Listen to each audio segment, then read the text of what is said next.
I'm going to call to order the 93rd meeting of the Massachusetts Gaming Commission. How's that? Good luck. Good afternoon and welcome. Today is Tuesday, December 3rd, 2013. This is a public hearing before the Massachusetts Gaming Commission relative to the application for a Category 2 slots parlor only gaming establishment submitted by PPE Casino Resorts Massachusetts, LLC, better known as the Cordish Companies. My name is Steve Crosby, and I'm chair of the commission. The entire commission is present here today and will preside over this hearing. I am joined by Commissioners Stebbins, Zuniga, Cameron, and McHugh. And before I go any further, I would like to congratulate the Leominster Blue Devils for their victory Thanksgiving Day over the Fitchburg. And a 10-1 record. It was a long time ago, but I remember Thanksgiving Day. Newton High beat Brookline. I was there. I know what it feels like. So, congratulations to the Blue Devils. Oh yeah, what year was that? She wants to know. 1963. We are located at Leominster City Hall, 25 West Street, Leominster, Mass. We're here today in Leominster because this is the host community to the proposed establishment, meaning this is where the slots parlor would be located if the applicant is awarded the license by the commission. As you may know, the commission has authority to issue only one Category 2, that is, slots license for the entire state. There are two other applicants under consideration, as well as the applicant here in Leominster. The public support for this proposal, or the lack of public support for this proposal, is a critical factor that the commission will evaluate in making the final award of the license. Accordingly, your presence here this evening and the written comments that you've submitted and that we've all read will play a pivotal role in the decision. Thank all of you for being a part of this process. Before we begin the public hearing, I'd like to lay out the process and establish the ground rules that we will follow, at least loosely. The hearing, which is provided for by Section 17 of Chapter 23K of the Massachusetts General Laws and Section 118.05 of the Commission's regulations, is intended to provide the Commission with the opportunity to address questions and concerns relative to the proposal of the gaming applicant to build a gaming establishment. This inquiry may include topics related to the scope and quality of the gaming area and amenities, the integration of the gaming establishment into the surrounding community, the extent of required mitigation plans, and any of the concerns that have been raised to us by citizens of Leominster or nearby communities. Additionally, the Commission will receive input directly from the public tonight from any impacted community as well as the host community. The hearing will begin with a presentation from the mayor and then a presentation by the applicant. We will then invite presentations to be made by representatives from the host community of Leominster. You working? No. Is it all right? As well as representatives from each of the surrounding communities and any impacted live entertainment venues that choose to do so. After the presentations, we'll open the floor to the public for comments and questions. I'm going to talk more about that when we get to the public section. We now have, I think, almost 70 people signed up. But we'll talk about the ground rules for that a little later. At the conclusion of the comments and questions from members of the public, we will afford the applicant an opportunity to make any closing comments it would like to make. Any commissioner may at any time ask a question of the applicant or of anybody else. At the conclusion of the proceedings today, the Commission will keep this hearing open and continue the public hearing to a further date to be determined. Notice will be provided to the city or town clerk of each host and surrounding community, as well as being posted on our website, www.massgaming.com. With that, I will ask the mayor to open the session. Thank you for having us. Good afternoon, and welcome to the fine city of Leominster. We're about 42,000 people that live here. We're about 26 square miles. We're a lot like a lot of other communities. We're a gateway community. So we have our first slide here. I just wanted to show you a little bit about who we are, because my first slide sort of tells that.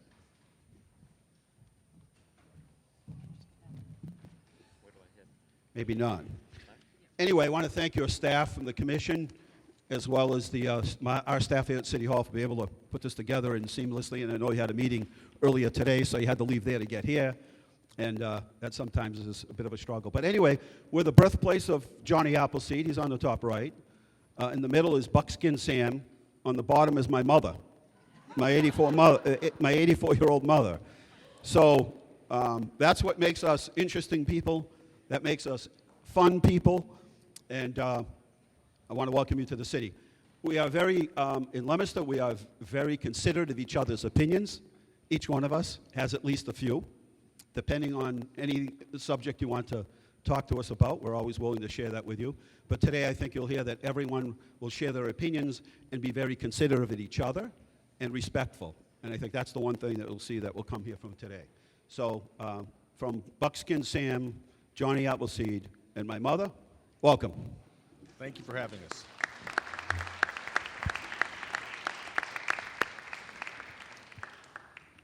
All right, I would now like to invite the applicant, Cordish Companies, to make their presentation. We've asked them to spend at least some of their time answering some of the questions that we've asked, as well as to present whatever highlights they're interested in presenting.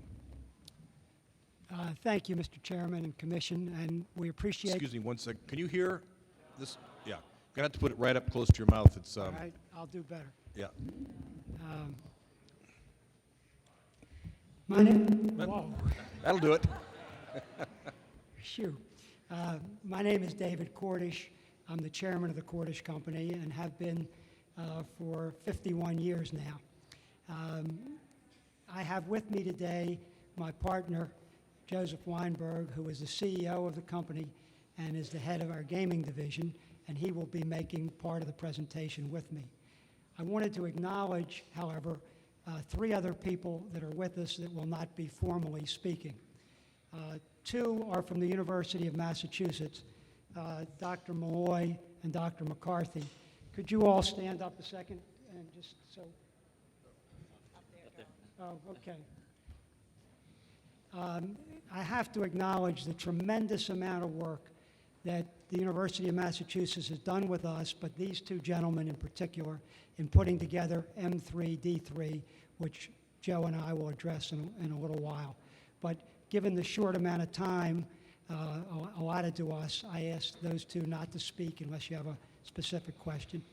The other person that I wanted to acknowledge is my wife, Susie Cordish, who's sitting right behind me. Susie, if you could stand up.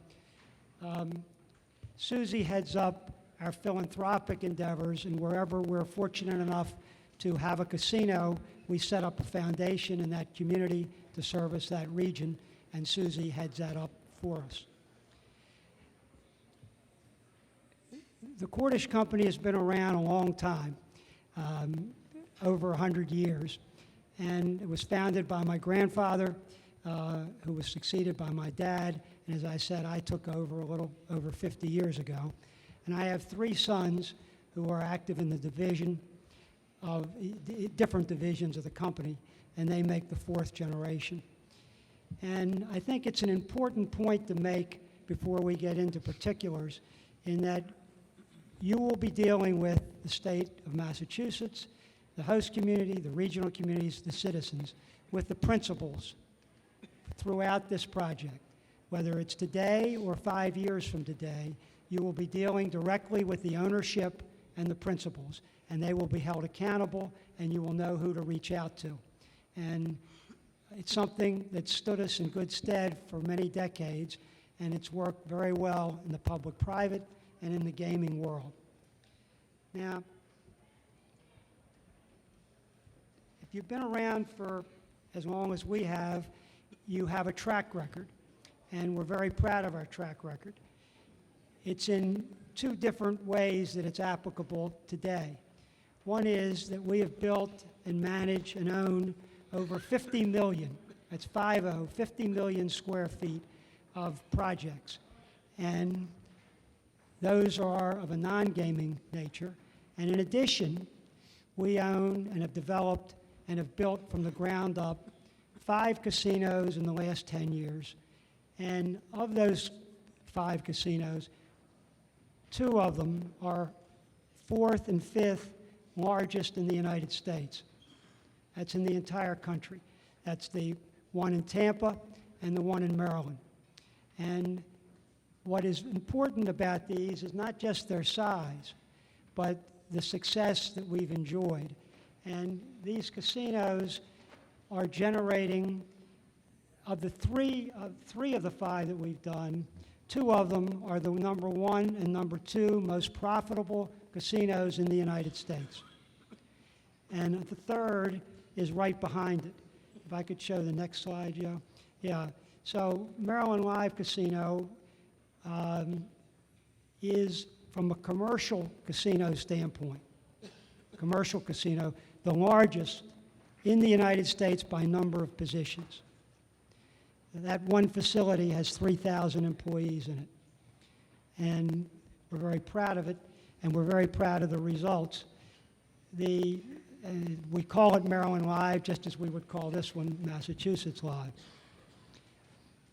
One of the interesting things, if you will compare the revenues of Maryland Live to anyone in the Middle Atlantic, and that covers dozens of casinos, some of which are owned by one of the two competitors that we have. For example, Parks can be seen in green there with one of the tracks, and Charleston, West Virginia is a Penn National facility. So this casino of ours is larger than anything either of these companies have ever, from a revenue standpoint, produced.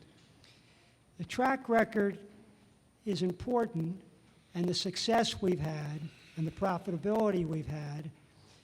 We're paying Maryland over $1 million a day in taxes, because a very good predictor of future success is your past success.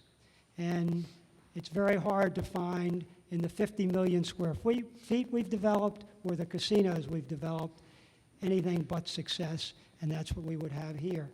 Now, it's fine to talk about track record, and it's fine to say that we can do a very good casino here. I don't dispute, though, for a second, we don't dispute, that Parks or Penn National is perfectly capable of building and running a 1,250 position slots casino. They can. We'd like to think we can do it a little better, that we've had more success, and with our entertainment integration, do it a little better. But those are subjective statements made by me, and they're self-serving. What's objective is the thing I'd like to turn to next, and really the main message that I would like to leave with the Commission and the public today, and that is location, which is not subjective. Location is something that's a reality, it's a fact. Where are we located? Where are our two competitors located? And where are the other casinos going to be? So what you will see on the slide that's up there now, it's also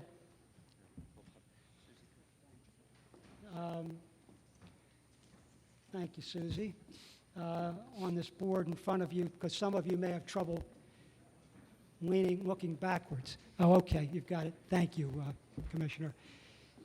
What you can see is that there are two tracks in the southern region of the state that are located a couple of minutes from the city of Taunton and a couple of minutes from Twin Rivers, which is not, of course, in the state, the Commonwealth of Massachusetts. But nonetheless, there's no wall there. Twin Rivers, if you went back to the slide I had before, is one of the top 10 largest casinos in North America. It's a very, very large casino. And it's a full casino with table games and slots. The casino that will be built in Taunton is the same size and caliber, more or less, as what is projected for Twin Rivers. So that whoever would be selected, if it is not our application, if it is one of the two tracks, is going to have to compete not with one, but with two full casinos.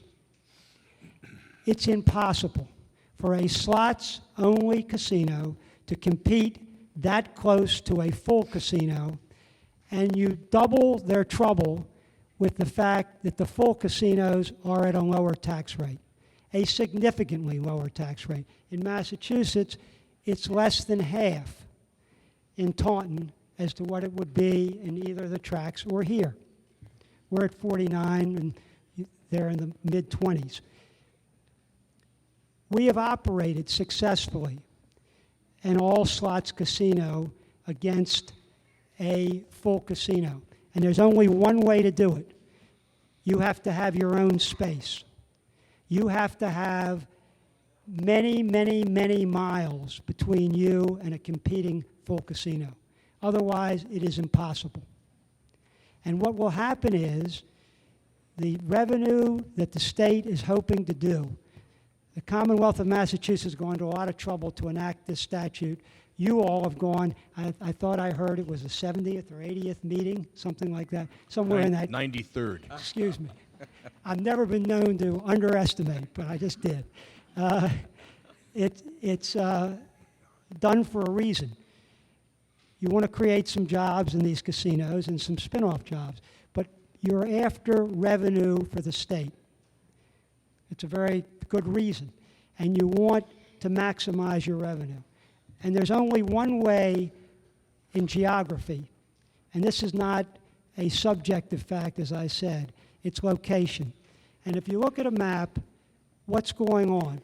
Where you are today, you are in north central Massachusetts. And if you want to get to Springfield, it's a 2-hour drive to the west from where we sit today.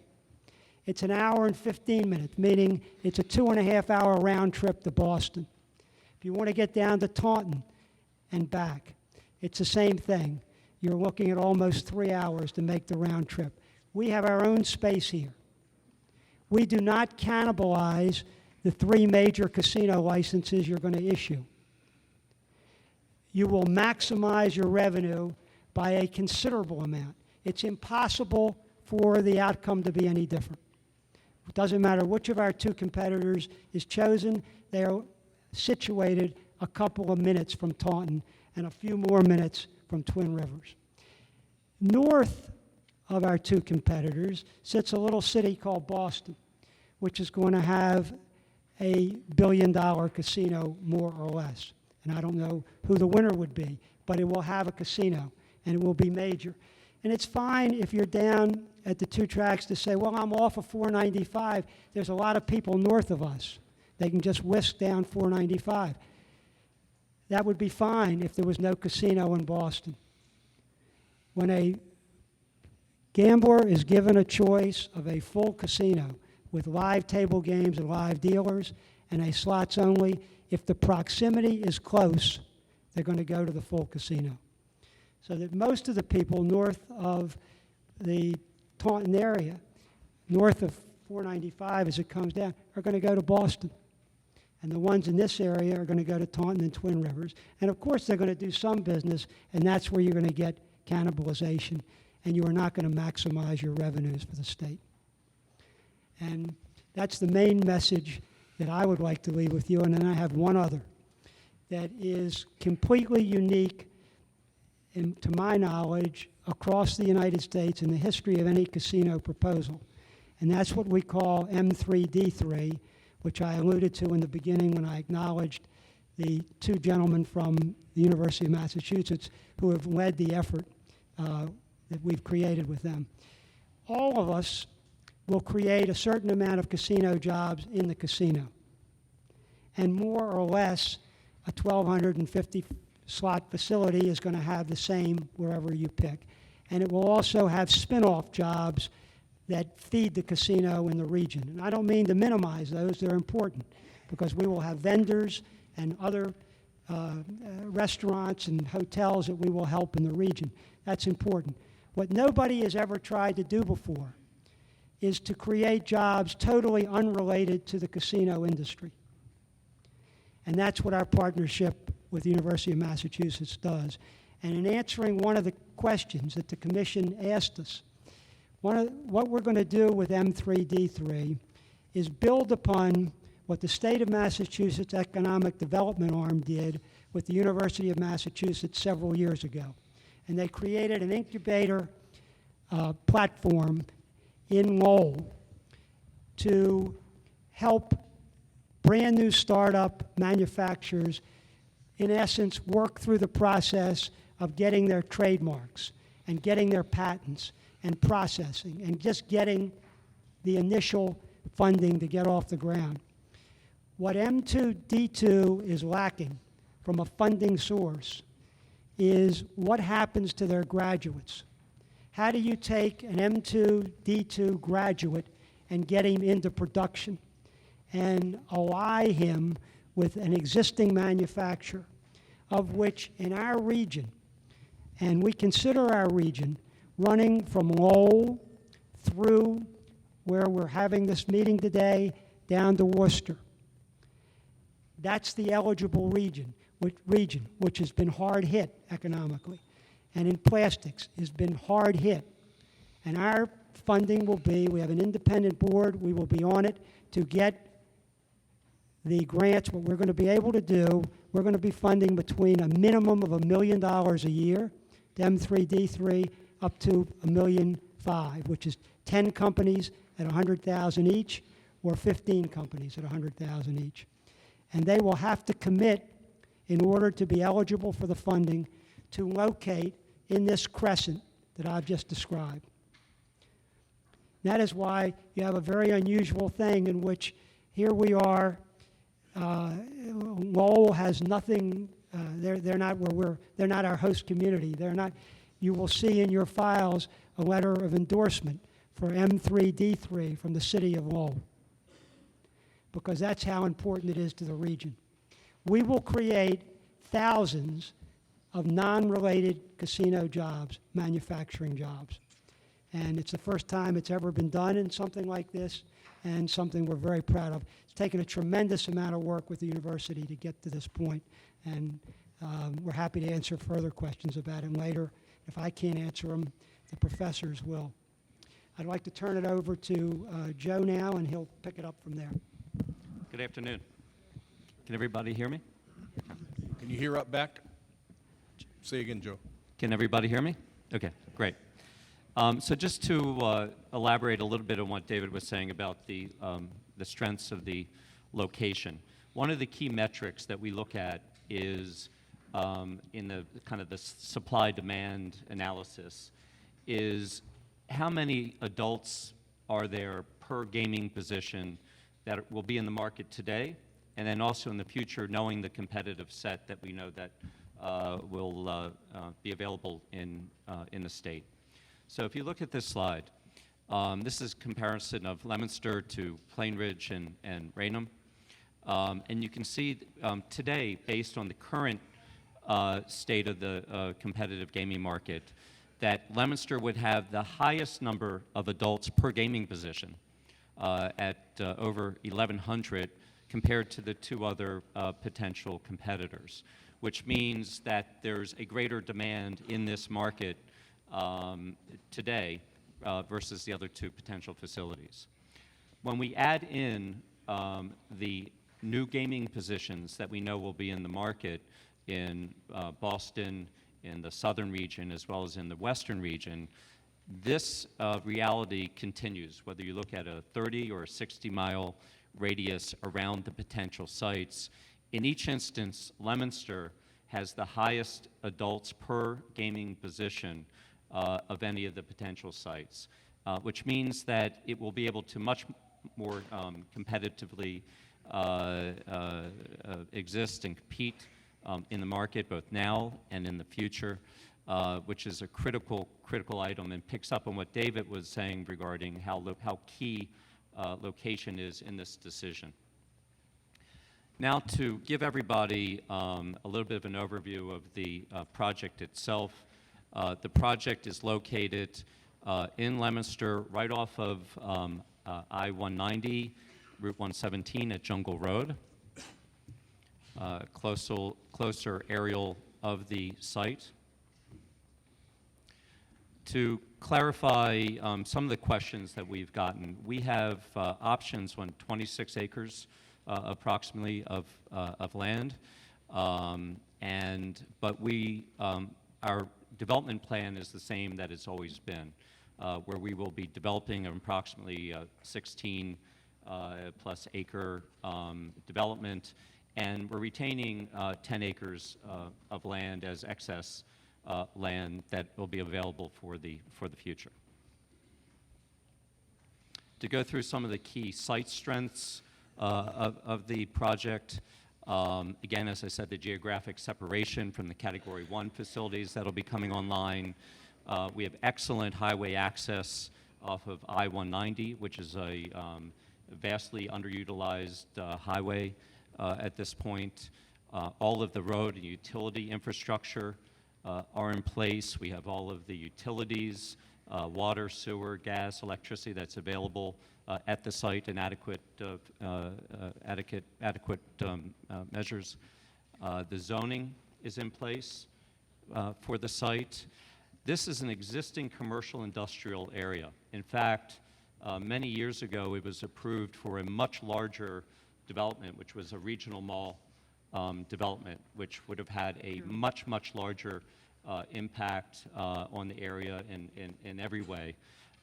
So this is a site that has been targeted for commercial development as part of the regional plan for targeted growth, which is why we selected it. We really look for areas that have that are part of a growth plan, that have all this type of infrastructure in place. That was very important to us when we were looking at a site. And then, of course, Leominster is one of the gateway cities in the state, which has been targeted by the state for just this type of economic development. And then I'll talk a little bit in a few minutes about also speed to market, which we think will be critical. The project is a very upscale, environmentally sensitive design. It's approximately 125,000 square feet. We have 3 restaurants and a live music venue. Here is a site plan that shows the development of the site. Now, we are renovating an existing building on the site, which you see here. We have approximately 1,600 parking spaces for this project. Typically, we would look at, in evaluating what the parking needs are for a site, about a 1 parking space per slot analysis. The zoning would require us here in Leominster to have approximately 876 parking spaces based on the zoning code. We're providing almost double that, and we're providing well in excess of what we would provide, based on what we have done in other markets and kind of zoning codes in other markets. As an example, in Pennsylvania, the code provides for, in Philadelphia, for 0.8 parking spaces per slot position. In Maryland, it is 0.5 parking spaces per slot position, and then certain number of spaces for entertainment and restaurant spaces. So when you add all of that up, it comes out to approximately 0.8, 0.9 parking spaces per slot position. So every which way. Excuse me, Mr. Weinberg. This is the the initial 16-acre site that you're talking about, right here. Well, this is a approximately 16-acre site, but this is using an existing building on the site. So this is part of the land that was provided for under the host agreement, under the zoning code, and after going through an analysis of alternatives on the site, we have decided, as opposed to building a new freestanding building, to renovate an existing building on the site. Same size, same program as it has always been. But in prior presentations, this has been referred to as the alternate site. Correct. Right? Correct. And in fact, the application, when the application talked about parking and the master plan and the like, it didn't focus on this particular configuration, right? No, that's not correct. We provided for two options in the application. So we provided for this exact option, and we provided for a new ground-up, new building option. So we provided for both options. Right. But there were diagrams in there that provided for both options. Right. But this was referred to as the alternate option, and the master plan was described in the application was not this configuration. Is that right? Well, we provided for two options. So But there was one that was labeled master plan, and it wasn't this, right?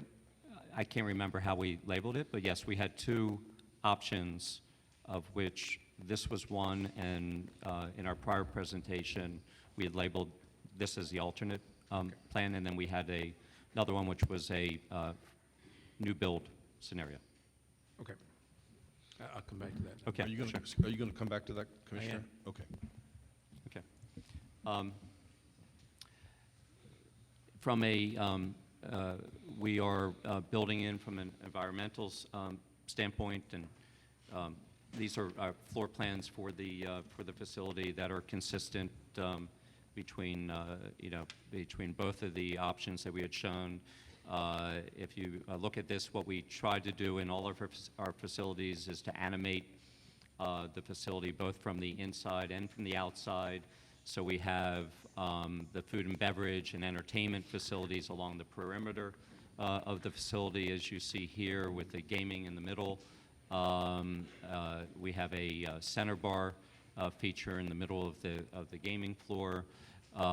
We provide for outdoor seating for the restaurants and the ability for people to utilize the restaurants without ever having to go into the casino.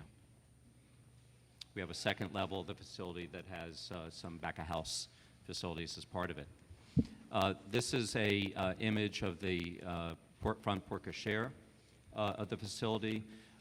This facility is building in state-of-the-art environmental design elements. So we have everything from solar and wind power to geothermal power, rain leaders. We are exceeding the energy stretch codes, and will be a minimum of gold lead with this facility. We are improving all of the drainage that's on the site today. So today, where there's little drainage in this area, we're improving all the stormwater and drainage on the site. I'm going to move through some images from the various angles of the building, and the building is finished on all four sides, very upscale finishes.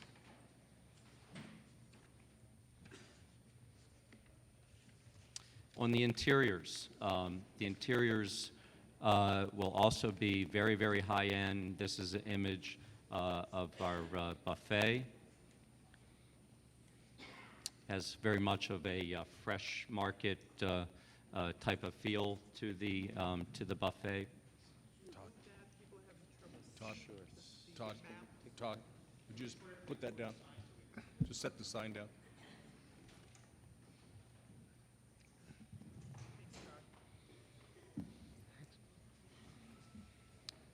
This is a bar for the entertainment facility. We have a intimate live entertainment venue, which you see here, which has approximately 450 seats. These images are, if not exact, 95% of what the final design will look like for these elements. This is a high-end steakhouse that we'll intend to have in the facility. And you can see the finishes are as nice, upscale as anything in the state. We also have outdoor seating, so this is an image of what the outdoor seating areas would feel like, with fireplaces and, again, very, very fine finishes to the outdoor seating areas. Project schedule. With the redevelopment of the existing building on the site, we believe that we can have our permanent facility open and operating by the end of 2014. we would be able to commence all the interior renovations while the MIPA review and approval process is ongoing. And so we think that this is, again, and this is with our permanent final facility, not a temporary, that we would be able to achieve a very, very quick opening with this facility based on our plan. Also from a, we've made a commitment to the community not only to build union, but to incorporate as much local participation in the project as possible, both with labor force for the construction of the facility as well as ongoing operations. We'll employ all kinds of strategies which we and our contractor have done time and time again.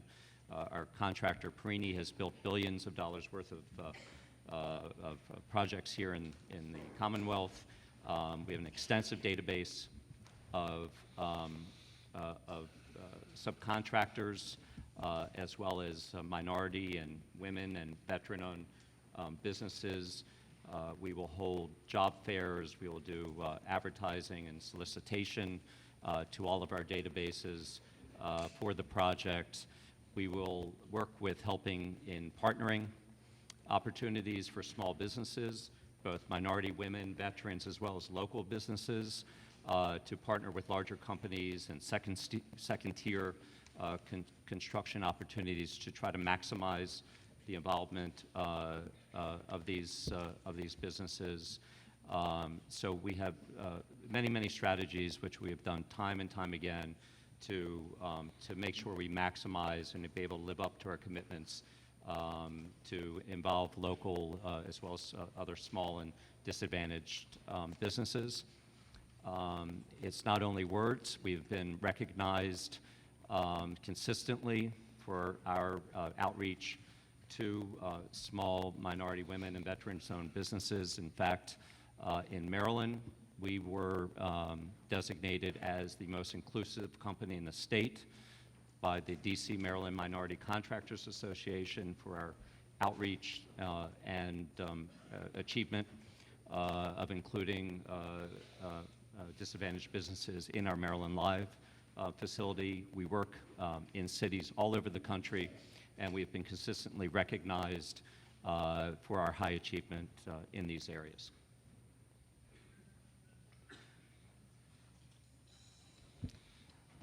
This is a fly-through that'll give you a very good feel of the final product.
So, in summary, we believe that we have a superior location for all the reasons that we outlined. We have speed to market in being able to build and open a very, very upscale destination entertainment and gaming facility here by the end of 2014. And from a financing standpoint, we're prepared to build it out of cash. So there's no finance contingencies, and we're ready to start upon selection. With that, we're happy to answer any questions you have.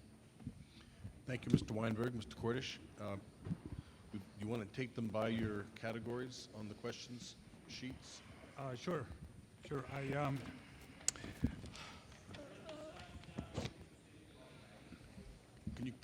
a few people having a hard time seeing past your sign. Okay. In the slide that you presented right after the map, you mentioned you put together the adult population per slot unit, a current and future graph. Yep, right there. What are you assuming currently? Are you assuming the positions in Twin Rivers at this point? And Yes. you must be assuming some positions in Taunton, I suspect. Well, the top slide, which says current, takes into consideration any facilities within 60 miles of each of the sites. So that would have picked up mainly Twin Rivers. I don't think it would have gone as far as Newport. So I think Twin Rivers for the vis-a-vis the Plain Ridge and Raynham sites. The bottom two slides pick up future, and so that will take into, we assumed Taunton or something near Taunton. We assumed a Boston facility, and we assumed a Springfield facility, as well as Twin Rivers. Yeah, the top slide only takes into account Twin Rivers. None of the future projected licenses you might give. Thank you. Do you have others while we're on you from Well, the finance side, or how do you want to? Yeah, well, we submitted questions, specifically the ones that we wanted to address in this setting. Finance comes at the beginning, which I am responsible for, and the question really relates to whether you operate non-gaming amenities via third parties, and what those arrangements or details may look like. So we do it both ways. So we operate non-gaming amenities both in and outside of casinos all over the country. So a lot of experience in operating restaurants and clubs, live music venues. And we would anticipate primarily operating the venues within Massachusetts Live ourselves. However, one of the commitments we've made is to look at incorporating local businesses into the facility. So we may look at adding some premier local businesses or brands, and we may look at some national brands if we think it's additive to the project. But we haven't made a final decision on that. Another approach that we take sometimes is just to license a brand and to operate it ourselves. Example of that is at Xfinity Live in Philadelphia. We license from MGC Universal the MGC Sports Arena, and then we operate the project. So we may license from national brands certain names and operate it ourselves. So it may be any of that combination. But is it fair to say that your current plans for the Leominster location, you have not yet made a decision unless it comes We to... haven't committed to any third parties, and but we're holding open our options, but depending upon timing, we may decide to operate all of the facilities ourselves and may license some brands, but we have not made a final decision. We're fairly unique, I think, as a developer in that we have approximately 75 restaurants around the country that we operate now. And we call them different things. Sometimes they're national brands like NBC. Sometimes we might just call it MEX. But we operate a tremendous number of music and restaurant venues already. So if we wanted to operate them all ourselves, we could. But from time to time, you get a local that is so famous and so good, you want to just bring them in. Or a national, you want to lease the Cheesecake Factory, which we did in Maryland Live. We wanted cheesecake, and their deal was they have to operate it themselves, so we leased the space to them. The second question was relative to when do you foresee the facility to be at capacity? What times of the day and what days of the week? And what that profile of being at capacity might look like? What alternatives might you be able to offer? I know food and beverage is a clear alternative, but can you expound a little bit on those aspects, please? Sure. We would expect Friday evenings, Saturday afternoons, Saturday evenings to be at or near full capacity. And we believe we've provided for accommodating both a good customer experience during those capacity times as well as adequate parking to address those time periods. Also, our peak periods are the off-peak periods, for the work week, rush hour type traffic. So our traffic on a Friday night would tend to peak after 8 p.m. And then Saturday afternoons, again, you're not dealing with the typical midweek morning and afternoon rush periods. So from a traffic standpoint, from a parking standpoint, from an amenity standpoint, we've designed the project to accommodate those peaks. Thank you. Because really you have to be able to, part of the business model is you need to be able to take advantage of the peak periods to maximize revenue. So that's always kind of where we start from, is making sure we're able to accommodate those periods. It's also, given the time frame and the construction period of this type of facility, and our time frame for award of the licenses, this facility would enjoy somewhat of a regional or statewide monopoly, I may say.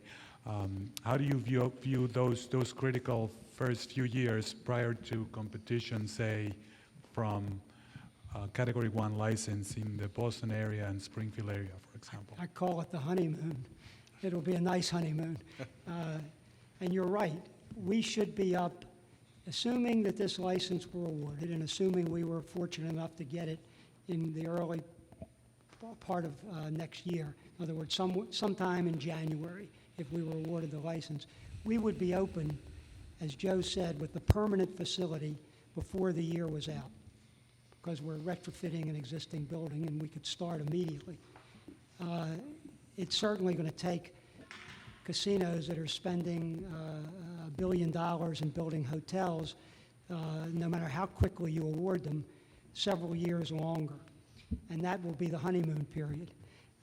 And we think we've built, we're only allowed 1,250 slots, so we'll have the maximum. We've built in excess parking capacity, and we think we can handle the honeymoon period. I think the more interesting question, though, for the state is the long pull, when all of the casinos have been awarded and are open, how you then operate. And you then have to count on people within a certain radius, and that would be the North and New Hampshire and Central. And we think we will always own those people because it's a convenience business. If you live close enough, they'll come to you and pass. They won't drive an extra hour or so to get to that full casino. I think you answered my final question, but so you've made, in that particular chart, in the future state, you've made no assumptions relative to gaming being approved in New Hampshire. Is that a fair statement? Yes, we did not take into account gaming in New Hampshire just because it's so up in the air. However, we're not counting on drawing much of our business from New Hampshire to begin with. So we don't feel a facility in New Hampshire would have, that great of a impact on us. Thank you. Commissioner Stebbins, did you want to ask some of your? Sure. Thank you. I'll try to get through these pretty quickly so we can move on to some other questions. But in your application, you obviously came up with your full-time equivalent counts. Do you consider those conservative, realistic, aggressive? How would you describe them? We consider them to be very realistic, so we based it on what we think we're actually going to, we're going to need for the facilities. So for the first year, we assumed about a little over 600 full-time and a little over 100 part-time employees for the facility, and we think that's very realistic. If by any chance we decided to attach a condition to your license saying you had to maintain that certain level of full-time employees or FTEs, and not to fall below a certain level, would you have any objections to that? We wouldn't, as long as, we'd have to agree to some formula, based on what happens in a competitive, world, some revenue base. But I think that would be fairly easy to figure out, and so we'd have no objection in trying to work out an agreement on maintaining a certain FTE level. Okay. I can tell you by analogy, we've had many agreements over our decades in business where we guaranteed employment, and we've met it every time. Frequently, some of our urban redevelopment projects around the country are heavily subsidized by the public sector. They're doing it to create jobs. We promise them a certain amount of jobs we've got to deliver. And I'm sure we could work that out with you if that was something the commission felt was important. Tell me about your approach or strategy with respect to full-time versus part-time, as well as difference in how those employees will be treated or managed with respect to benefits, proportion of union labor, work times, periods, departmental preference, workforce development. Our typical strategy for part-time employees is to fill in during the peak periods. So our full-time employees hits our core business, and then we'll fill in part-times to fill in on Friday nights, Saturdays, peak type business. Our full-time, our part-time employees are treated similar to our full-time employees, with the exception is there is a different benefits package. Healthcare for part-time employees is provided we provide it at our cost, but it's a cost of the employee. That's probably the main difference in the benefits package. Typically, there's no different ratio in terms of union employees if the employees tend to be or select to be unionized, or in any of the other kind of preferences or treatment for employees. Okay. Your application anticipates, I think, like others, that obviously and evident from those numbers there, that you're going to have competition potentially from full-service destination casinos in Massachusetts in maybe your 4th or 5th year of operation. Correct. How would you manage any anticipated staff reductions at that time of increased competition? Well, we would have a very good idea of when the competition would be opening. So we have pretty, sophisticated forecasting models that we use, and almost all of the staff reductions, to the extent we have staff reductions, would be through natural attrition. I know you just talked about hiring local, using local businesses. Define local for me. Well, we've defined local as those who we've entered into surrounding community agreements, because we have a legal obligation within those agreements. In our host agreements, host agreement with Leominster, we have a preference for local residents and businesses, and then we've extended that out to those we've entered into surrounding communities agreements with. So that would be Lancaster, Bolton, who will, we're in the process of negotiating a surrounding community agreement. Lunenburg, Townsend, Westminster, Princeton, and we have offered, per our commitment at our last meeting, surrounding community agreements to Fitchburg and Sterling as well. So that's how we would define the local preference. And then only to the extent that there weren't enough available employees or businesses, we would then extend, out in the north central region to, for additional local participation. Areas like Worcester. You talked a little bit about your track record with respect to engaging minority, women, business-owned, small businesses, veterans businesses, which are somewhat of a new evolution, I think, mostly because of the conflicts within the last 10 years. But, and throughout the statute, it mentions recruiting those companies for involvement in both design, construction, and operation of the facility.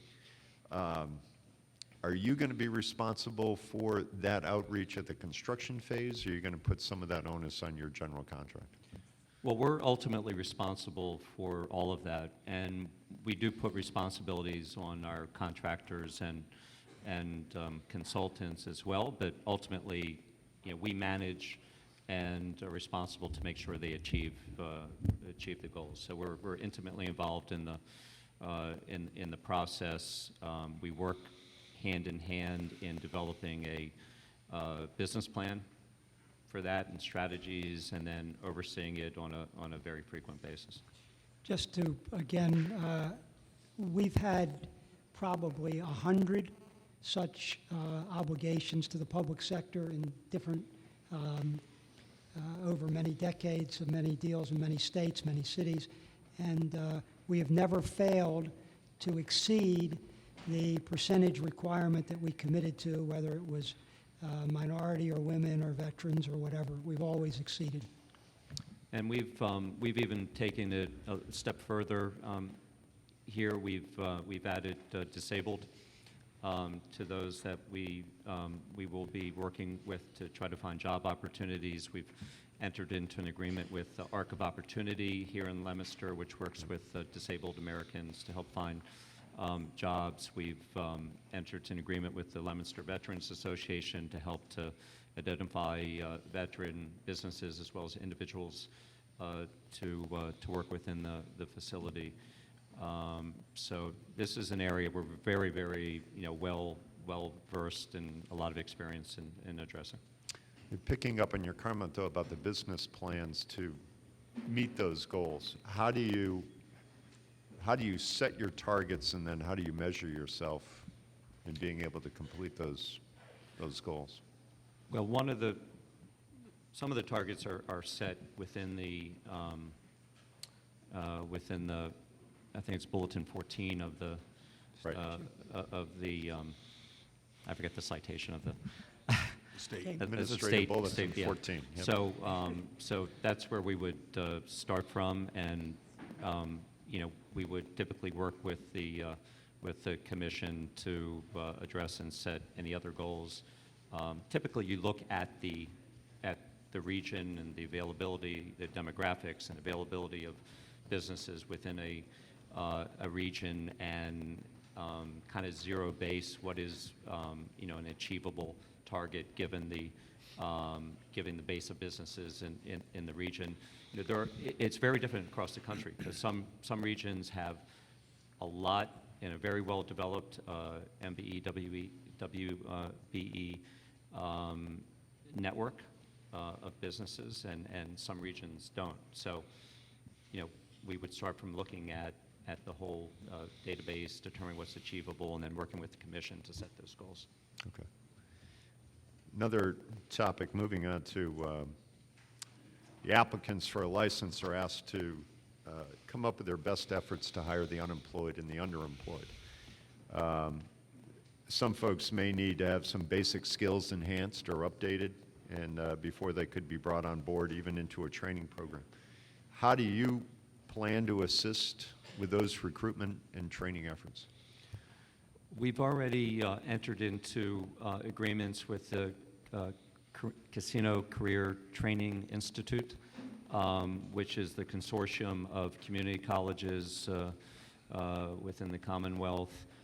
We've actually had the heads of the Training Institute down to a facility in Maryland and set up meetings that we participated in with the Anne Arundel Community College, which is our local community college system, where we've already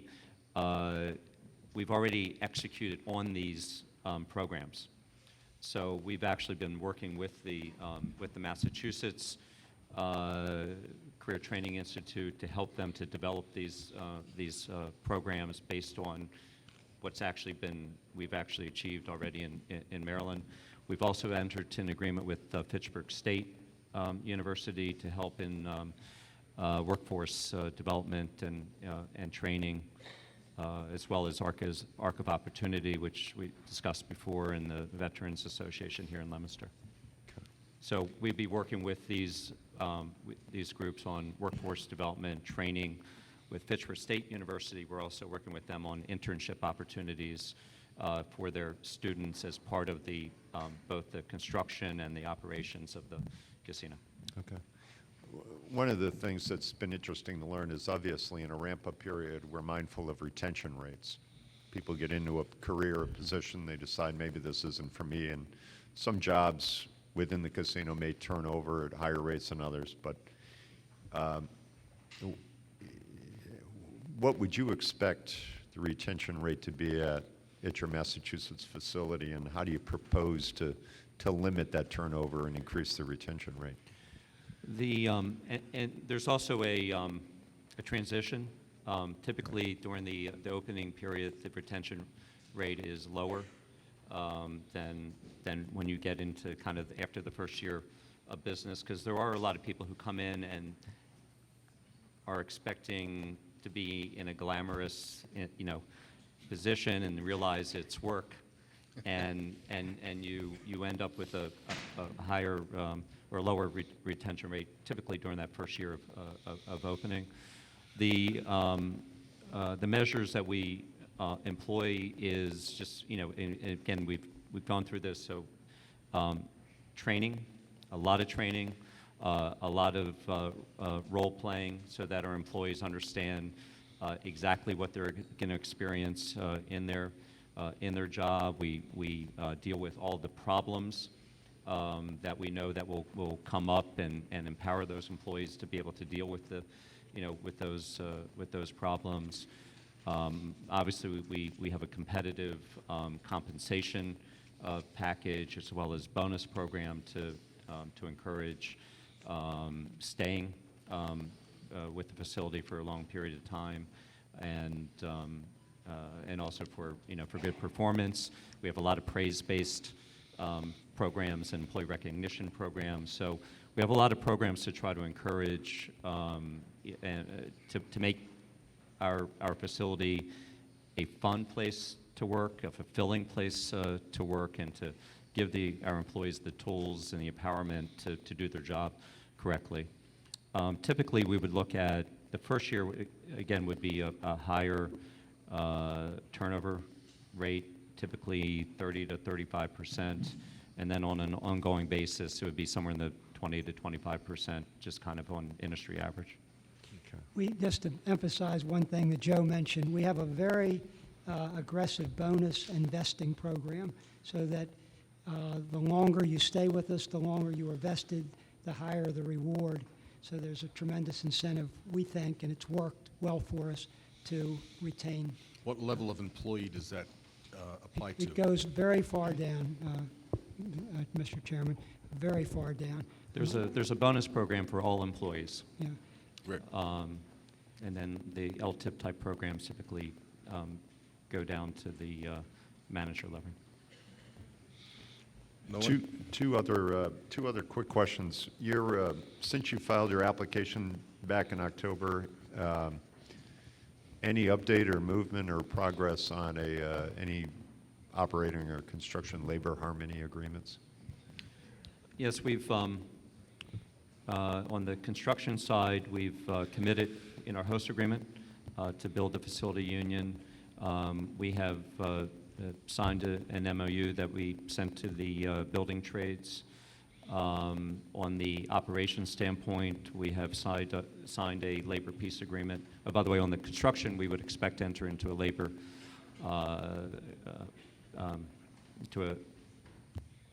not John Blanket, labor PLA? PLA. Labor harmony, yeah. Has so many abbreviations. So in the PLA with the unions that would identify all of the all of the terms of the union work on the job. And then we have a labor peace agreement that we've signed with the Seafarers Union, and we've been in contact with other unions. That's and for operations, after we're open. And we would expect to, to enter into labor peace agreements with those unions that are interested in the facility. Yeah, usually on the interior, after you've opened, there'll be more than one union that has different types of workers that they cover. But we've already entered into one major one, and we'll enter into more. Our facility in Maryland is our labor is unionized. We have two unions within our facility and excellent relationships with labor. Okay.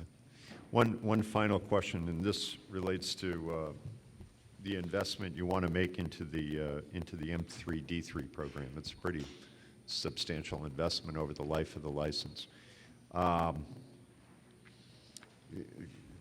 Other than writing a big check every year, what engagement level are you going to have with the folks at UMass? Do they have reporting requirements? I mean, I'm looking as to, other than the check, what the level of investment and engagement is to see how successful this program winds up being. That's a great question. I can tell you to date, it's been hundreds of hours, and we expect that to continue because it's been a labor of love. I've never enjoyed anything more than what we've been doing and working out the details. We will have a board. It will consist primarily of University of Massachusetts faculty, but we will have a seat on the board.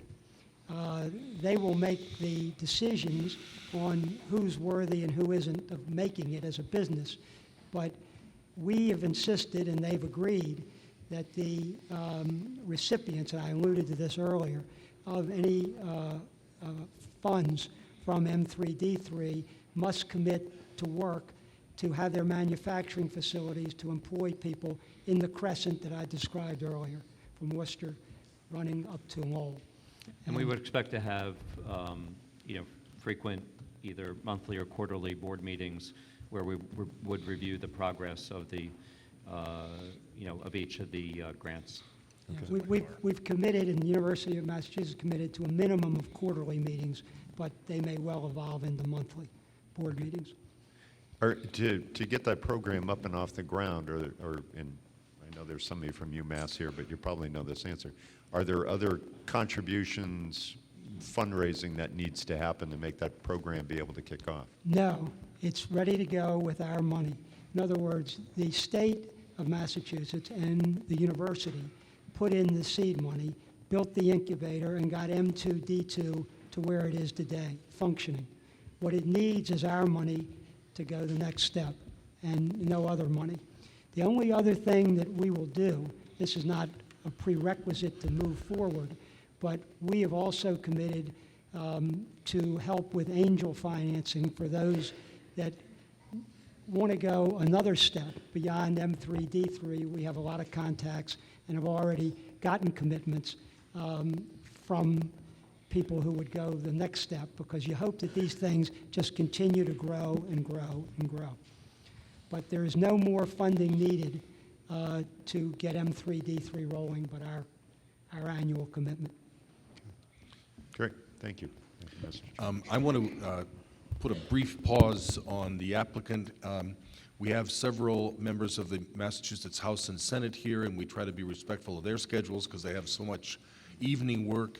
Senator Flanagan, I believe, and Representative Rosa, Representative DiNatale, if you would like to come forward and make your statements, we are mindful of your schedules.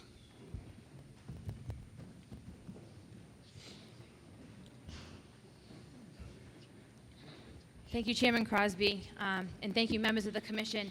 I am the senator for the Worcester and Middlesex District, which represents 11 cities and towns here in north central Massachusetts, and I would like to thank the applicant for being here today to provide us with the outline of their application. In full disclosure, I am the Senate Majority appointee to the Gaming Policy Advisory Commission, so I've been working on gaming issues since I sponsored this bill back in 2010. I want to thank the Gaming Commission for being here today. I know that it's quite a ride from Boston to come out here. Luckily, you got the reverse commute, and you don't have to go in the times that we do. And I promise to be brief because I know there are many people that are wishing here to testify today. I want to say how much I appreciate the hard work each of you have put into this process as Massachusetts implements the expanding gaming legislation that we passed back in 2011. As you are aware, the legislation that I sponsored, the legislature went to great lengths to ensure the integrity, transparency, and community inclusion was at the heart of this issue. I am confident that through the work of your commission that this has been accomplished. Having said that, I'm here today to offer my full support of the proposed Category 2 gaming license being sought by PPE Casino Resorts Massachusetts in the city of Leominster, which was overwhelmingly approved through the democratic process of a vote back in September. I believe that in addition, this gaming facility will offer the much-needed job opportunities to our struggling workforce. And as you may know, the unemployment rate here in north central Massachusetts has consistently been much higher than the state average. I'd also like to note that PPE has been a good corporate citizens during their time here in Leominster. They've reached out to every sector of the region, from the institutions of higher education such as Mount Wachusett Community College and Fitchburg State University, to the Chamber of Commerce and our local nonprofits as far away as UMass, to ensure that every detail of their proposal to the Gaming Commission represented the entire landscape of north central Massachusetts. The slot casino project will pay approximately $4 million per year in new tax revenue to the city of Leominster, but at the same time supplementing financial resources for the purpose of marketing the entire region, including the current restaurants, hotels, and attractions. North central Massachusetts has a large quantity of cultural destinations that showcase what a great region that we live in. The financial resources brought by this project will only enhance the work currently being done by the Tourism and Economic Development Councils that we have. Personally, I've asked many questions to PPE, and I've even had the opportunity to visit their gaming facility in Baltimore this past summer. I've expressed my concerns to the Cordish Company surrounding job sustainability, public safety, gaming addiction, the ability to be good neighbors, and the way in which they invest in our communities and the residents that live here in north central Massachusetts. I've also spoken at length about the necessity to understand the entire landscape and not just the city in which it would be sited in, and to think about the project regionally and not all about Leominster, but to make sure, as we see through the agreements that were done through the various communities around, that everyone is included in this project. PPE has demonstrated the desire for north central Massachusetts to succeed after the devastating effects of our recession, and this facility will be the cornerstone of our region's success. Thank you for allowing me the opportunity to speak here today, and I am in favor of this proposal. Thank you.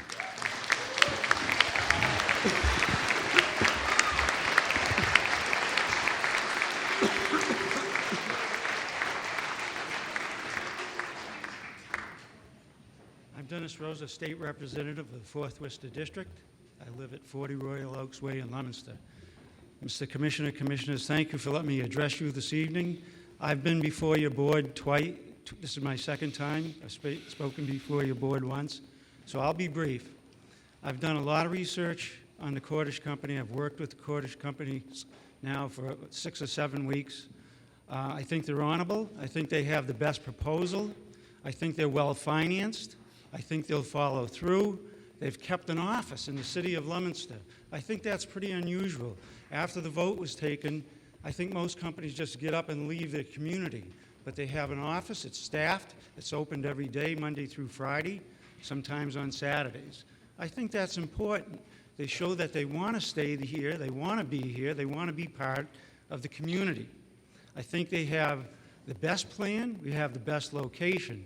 Again, we focus and emphasize that we are a gateway city, and the state is looking to help out gateway cities. If you take the city of Fitchburg and the city of Leominster and the small surrounding communities, you can positively affect over 100,000 people in a very few short miles. And that's going to help the region. I am a state representative. I'm not just for the city of Leominster. I want to help out Fitchburg and the surrounding communities just as much. I want to help out veterans. I want to help out handicapped people get jobs. And these people over here promised me to hire veterans, and they have.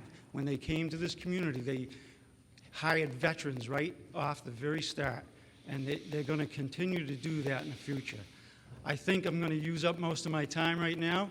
I've looked at this proposal several times. I come to the same conclusion. This is good for the city, it's good for the region, and it's good for the state of Massachusetts, and I support it. Thank you, Representative.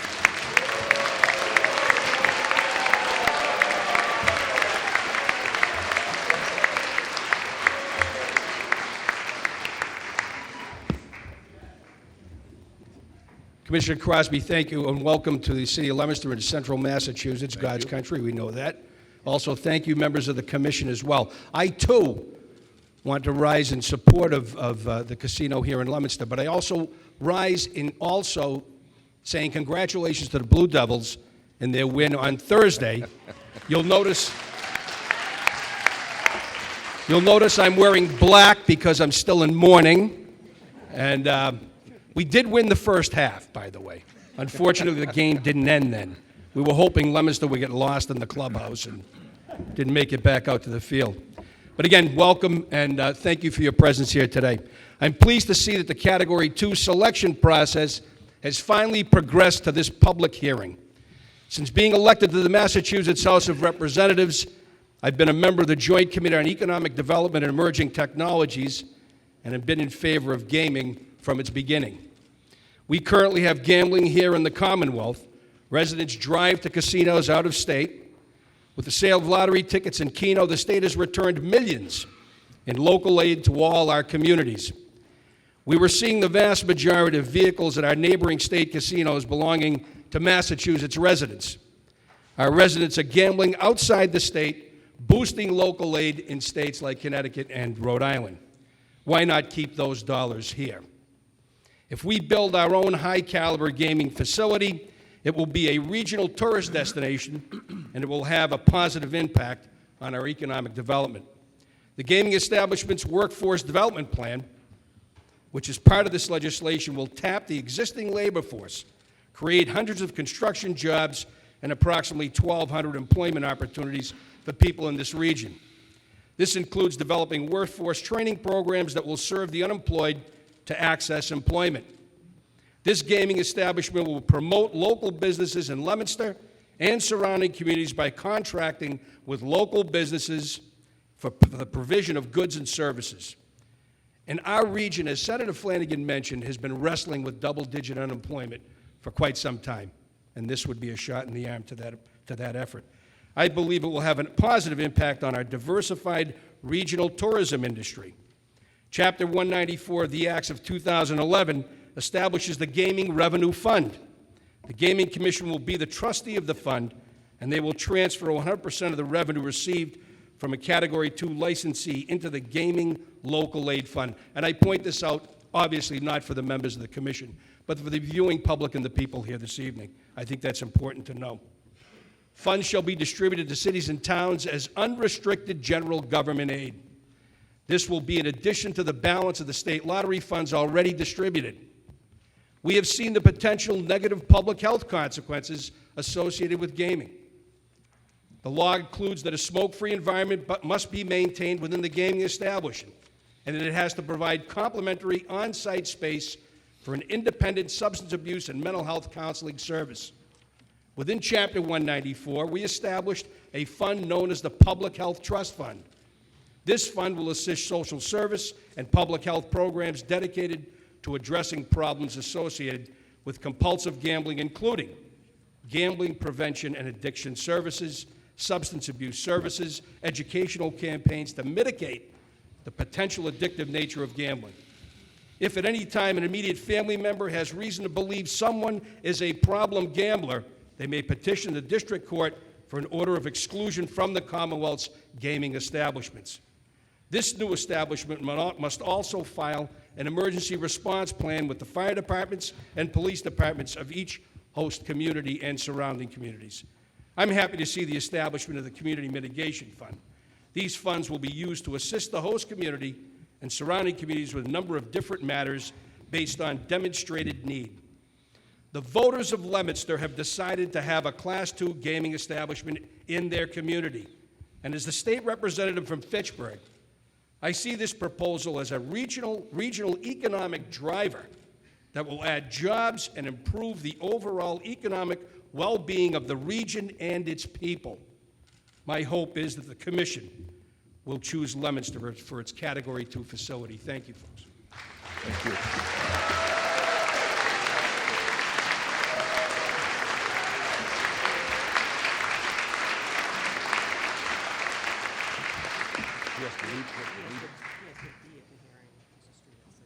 Okay.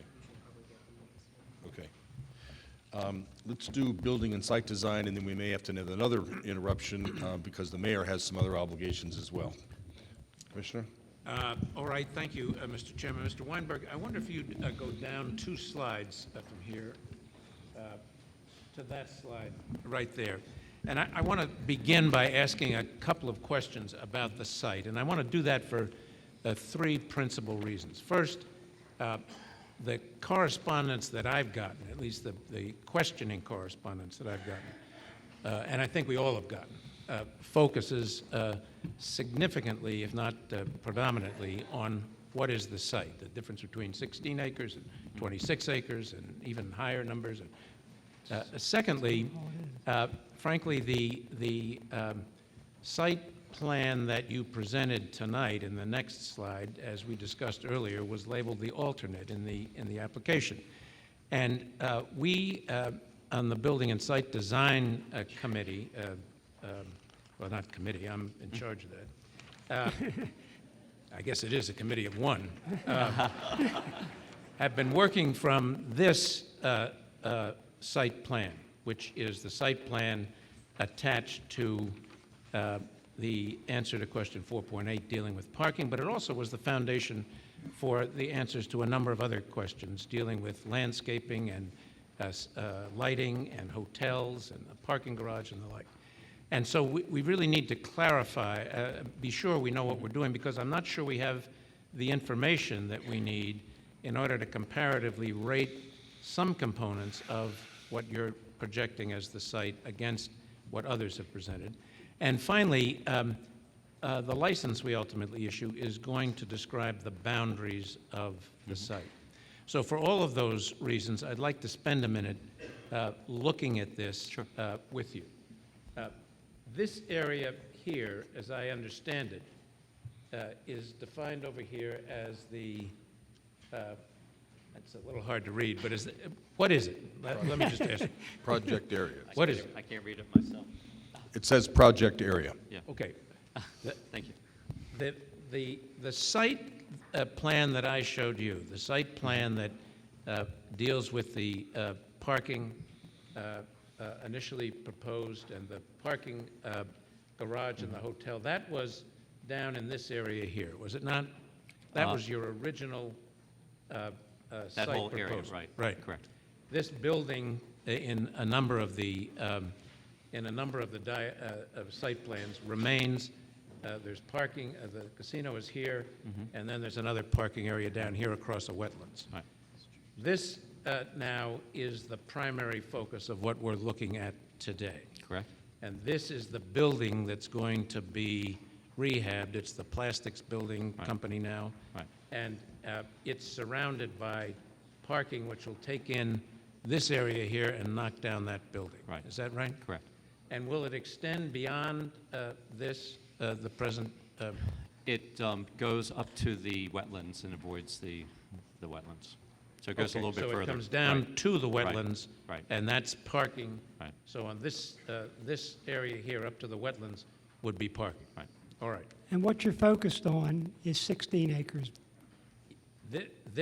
Is this entire piece 16 acres, or is it larger? The entire is approximately 26. But if This- you stop before the wetlands, it's 16. Okay, so this piece here is 26 acres? Yes. Correct. Okay. But you would stop at the 16, all right, got it. What is this? That's outside the boundaries of the site. Are those parcels don't figure into the gaming site No, at all? just the purple. Okay. Well, just the purple up to the wetlands. Yes, sir. Well, let me, okay, Let's get that, because Right. that's an issue that's come up in a number of letters. right, so, in our application, Right. okay, we provided two options. The fact that one said master plan, one said alternate plan, there were two options that were provided in our application, with, with detail. One that you have on your, in front of you, the other one that we have here. Yeah. We provided for, in our host agreement, for a area that this could go in. The host agreement provided for the ability to modify the size of the parcel. We have acquired options on 26 acres. Now, we only intend to build on approximately 16 of those acres under either scenario. But we have acquired an additional, and by the way, one of the reasons that we gravitated to the existing building is that under MIPA, one of the things they look at is, or they ask us to do, is look at alternatives within your, within your parcel. Sometimes they say they want you to look at alternatives in the region, but here it was to look at alternatives on the site. And this was also a way to have the most minimum environmental impacts, to stay the furthest away from the existing wetlands on the site. So as part of that charge of looking at alternatives through the MIPA process, we were able to gravitate to this solution. But from the host agreement standpoint, from the zoning standpoint, all of this land is included in our application, in the host agreement. Now, again, we only intend to initially develop the, approximately 16 acres of this site, but we do have an additional 10 acres that is available for the future. Now, it's up to you to, obviously, to say whether you feel that can be part of the definition or not, but we believe that legally we have provided for, and, I don't know of any constraints of why we're not able to acquire adjacent properties to site over time to add to our parcels. But if you decide, we can certainly restrict it to the approximately 16 acres and be able to build the project as we've designed. All right, I understand that. Obviously, one reason for this line of questioning is so that we have a basis for comparison. Sure. And it's very hard to have a basis for comparison if one is unsure of what we're comparing what to.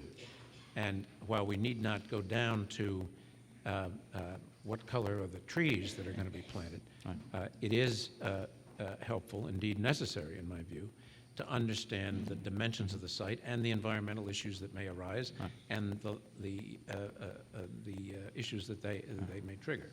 So I understand your intention at the moment. And also, let me just clarify one other thing. We're perfectly capable of building the other option on the 16 acres. So that works. The option that we've shown here works also. So this is, this is a matter of the option that, we are saying we'd like to pursue. We believe that we have every legal right to pursue it. We believe that we've covered it very clearly in the application, but we also are perfectly capable of executing on the But, other option as well. That said, though, and I think you've phrased it very well, Commissioner, you need to know what you're judging us on, Right. because you're comparing us to two other Right. competitors. Right. And we are saying to you, of the two alternatives we have settled on, and one of the main reasons we did was the encouragement by the State of Massachusetts Environmental Department, which said to us, as we've gone back and forth with them, take your alternative to the north. This, by the way, is the north. Right. And it causes virtually zero because it's an existing building. It's already got paving all around it. Right. And they encouraged us to go in that direction. We encouraged ourselves because as we studied this building, it turns out to be exactly 125,000 feet, which is exactly what we want to build. Whether we went ground up or retrofit, we want 125,000 feet. It has very high ceilings. It has clear span. It's perfect, and it gives us ability to speed the market. That's why we can confidently say we'll be open in 14 if we're fortunate enough to be awarded, say, in January. So we're asking you to judge us from a competitive. You can't stay with two. We think legally we could go south or we could go north. But we're saying to you from a judgment standpoint, judge us on the basis of the north. Well, I'm grateful for that, and by this line of questioning, I'm not suggesting one's better or worse than the other, or that I'm simply trying to clarify so that the commission and the community can understand where we're going. So, Very fair. I understand now what your position is. I think that the commission understands what your position is quite clearly. Whether we need more information, whether we for answers to some of those questions that focused on the other site plan and the characteristics of them, we'll have to decide after reviewing it in light of the answers today. But that's part of why we're here today, to clarify some of these issues. Let me. Excuse me, Commissioner, I'm sorry. Mayor Mazzarella will have another meeting he has to go to, and we would like to take another little break, folks, and ask the mayor and his team to come forward. They have about a 20-minute presentation. They are next on the schedule, but we didn't quite realize that the applicant section was going to go on as long as it has. So, Mr. Mayor, are you prepared to come forward?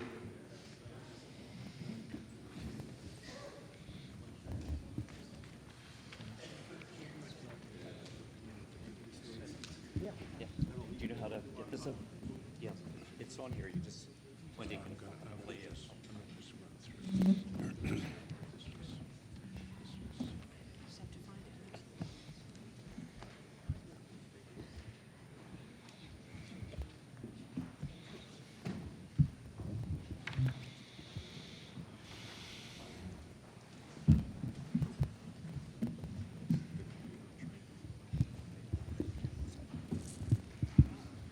Okay.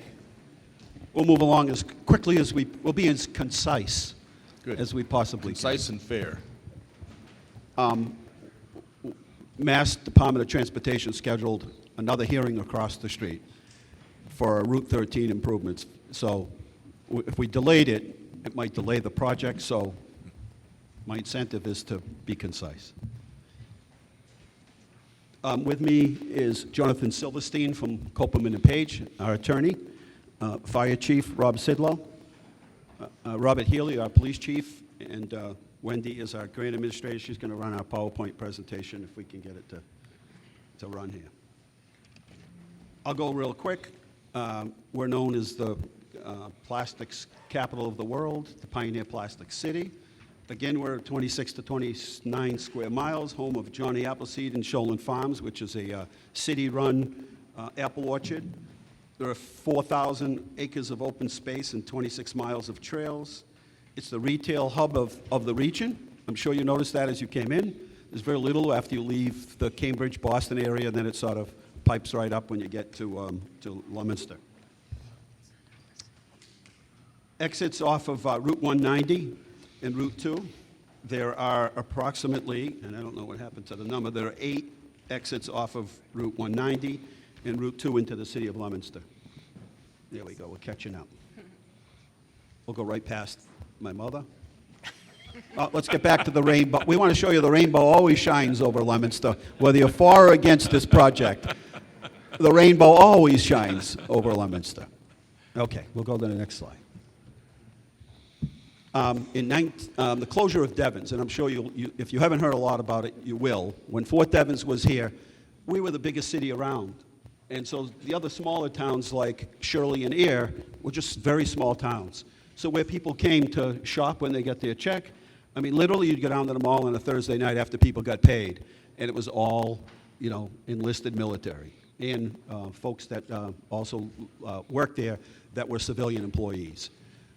It had a huge devastating impact to the city of Leominster when they closed, and our beloved state senator, national senator Kennedy did all that he could. I mean, he did everything possible to try to keep that, and he fought right to the end to keep that base open because he realized all of the jobs and what impact it had on places like the city of Leominster, because that's where people shopped, and that's where, when they lived off base, for the most part, this is where they lived.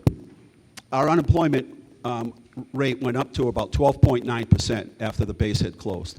Then, in the early 90s, the economy got real bad. As you can see, there are 6,700 military jobs and 2,600 civilian jobs. Just to talk a little bit about sort of the devastating effects that Devon's had on us, then in the early 90s, we went into a recession. There was a huge project, which we'll talk about a little bit later, by the Pyramid Mall that was going to build a 1 million square foot retail center down there at this particular location. They're going to pretty much take up all of that land, and they're going to build a 1 million square foot retail center. The revenue from that was going to support the city's efforts to build a brand new school. All in just a couple of years, Fort Devens closed, the economy sort of tanked, so to speak, and then the mall followed the Devens project, and the city of Leominster was in tough shape. In 1997, we did we call it a planning charrette, a growth management plan, and here are some of the obstacles that we had in 97: lack of infrastructure, lack of marketing of the region, lack of educational systems, traffic congestion, instability of healthcare system, and again, lack of adequate funding for capital improvements. I think one of the things that we've been able to cultivate is our public-private partnerships. We have worked real hard with business. We tour businesses all the time. They let us in. We walk around. We tour. We bring 20 different folks from different state agencies, local agencies, workforce training, colleges, schools, and we take a visit. And we learn a lot from those businesses. They teach us a lot in terms of what future trends there are for us to be following in order to meet the demands of the changing industry. We now have gone from the 1997 report to, we have about 450 acres of shovel-ready commercial industrial business park land in the city of Leominster. So whereas 10 years ago, somebody would come to town and say, I want to bring some jobs, I want to bring industry here, we didn't have the infrastructure. We had the land, but not the infrastructure. Today we do. Ready for you, we left you each with a little brochure there with some of the highlights of the city. As a result of working with our private partnership and working with local university, Fitchburg State University, one of their students came forward and put that package that you see there together and went out and raised about $7,000 on their own to fund that. And so that's now, we finally had a marketing piece that we could share with people, and we also have the infrastructure. Before, we didn't have either or, and but we had a good line to sort of attract people here, but we just didn't. We weren't ready to be able to turn those business parks over to future customers. We've built actually 2 new schools and an expansion of a $45 million renovation of the Leominster High School. We've expanded our Center for Technical Education, which is one of the few educational systems where the high school and the innovative school, and the actual, we used to call it the trade school, the old days of this trade school, now it's the innovative schools, where they're combined. That's one of the few. And so a student can walk out of the high school with 2 degrees. And one thing that we're able to do with local Mount Wachusett and Fitchburg State University is that we're able to quickly adapt to the changing needs of industry. So if the casino was to come to town, we could develop a program for training and do it real well. And we have workforce training as part of the community here. It's a regional player. a state agency, and we all work really well together to make sure that we're changing those programs. We don't have programs that are 20 years old and nobody's using them. There's no need for that in the industry. We can go ahead. We've done $50 million in transportation upgrades. You can see those are all of the different projects that we've done here to alleviate a lot of our traffic and infrastructure problems that we had here, to be able to accept a project like this. Again, we have a major university affiliation with our Health Alliance Hospital here, and they're going to be doing an expansion as a result in the spring. And so, again, we continue to be a regional player here in the city of Leominster. Why? That's the thing, everybody else, you see something on the news, and what is the question we ask later on? Why? I'd really like to know why. Why did that person do that? What happened there? I'd like to know why. Leominster is the only gateway city that's one of the host communities. And I think you're well informed. I'm not going to go through what host communities are, what gateway communities are, but there's a reason for being a gateway community. Population has to be greater than 35,000 people, less than 250. Medium income plays a role in that, and the rate of education attainment, a bachelor's degree or above, plays a role in that. And again, mid-sized urban centers, the anchor regional economies. As you know, in this country, it was the cities that were the economic engine for economic development. And then that sort of shifted away. People pretty much left cities alone, walked away from them. They went to other places where there was virgin ground and land, where they could build on flat land. It was really easy. They started getting grants. And so a lot of the cities sort of fell behind. And we were one of the cities that had, many of the jobs were here. This is where people came to work. And that all changed. And that's why we qualify for a gateway city. And I have to say a little plug for the governor, because he came up with this program, and it has to be one of the hallmarks of his administration. Unemployment data, it speaks for itself. We do a little bit of comparison here, very little, comparing ourselves to the other two host communities. And again, you can see what the unemployment rate is here versus those other communities. The story tells itself. We remain at about 9%.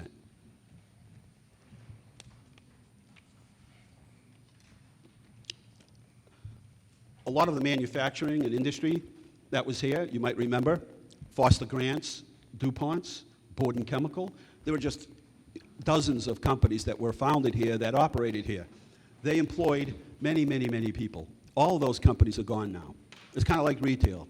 Zayres and people like Ames and people like Newberry's and Grants and those places, they're gone. So are these companies. And the manufacturers that are still here, and we still manufacture a lot of housewares, plastic products, but we're competing with places like China.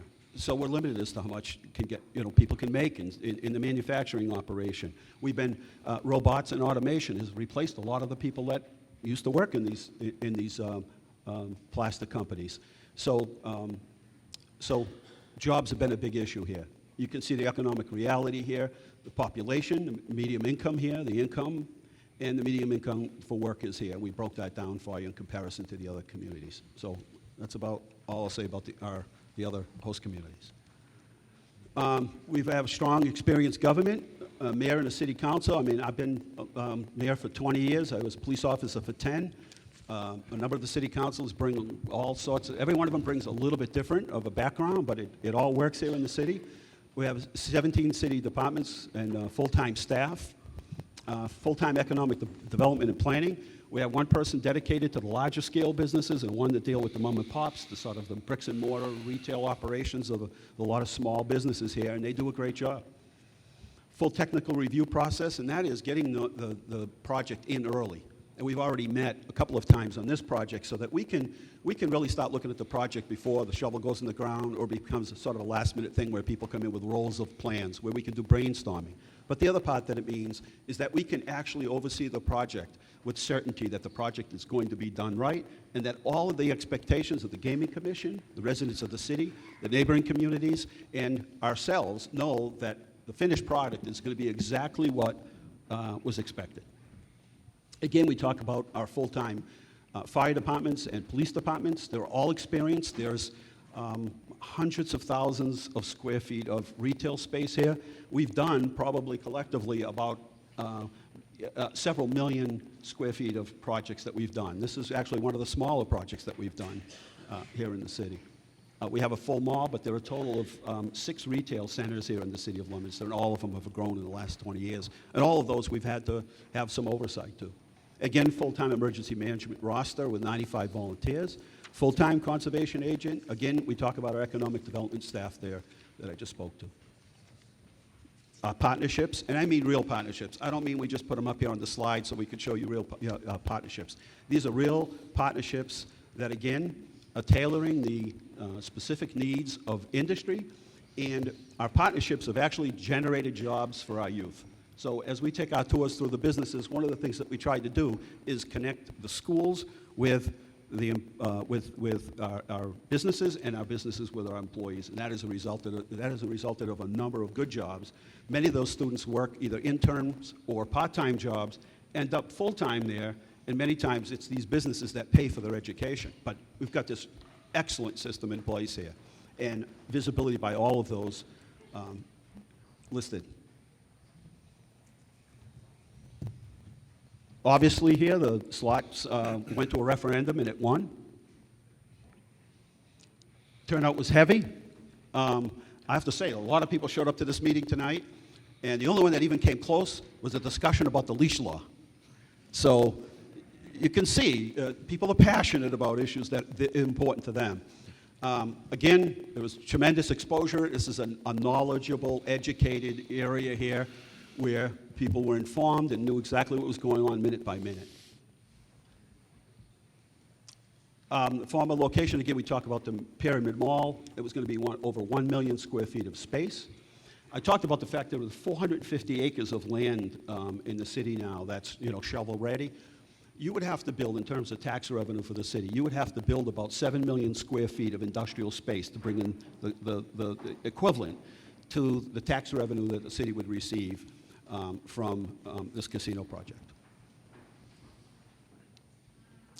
It's a prime site for development, meets our energy initiative goals by being LEED certified. The city of Leominster is very energy efficient and a green community, one of the first communities that's had an outstanding record for Tree City USA, for our recycling program, on and on and on. We have a number of different third-party solar projects where we're involved in, and I think we've done a good job with it. Water and sewer infrastructure is in place in that particular area that we're speaking to tonight, as well as other areas in the city. So again, we can accommodate the live proposal. Direct impact of the casino. One of the things that we will do with the funds from the casino project is, and I think you'll hear over and over and over tonight, it's jobs. You can see where the unemployment rate was, you can see where it is now. At the end of the day, and I think most of the questions that you had tonight were centered around jobs. This area needs jobs.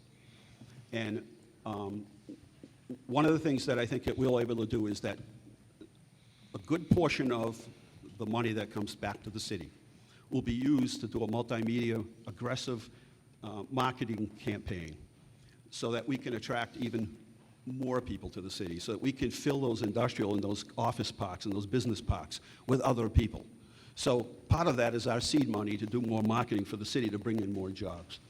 One of the things that has happened with around the country is the $15 an hour job, those are the jobs that used to be here. And people could, manage on $15 to $20 an hour.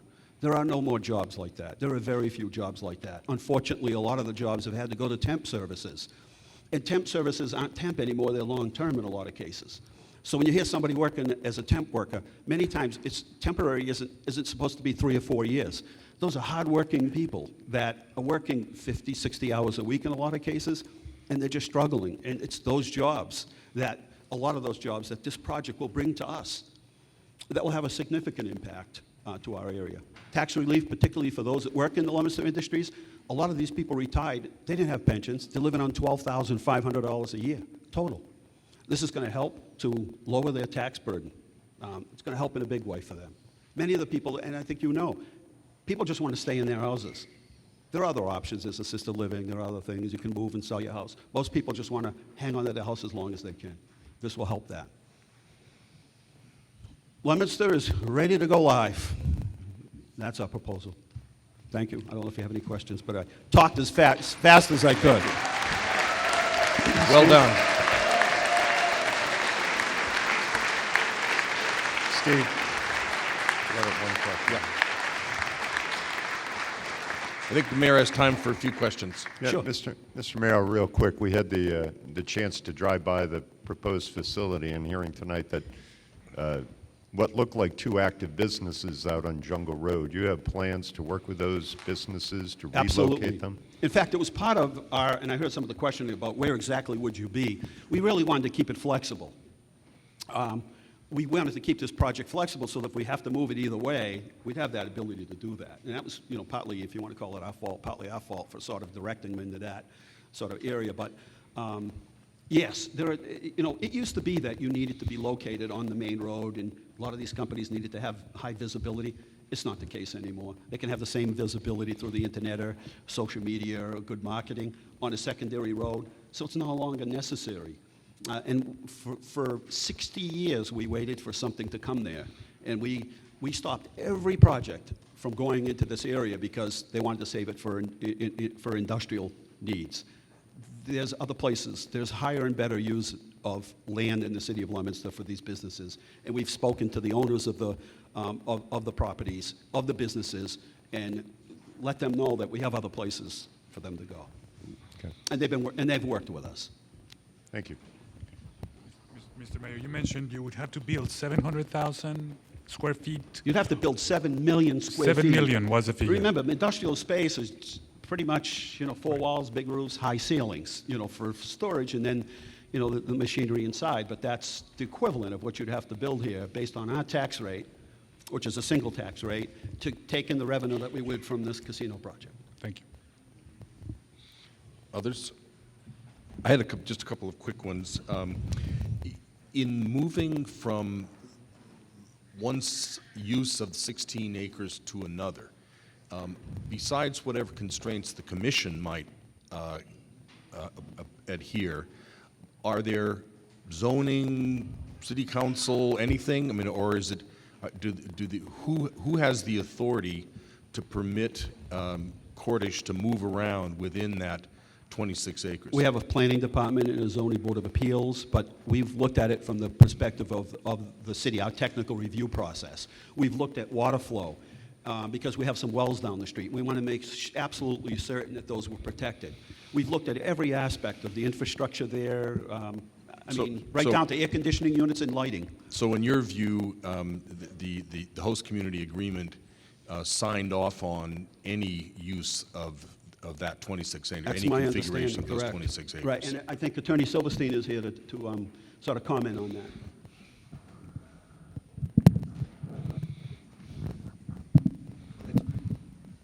Good afternoon, members of the commission. To answer your question, Mr. Chairman, the special permit issued by the Zoning Board of Appeals of the city specifically includes all of the various properties that comprise the 26 acres. Doesn't limit the development to any particular portion of that. The host community agreement references 16 acres on Jungle Road, doesn't reference any particular lots, and so clearly would encompass either the so-called northern portion or the so-called southern portion of the site. There is an administrative site plan review process before the planning board that this project would have to go through. That is not a discretionary permitting process, and that is not a process that the applicant has yet gone through. It will go through that process if and when licensed, and the planning board would be reviewing the quote-unquote site plan to ensure that the site plan adequately protects pedestrian and vehicular safety and things like that. So from the city's standpoint, certainly through the host community agreement and the special permit obtained from the Zoning Board of Appeals, either of the alternatives would be permissible. And I guess just if I could add one point with respect to the commission's regulations, just real quick, I do note that the commission's own regulations contemplate amendment of applications either through being required by the commission or at the request of the applicant. I don't even think this rises to the level of an amendment since it was specifically incorporated in the original application as one of the alternatives. And the Commission's regulations also encourage sustainable development, and I think, as you've heard, this is something being pushed through the MIPA process as redevelopment of an existing building, and so I think for all those reasons, this is certainly something that the Commission, I wouldn't presume to speak for you, but could permissibly consider. Could the gaming establishment expand from 16 to 26? The HCA said 16 acres on Jungle Road, didn't say which 16 acres, but is it limited to 16 acres? I guess I would point out a couple things about the host community agreement. The host community agreement in the recitals, and recitals generally under contract law are setting the stage. They're not terms of the contract. They're setting the stage. They're giving context. In the recitals, it refers to the project site as being 16 acres, more or less, on Jungle Road, as may be modified from time to time. And I would submit that both the fact that it's in the recitals, it's not a condition, it's not a term of the contract, it's referencing what the current understanding is, it provides for future modification, that yes, if the developer chose at some point to expand onto the additional 10 acres, that would be permissible. But I would note that under the host community agreement, there's a break point, there's a threshold at which an expansion would require further negotiations. A square foot break point? Yes. Which is what? I believe it's 175,000 square feet, but don't quote me on it. All right. Yeah, I have one last thing if you have time.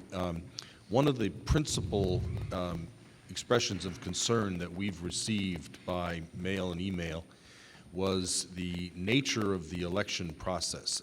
The implication, or not the implication, the assertion that it was done on very short notice, that there wasn't time really for the opponents to get organized. How do you characterize that process? What process did you go through? What was the time frame, et cetera? Right. I mean, by statute, we were limited as to how much time we had. But when we first were approached by the Cordish group, both myself and the city council, it became public very quickly. And then there were a number of meetings held by the city council. I don't know how many emails, phone calls, Facebook messages I took, but it was significant. And we were constantly in talks with the local press so that we get all the information out. I think there was an abundance of information. I don't think anybody talked about anything all summer. I don't even think anybody can tell you what happened this summer other than the casino. I know that's all I did was look into every person's issue, look at videotapes. I visited more casinos than I'm 56. I've been to more casinos in 6 months than I've been in my entire lifetime. All we did is casino. It was all casino all the time here in Leominster. And I think at the end of the day, everyone had their opinion about it, but I think there was, and this is my opinion, there was more than enough time for anybody that wanted to get to the polls to vote either yes or no to do so. I think that, again, that's all we did is talk about the casino. That's the only conversation that happened here. I couldn't tell you if we had warm days, hot days, or how big the tomatoes were. All I could tell you is all casinos all the time. The other thing I wanted to kind of point out is when you make your site visit to the location when New England Development built the retail center down there, what we asked them to do is to look and do all their traffic impact analysis for the whole area as if it was completely built out. So we looked at every square inch of space down there and said, let's assume every square inch of that space is built, and then let's maximize that so that we're not ripping traffic signals out here every time another project comes through. If you go down there, even during the holiday season, you will see that the traffic infrastructure down there, right from 190 all the way in, is very underutilized. In fact, the lights, we can't seem to get them synced so that you don't hit every red light down there because there's not enough traffic. So you'll see that down there. We went above and beyond to get the developer to really look at that whole area, both sides of the street, all the way in, all four corners of the area of 190 and 117. Okay. Other commissioners? Thank you, Mayor. Okay, I just quickly had Gentlemen. the fire chief and the police chief with me. I know they have just some brief comments. We all went out to Maryland and spent a day, and we sort of went off-site and talked to some of the people that work there, unsupervised, and Yeah, also, we had the opportunity to talk to the fire marshal of the county down there and the police lieutenant. Very informative. A couple brief comments from myself, Fire Chief Robert Sidlow, Fire Chief, City of Leominster, resident, second-generation firefighter. Leominster's Fire Department is 80 persons strong. We run 3 engines, a ladder. We have 3 ambulances. We're a good-sized fire department in a busy city. We are very capable of handling this casino. There's been press releases from different communities that we might impact mutual aid. I don't see that for fire protection. It's going to be a 125,000 square foot building that will be sprinkled. We have many of those buildings in our city. The occupants of the building will be awake. This is not a residence type structure. Fire-wise, I see no issues. We have ample city municipal water down there that's gravity fed. We don't have to rely on pumps. EMS, we run the ambulance.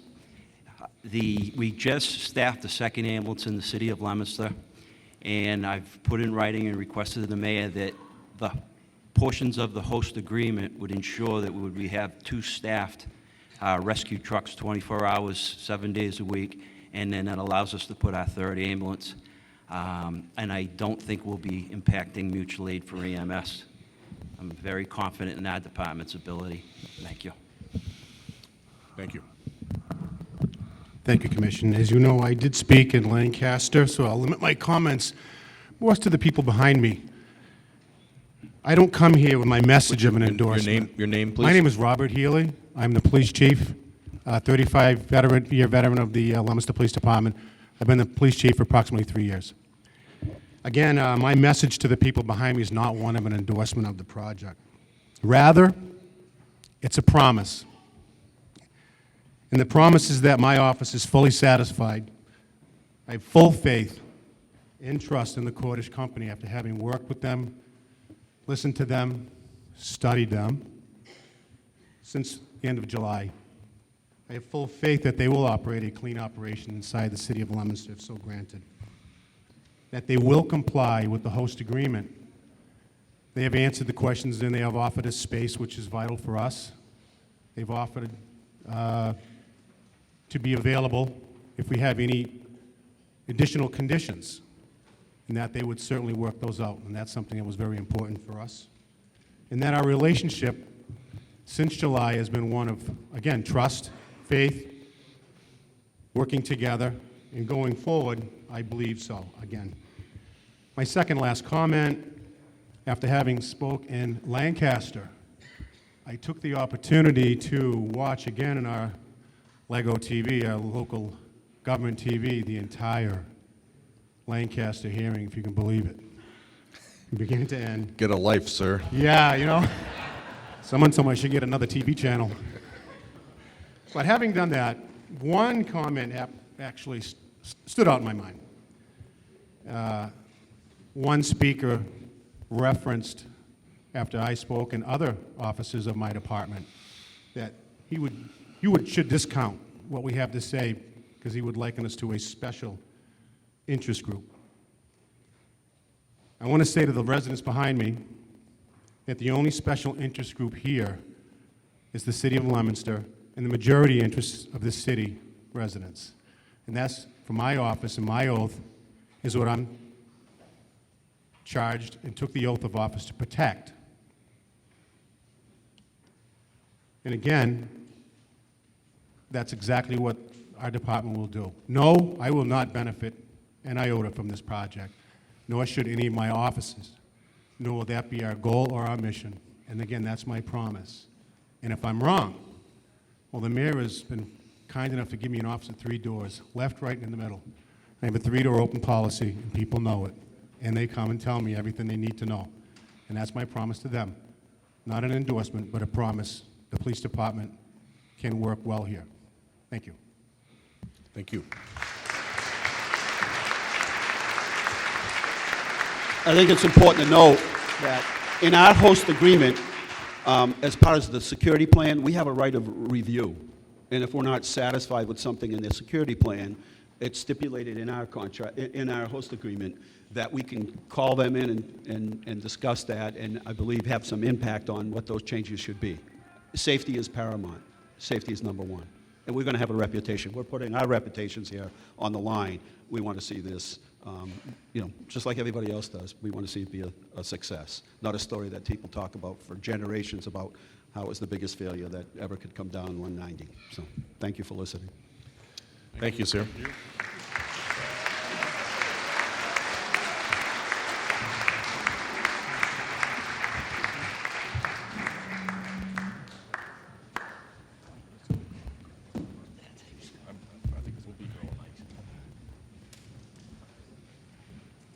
There is no barrier to using the entire 26 acres.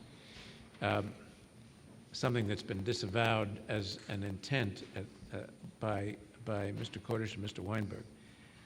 I think that there are going to have to be some additional discussions internally by the Commission as to the answers already provided in the application, and to see what position we're going to take vis-a-vis this.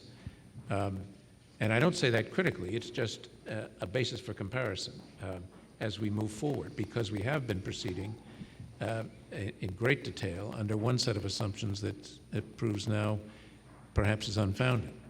So I'm going to, there will be additional questions in any event, and therefore I'm going to defer asking the other questions I plan to ask verbally tonight, and have them folded into additional questions that are asked later, and post both the questions and the answers on our website, so that the transparency that this process is designed to bring will remain.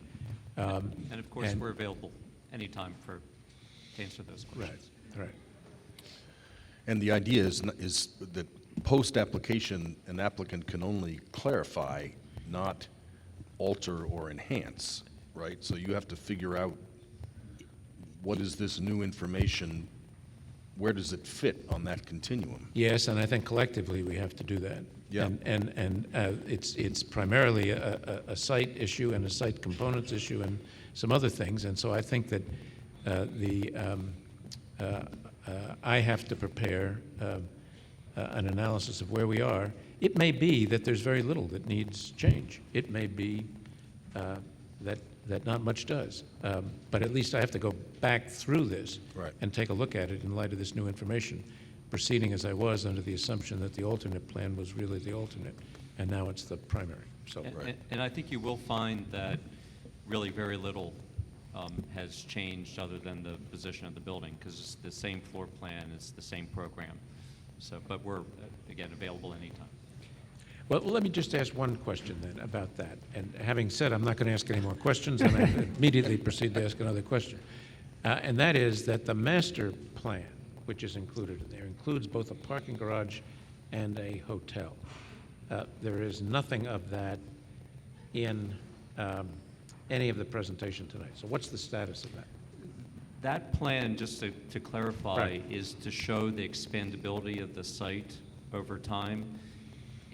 That is not intended to be a first, the first phase is the casino as you see it, which is the same really in either north or south program. So we only showed that anytime we do a project, we want to design it so that in the future, if other components are to be added, that we've thought through it up front, and that really the only intent was to share that with you, to show that we've thought through and there is an I think expandability of the site. if you go to the verbiage, it's very, very clear that we're saying, and I don't want to misrepresent to you, that we are not building a hotel. Under either way, we're very clear.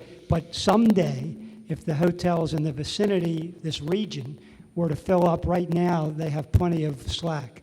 And we're going to send our customers to them. And we're very clear in that verbiage. But we want to show you that we do have the land, that if 5 or 10 years from now the hotel occupancy in the region fills up, we could put a hotel on. But we're not planning on one.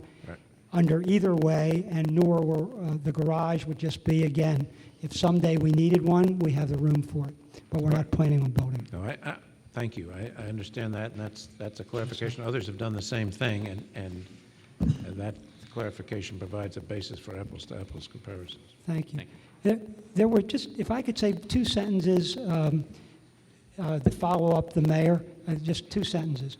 One, if you check the zoning board of it's called the Board of Appeals here, which gave us our zoning for this acreage, you will see specifically listed by the zoning board the northern address and the southern address. So they covered the whole swath on Jungle Road, specifically by address. The northern address has a number of 32 Jungle Road, and then you go down to 42 and 52. You'll see what the zoning board did was say, we're rezoning for casino use 32, 42, and 52.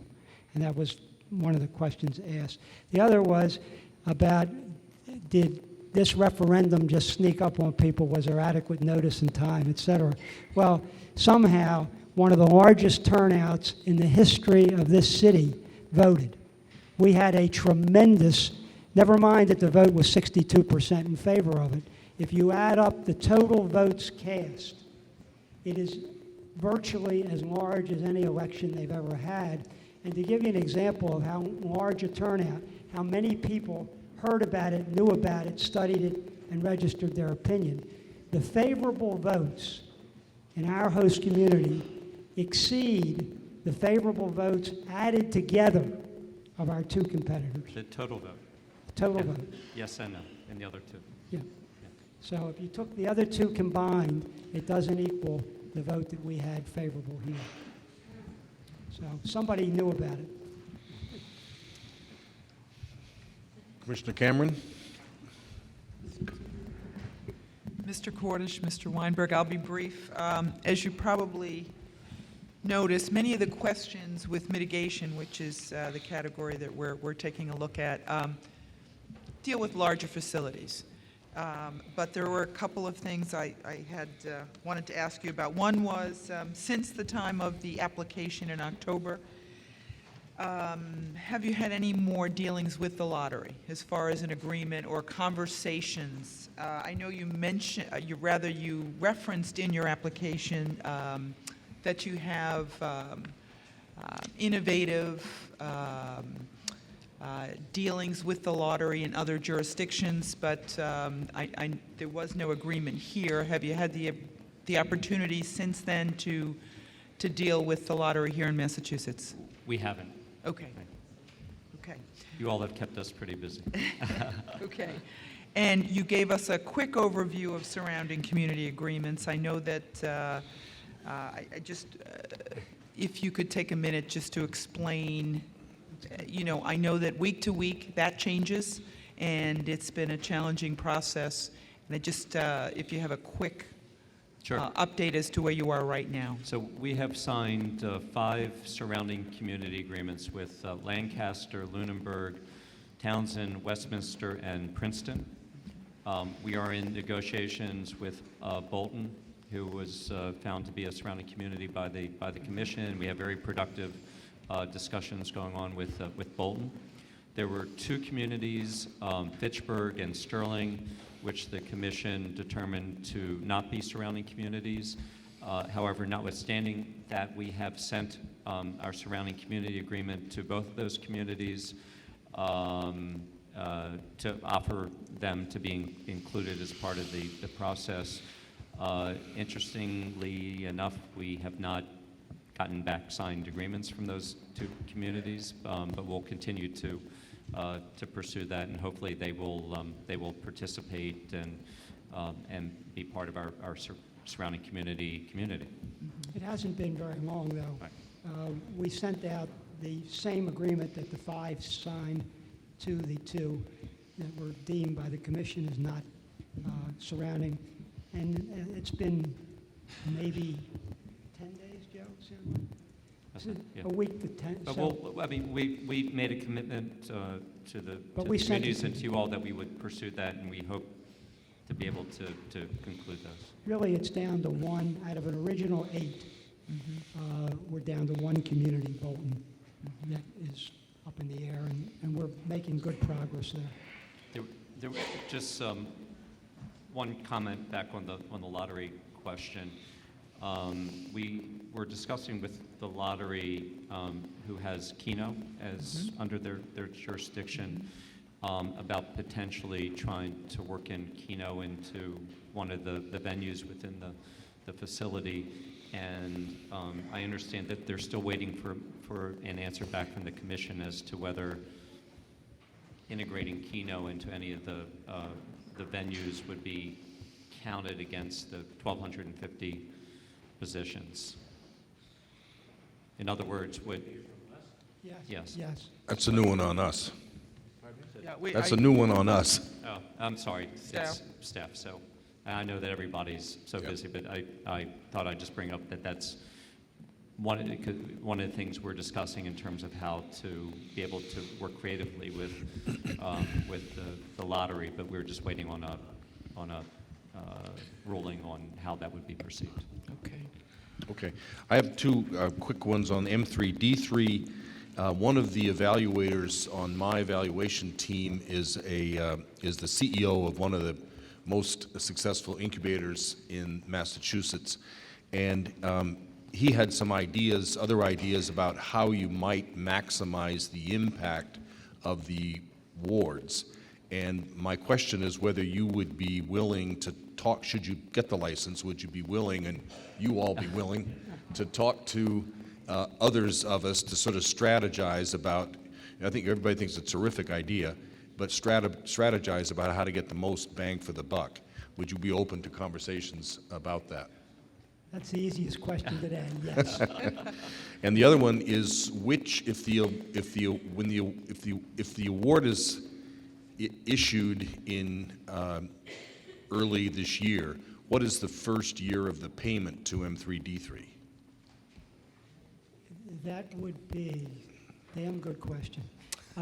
Had to make up for the softball I gave you before. You didn't have to. You could have given me 2 softballs.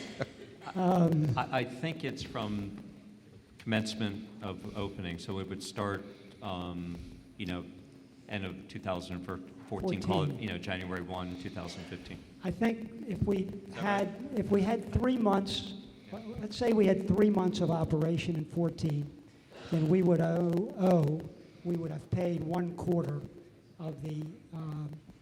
So maybe prorated on a calendar basis somehow or other. Okay. Yes. All right, well, that's interesting. That was it for me. Anybody else?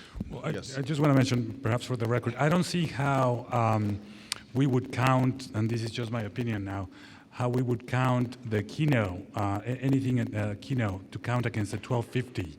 The projections that we know are evaluating on those slots machines really are at capacity. That there's a capacity constraint. As we've looked at the market and the timing, and that's the real benefit for the state and for this Category 2 license. So I think it would be undermining the goal of protecting the lottery and the financial sustainability of the Category 2 applicant to count those against each other. I don't see why we would. Get an answer to that as a commission quickly. Yeah, whatever staff member is hiding that one will.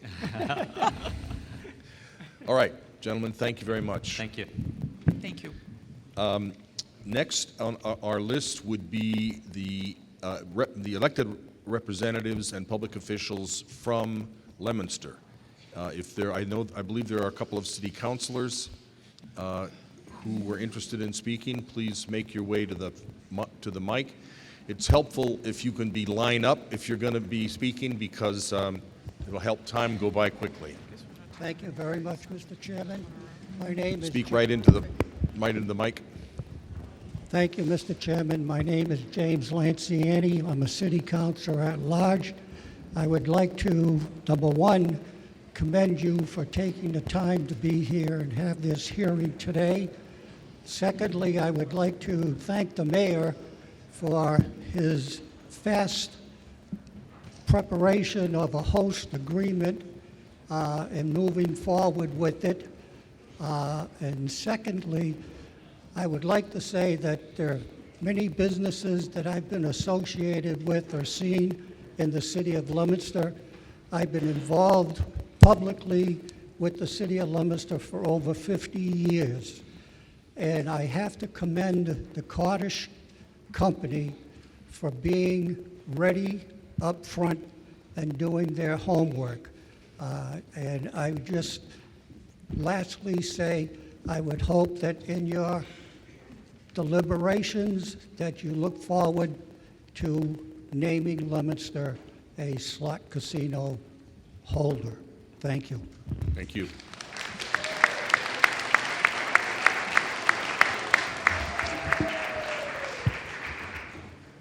Good evening, Chairman Crosby and members of the Commission. My name is Claire Frieda. I'm a counselor at large. I did speak in Lancaster, but I felt it was important to speak in my hometown, in my community, to tell you how important this is to all of us. I have been a city councilor for 20 years. 16 of those years was representing the area that the casino is being proposed. 4 of those have been at large. Prior to that, I was on the school committee for 6 years, and I say that because it was in the height of the mall that has been discussed many times, and there were a lot of empty promises because the homework wasn't done. There was $600,000 proposed to build a new school. That never happened, to help us start the architectural plans. That never happened. Our community was very divided, and we really don't want to see that happen again. It's very important to this community, and that the Commission really listens to both sides of Leominster citizens. There was a vote. I have the utmost respect for the opposing point of view as well as those in support. But I do have to point out, as I did in Lancaster, we have 5 wards, we have 15 precincts. 14 of those precincts were in support of the casino. The one precinct that was not was the precinct that the casino would actually be in. And out of those, there was only a 63 vote difference in opposition. That was the only ward, the only precinct in the city that was against the casino. So I think it's a pretty level field throughout the city of Leominster in support. Representative Di Natale also mentioned the cooperation and the regionalization that we are very serious about in the city of Leominster. We do a lot of work with neighboring towns and communities, and I think it shows with our overall impact of our local communities. Fort Devens has been discussed. I won't bring that up again, but that really, really hurt us a lot in terms of the permitting process was so simple from the state into Devens as opposed to what businesses have to maintain in the city of Leominster. Another important piece is in my professional career. I'm a real estate appraiser, and I've been an appraiser for over 35 years, and I deal mostly with local banks. And I can tell you, I've gone from the high of people buying their first home to the low of seeing people lose their homes to foreclosure, and doing those same homes and watching families lose them due to unemployment, due to job loss, and due to a lot of economic issues. And although we are showing close to 10% unemployment, I think if you really did a lot more of the research, we're closer to 15, 18, maybe 20%. Those aren't on the books. 10% is what shows. We are a gateway community. I don't think that can be said enough. I think that really has to be a strong consideration for you. Traffic issues are going to be the same traffic issues, whatever is going to be developed there. So I really think that has to be looked at more objectively than specific. I think if we had a large manufacturing facility there, we had the mall there, we had a number of other manufacturing there, we would have the same viewpoint that we'd be looking at. I really think it's important to the city of Leominster that, we support this. I support our local staff. I support our police chief, our fire chief, our DPW, the people that we rely on to keep this city what it is and to maintain what we have in our community. They know better than all of us when they come to us and tell us what their needs are. And I think to listen to them, speak to the issues tonight is pretty important, and I hope that you see that. My last comment will be in your, on your website, in the notice for public meeting, it really stresses the neighboring communities, the impact, the city of Leominster, and people within that city. I'm hoping that in the public comment, you will put the most emphasis in your decision-making on the people who actually live here, who are impacted in the local communities, and keep an open mind as to those that are really affected by this casino and the need for this economic development in the community. I also, as a closing note, would like to thank the Cordish Company. I've contacted them as I've gotten questions. I've referred people to them, and I've heard nothing but professionalism back from anyone that I've referred to them. So I'd like to thank them for all that they've done as well, and hope that you really seriously consider Leominster for your selection. Thank you. Thank you, Councilor.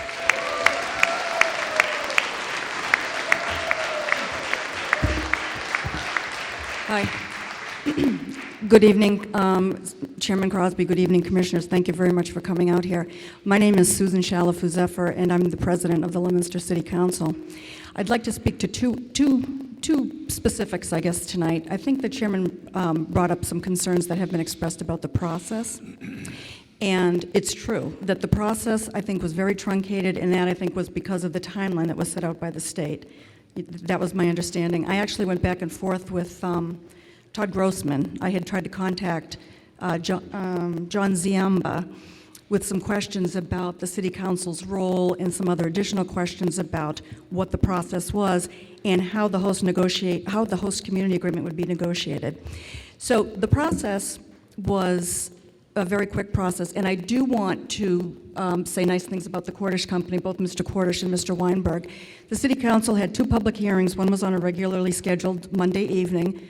Both Mr. Cordish and Mr. Weinberg came down and addressed questions that we had as city councilors and also members of the public that they had. They came down the following Monday because I asked them to, and we had a meeting on an off night. They both, again, came down and spent, their valuable time answering questions from the community.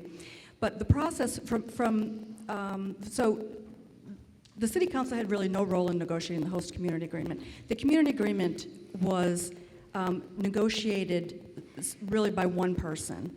So when you hear people talk about the community, we've negotiated this or this is the agreement, it was negotiated really by one person. There wasn't one public hearing, not one public hearing, not one opportunity for public input into that host community agreement before it was signed. None.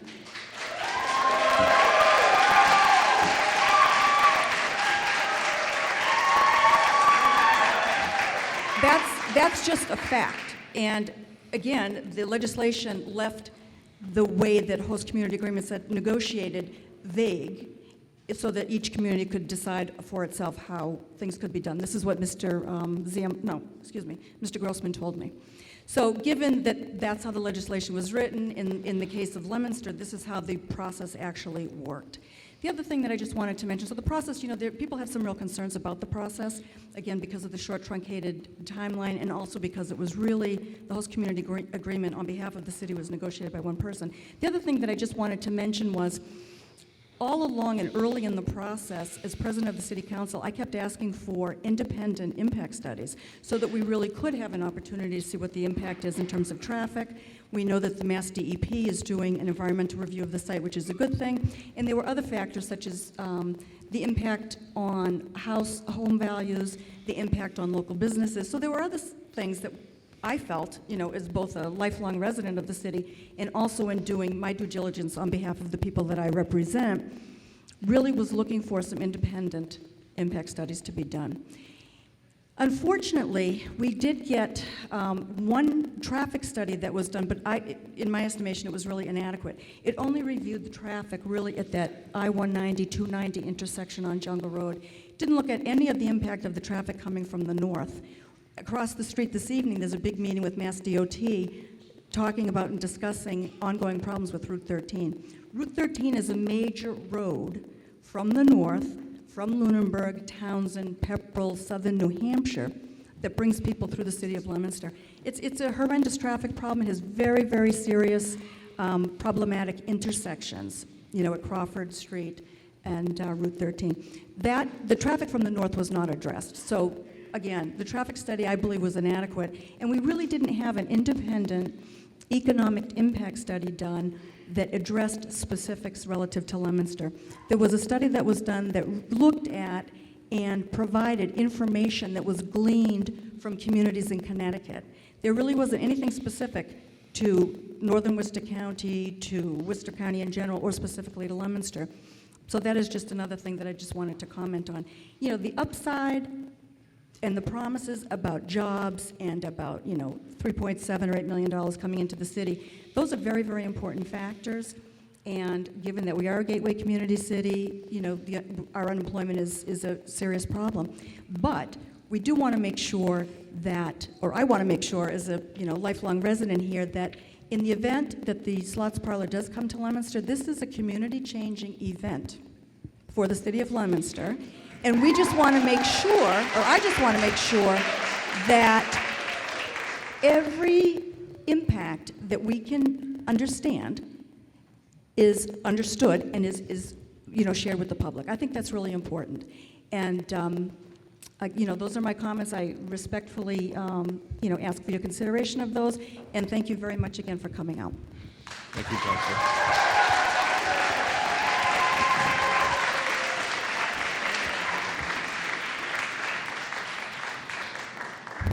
Good evening. I'm Dave Cormier. I am the Ward 3 City Council, and I represent the district in which... Speak right into the mic. I'm sorry. I represent the district in which this proposed facility would be located. I do respect the, you know, the vote of the voters of the entire city of Leominster, but I did question from the get-go, you know, why people up in North Leominster on the total opposite end of town, you know, get to vote on an issue that impacts, you know, a neighborhood that I represent. But I do understand how the law works, and that's the way it is. So at this point, you know, my concerns, I know that the mayor had spoke about the interchange at 190 and 117, that it's overbuilt, you know, now and can handle much more traffic. But what I do question is, you know, the neighborhoods over there. So that's something that I think that, you know, the commission needs to have some further conversation about, to ask about traffic patterns that currently exist on Willard Street, Old Mill Road, and those areas over there, because that's, you know, that's an issue. And of course, in Ward, in 3B, Precinct 3B, the vote was close, and I still can't figure out if it's an anti-casino vote, you know, in terms of the close vote, or, you know, anti-development, because things have changed a lot since Walmart has went in. So I guess these are some things that, you know, the commission should look at as well and consider before any type of a decision is made.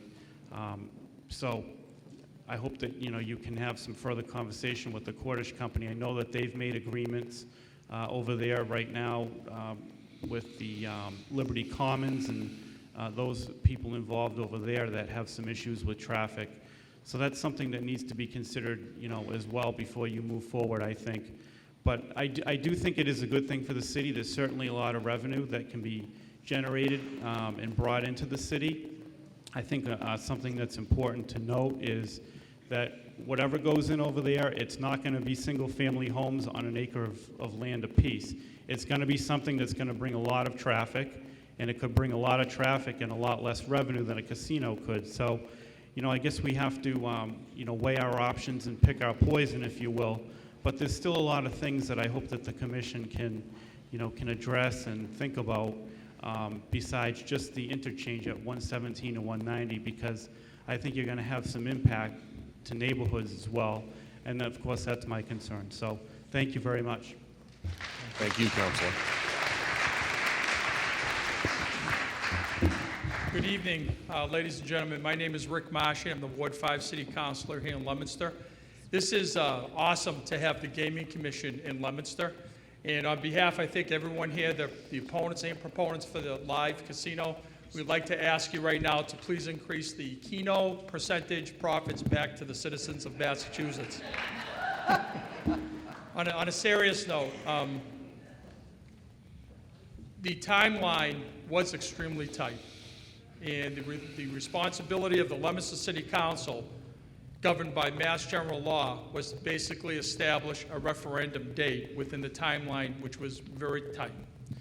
As far as the information is concerned, when it comes down to site plan approval process, you can bet that what will happen is the elected officials will represent not only their neighborhood, but also the city's best interest and participate in that process in the public hearings.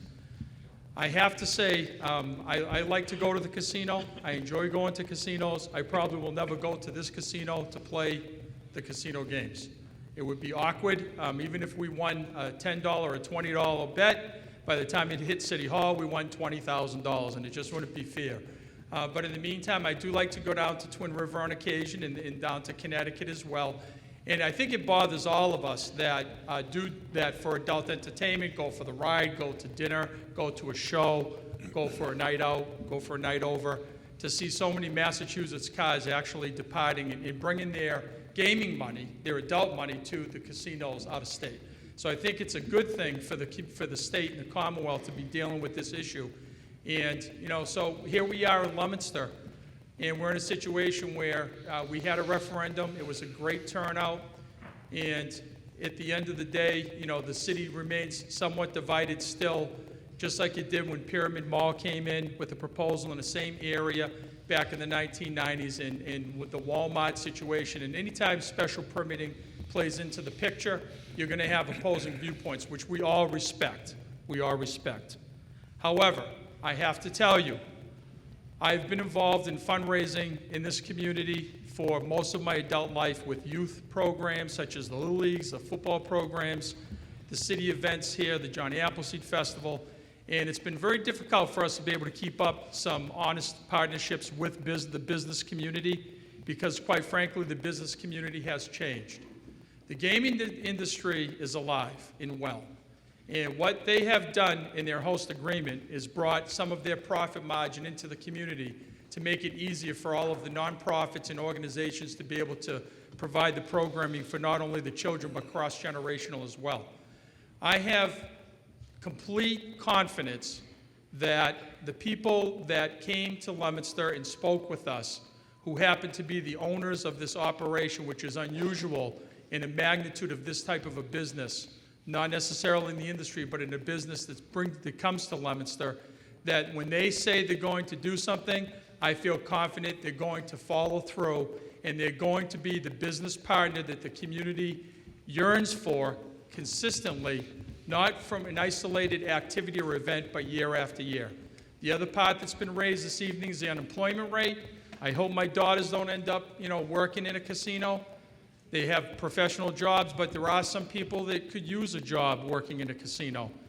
And this casino here is promising full-time jobs with benefits, and that's unusual today. Would we like to have industry there? Yes. Would we like to have high-tech? Yes. But at the same time, as you heard from the mayor's presentation this evening, we've made provisions from a planning point with not only local money, but also federal and state grants as well to provide locations in order for that to happen if, in fact, there is an opportunity down the road. So unfortunately, you know, we have waited since the Girard administration, going back to the early 1980s, in a road that was called Jungle Road, which we probably should have changed its name 100 times over. But this happens to be a project that has some credibility for today. What it will do for the impact in the community down the road, I feel 100% confident, not only in the administration, but most importantly, the police chief and the fire chief that came this evening. And for the folks that live in that area, you know, we are going to be all over the company to make sure that their neighborhood does not become a nightmare for them and that they can live in harmony. And Cordish Company will come out of the building and make sure that the neighborhood is safe for them. I feel very confident that the host agreement is a good agreement. It was a tight timeline. There's a lot of things we have to do as a community, site plan approval process, and the ability to sit down with this company and actually have them listen to our concerns is worth its weight in gold. So I respectfully ask you for your consideration this evening in recognizing that there's a lot of really good things that can come to Leominster. It's the perfect location, and we'll make sure that our sister communities and brother communities around us are taken care of as well. Thank you. Thank you, Councilor.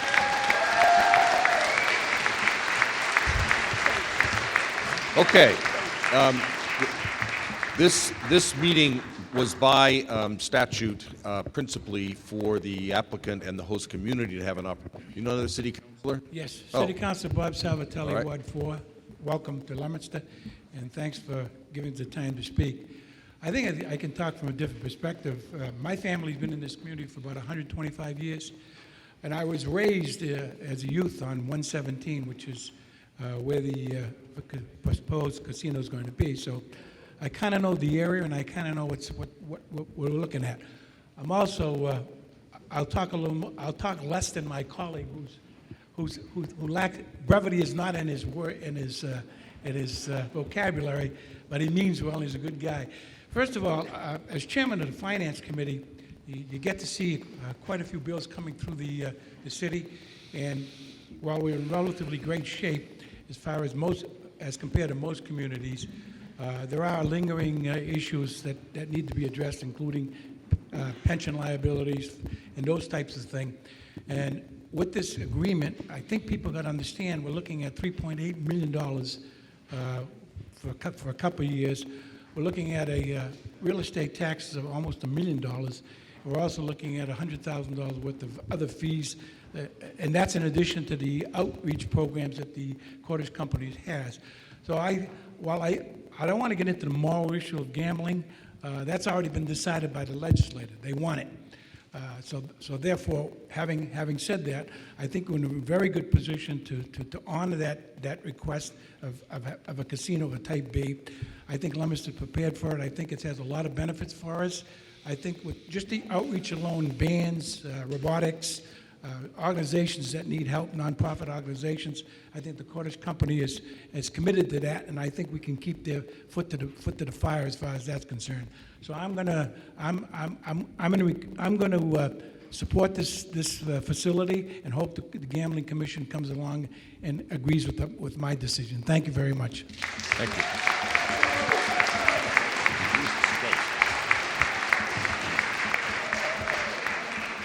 Yes, my name is Dave Rollins. I'm the Ward 1 City Council, and I represent the northern part of the city.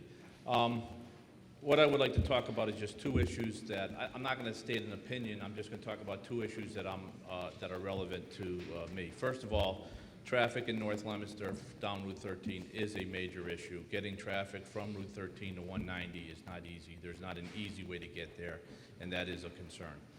The second point that I know is going to come up is a discussion about zoning. And it's been raised. I've been asked many questions, and I just want to have some clarity, and I'll provide you a little insight into my position. The city redid its zoning. It was a 5-year process. We hired a consultant to come in. We had the meetings in the beginning about every month. They went on for about a year and a half. Then there was a couple of different zoning proposals that came down to the city council. They were sent back for rework, and so it was a multiple-year process. I was the chairman of the City Council Zoning Committee, which reviewed the entire new zoning. And the reason that I bring this up is because new zoning came into effect probably 6 to 9 months ago, and so there's a lot of discussion around that. The point is, the land in question is now zoned multi-use 1. It was originally industrial. And I just want to make clear, in my 5 years of working on the new zoning, we never discussed gaming at all. It just never came up. It was never really on the map for Leominster during that process. So there was never any specific discussion that I can remember specific to this. But anyways, just the clarity on the land that's zoned there now. It's zoned multi-use 1. That is a base zoning district. It was originally industrial, and there was lots of industrial land in the city that thought they would not be as valuable, that they wouldn't provide good industrial growth there. So we allowed for additional non-industrial uses. And those plots of land, including the land in question, was rezoned to multi-use 1. That's number one. Number two is There was an old definition under the old zoning that was amusement, called amusement, and it listed a bunch of things including golf courses, baseball fields, gaming, and racetracks. That definition through the 5-year process got broken out into indoor and outdoor recreation. During that breakout, to sort of redefine it, indoor recreation, you can look at our zoning, lists a bunch of things. It doesn't list gaming, it doesn't list a racetrack, it just lists indoor activities that are under that category. Counselor, excuse Yes. me, are you taking the position that the zoning is either wrong or right for this? I mean, the history of it is interesting, but not really apt. But unless you're suggesting that it's not appropriate, if the zoning is not appropriate. No, I'm not suggesting it's not appropriate. What I'm suggesting is that once you open this up, you're going to hear a lot of input about this, and I'm trying to provide the background of how we got there, because it is a major discussion, both on the pro and anti discussion is, how did you come up with it? Is it really classified as indoor recreation? That's what it got classified as indoor recreation. That's where it was allowed by a special permit of the Zoning Board of Appeals. And that's the process that got us to where it is today. And I just want to be clear that that's what the history of how we got there. I'm not saying it's right or wrong. I'm just saying that's what it is. And so there's going to be discussion in there, and I want to make sure everybody understands how we got there. Okay. It is being classified as indoor recreation. Once the casino got classified as that, it went through the process as indoor recreation, which is a special permit by the Zoning Board of Appeals, and then it went that route. So Okay. that's how it got there. Thank you. All right, thank you, Counselor.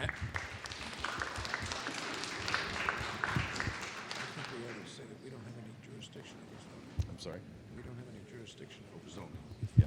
Get into Do you want to? I'm just saying to the chairman, that was an enormously helpful history, but it's really important to understand that the commission's role is to enforce, oversee, interpret, apply the state gaming law. The gaming law provides that the applicants and the people awarded a license have to comply with the local zoning and other requirements, and the commission doesn't have any jurisdiction over those. So that to the extent there are divisions in the town over the proper classification of this area, or whether this area meets a classification, that's beyond the scope of something that the commission can do anything about. And I think it would be helpful for people to understand that as the discussion proceeds. Great. Thank you. All right, so let's try to set a plan. We have I would say, in the nature of infinite number of people signed up here to speak. We are going to start with official representatives of surrounding communities. I would like to ask them, first of all, if you are here, there were at least town administrator from Princeton and the town manager from Lunenburg. I don't know if you're still here, but I will ask you, and I think it's important for everybody else, if you have written to us, we have read, all of us, every single word that has been sent, as you can tell from some of the questions that we're asking. It would be much appreciated if you don't come up and simply reiterate what you've already said to us. We have got it, we appreciate it, and it's been digested and considered. If you haven't written and would like to say something, please try very hard not to repeat stuff that we've heard many times. You know, if you want to simply register yes or no, or register traffic is really a big problem, or I really like this location, or whatever, that's to be welcomed. And we are here to hear, and we will stay here as long as it takes to hear. But I think in everybody's interest, it's appropriate to try to keep this limited. So try to limit yourselves. If you've already written, don't regurgitate what you've said before, and if you have something to say which is new, we're anxious to hear it. If not, just quickly reprise your point of view. And if we can keep everybody down to a minute or less, maybe we'll be out of here before next year, Christmas or whatever. So were there still the representatives from Lunenburg and Princeton? Please, come up. And I'd have you come up now, please, rather than wait, because we'll lose time while we're... Yes, sir. Good evening, Commissioners. My name is John LeBeau. I'm the town administrator in Princeton. Following the election here in Leominster and the application process by the Cordish Company, Princeton and Cordish entered into discussions that led to an executed surrounding community agreement that addresses the concerns that Princeton has about local impact.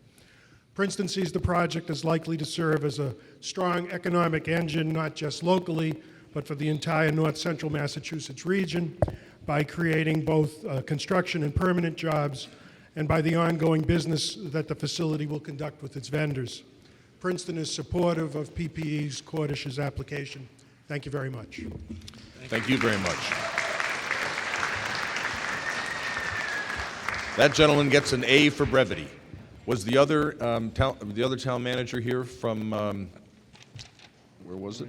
Lunenburg, I guess not. All right, so what I'm going to do is take the names from the lists as the, oh no, sorry, is there anybody here from a live entertainment venue that wanted to speak? Please come up.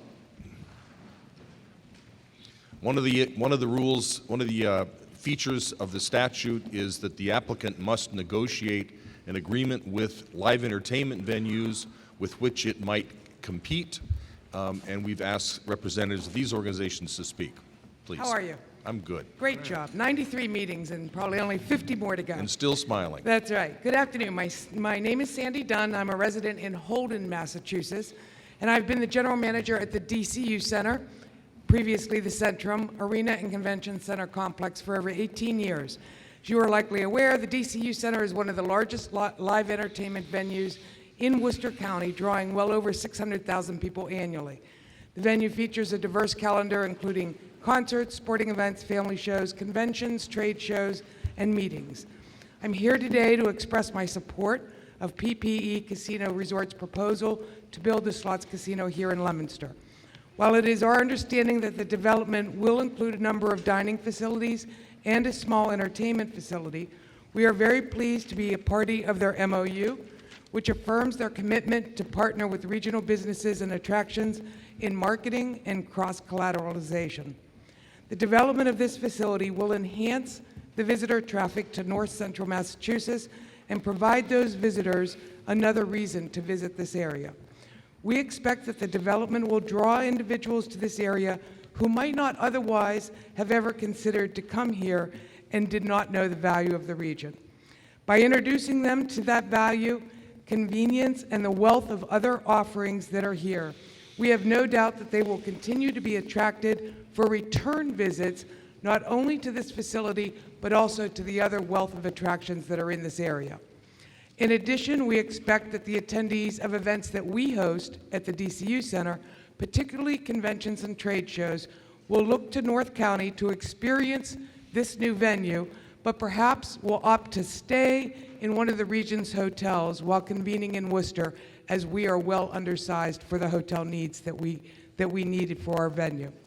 There's no doubt that this project is perfect for North Central Massachusetts, supported by the local residents' vote, partnered with the entire region and the hospitality communities for the larger positive impact, and because of the specific site location and the readiness of the project, the most likely to provide all of Massachusetts residents the quickest return of investment by bringing gaming to the state quickly. Of course, it goes without saying that the jobs, both the construction related in the initial phase, but as importantly, the ongoing employment of the facility is also a critical factor.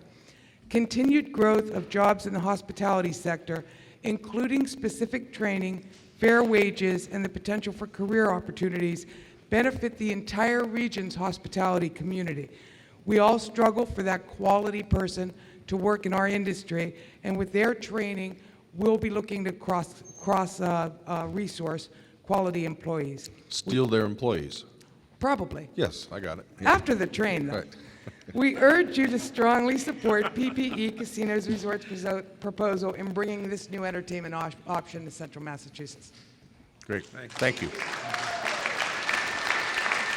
Thank you. All right. I'm going to read the names as they were received either by email originally or as people have signed up. And as you hear your name called, please just come up and line up in the interest of time. Jane Alessandrini, Denise Andrews, Dave Aronson, Daniel Esquino, Patrick Aubuchon. We're not going to stand on principle, so if you're first, let's go ahead. Go ahead. Just give us your name, your address, your town, and welcome. My name is Dave Aronson. I live right here in Leominster on Independence Drive. I just wanted to speak in behalf of the Cordish Group that when they came to town, Mark Thompson and came into our office. I own a company. It's a print company. We're a full-service print company. And he came in to kind of share what was going on regarding the casino. As a resident, I heard a little bit about it beforehand, but he was generous enough to sit down with a few of my employees and explain what was going on.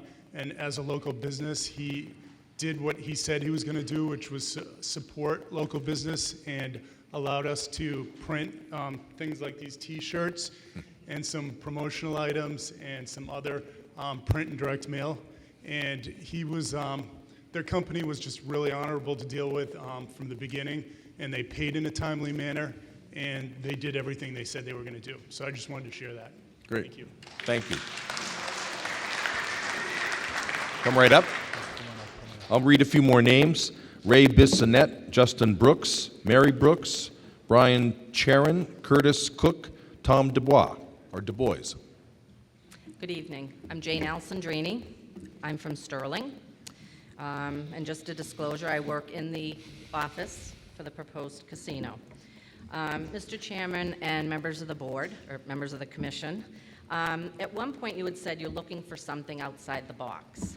Well, I got to tell you, the Cordish Company thinks outside the box in many ways. They've looked beyond the benefits of having an outstanding entertainment venue here in Leominster. They've gone in to the point where they've expanded to a new economic development proposal with UMass, as you know, by providing venture capital to start up medical companies. I'm in the medical profession myself, believe it or not. I'm a nurse, and I've been working at the office part-time since I graduated from school. They were kind enough to take an outsider in and give me a paycheck till I found my current nursing job. I look at this opportunity as a way of enhancing the entire Northeast region. You know, this whole UMass venture. It's gonna really help with the growth and opportunities that this area is so lacking right now.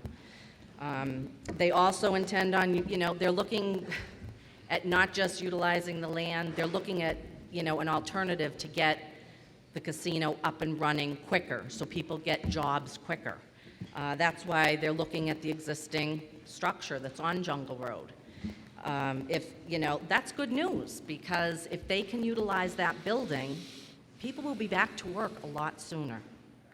I can tell you myself, being unemployed, my husband's a contract worker, we pay our own health insurance. And, you know, for people that say the job's there, no big deal. Well, they're not all entry-level jobs, first of all.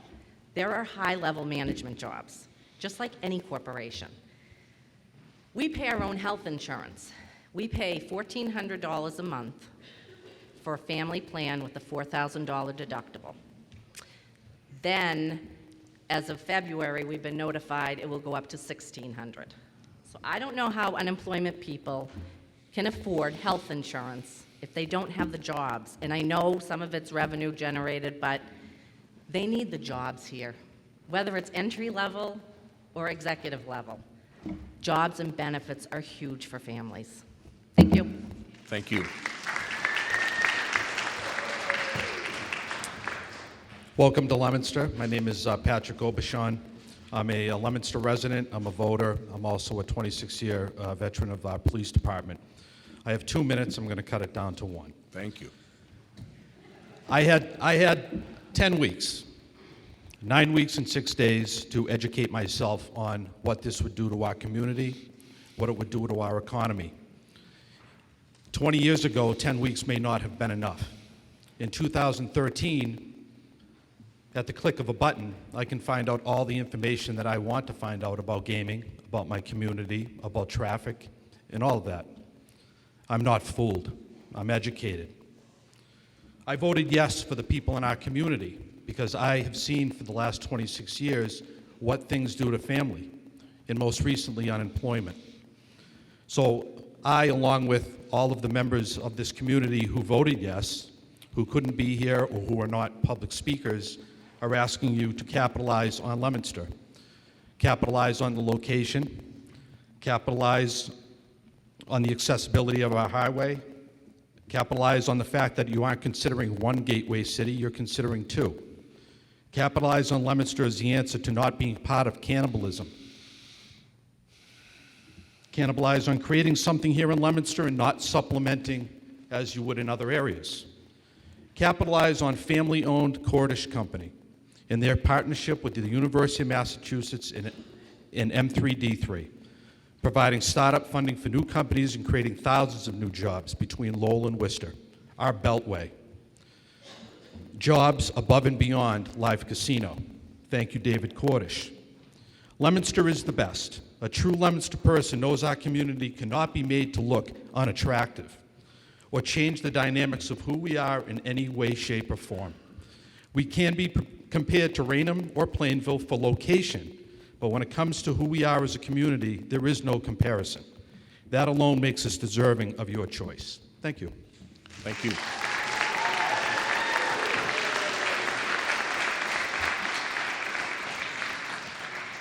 Good evening. My name is Jeremiah Reardon, and I'm Associate Vice President of Workforce Development at Mount Wachusett Community College.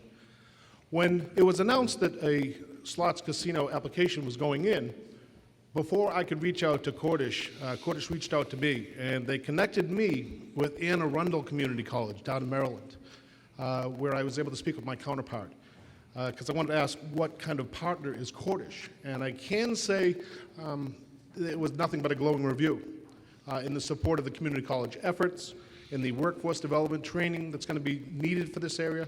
And it was a major concern of mine when I heard about this coming into the region, because Dana Scrino, the president of Mount Wachusett Community College, was going to turn to me and said, okay, now get them trained. And he's authorized, we've worked with, we've already contracted to purchase the curriculum that would be necessary to support Cordish's training needs. And I just wanted to speak to that point, that very rarely does the business reach out to us before we have a chance to reach out to the business. And they were very interested in making sure that all their bases were covered. Thank you very much. Thank you very much. I'd like to thank the Commission for coming to our great city of Leominster. My name is Ray Bissonette. I was born in this city. I'm very proud to be from this city. The one thing I wanted to say was the fact that you heard from a lot of our elected officials, and I think all of them, like myself, were born and raised here, paid taxes, went to school. This is our town, and we're very proud of it. The thing I want you to kind of realize is the fact that this is a great opportunity for our city, and like a lot of cities and towns that you've heard over the last few months, people want gambling. They want to go to a casino. Not in my backyard. That's what you've heard. They want the casino or the slot parlor to be built somewhere else. We don't feel that way. We want the slot parlor in our city. We want it in Leominster. This is the place that we want it.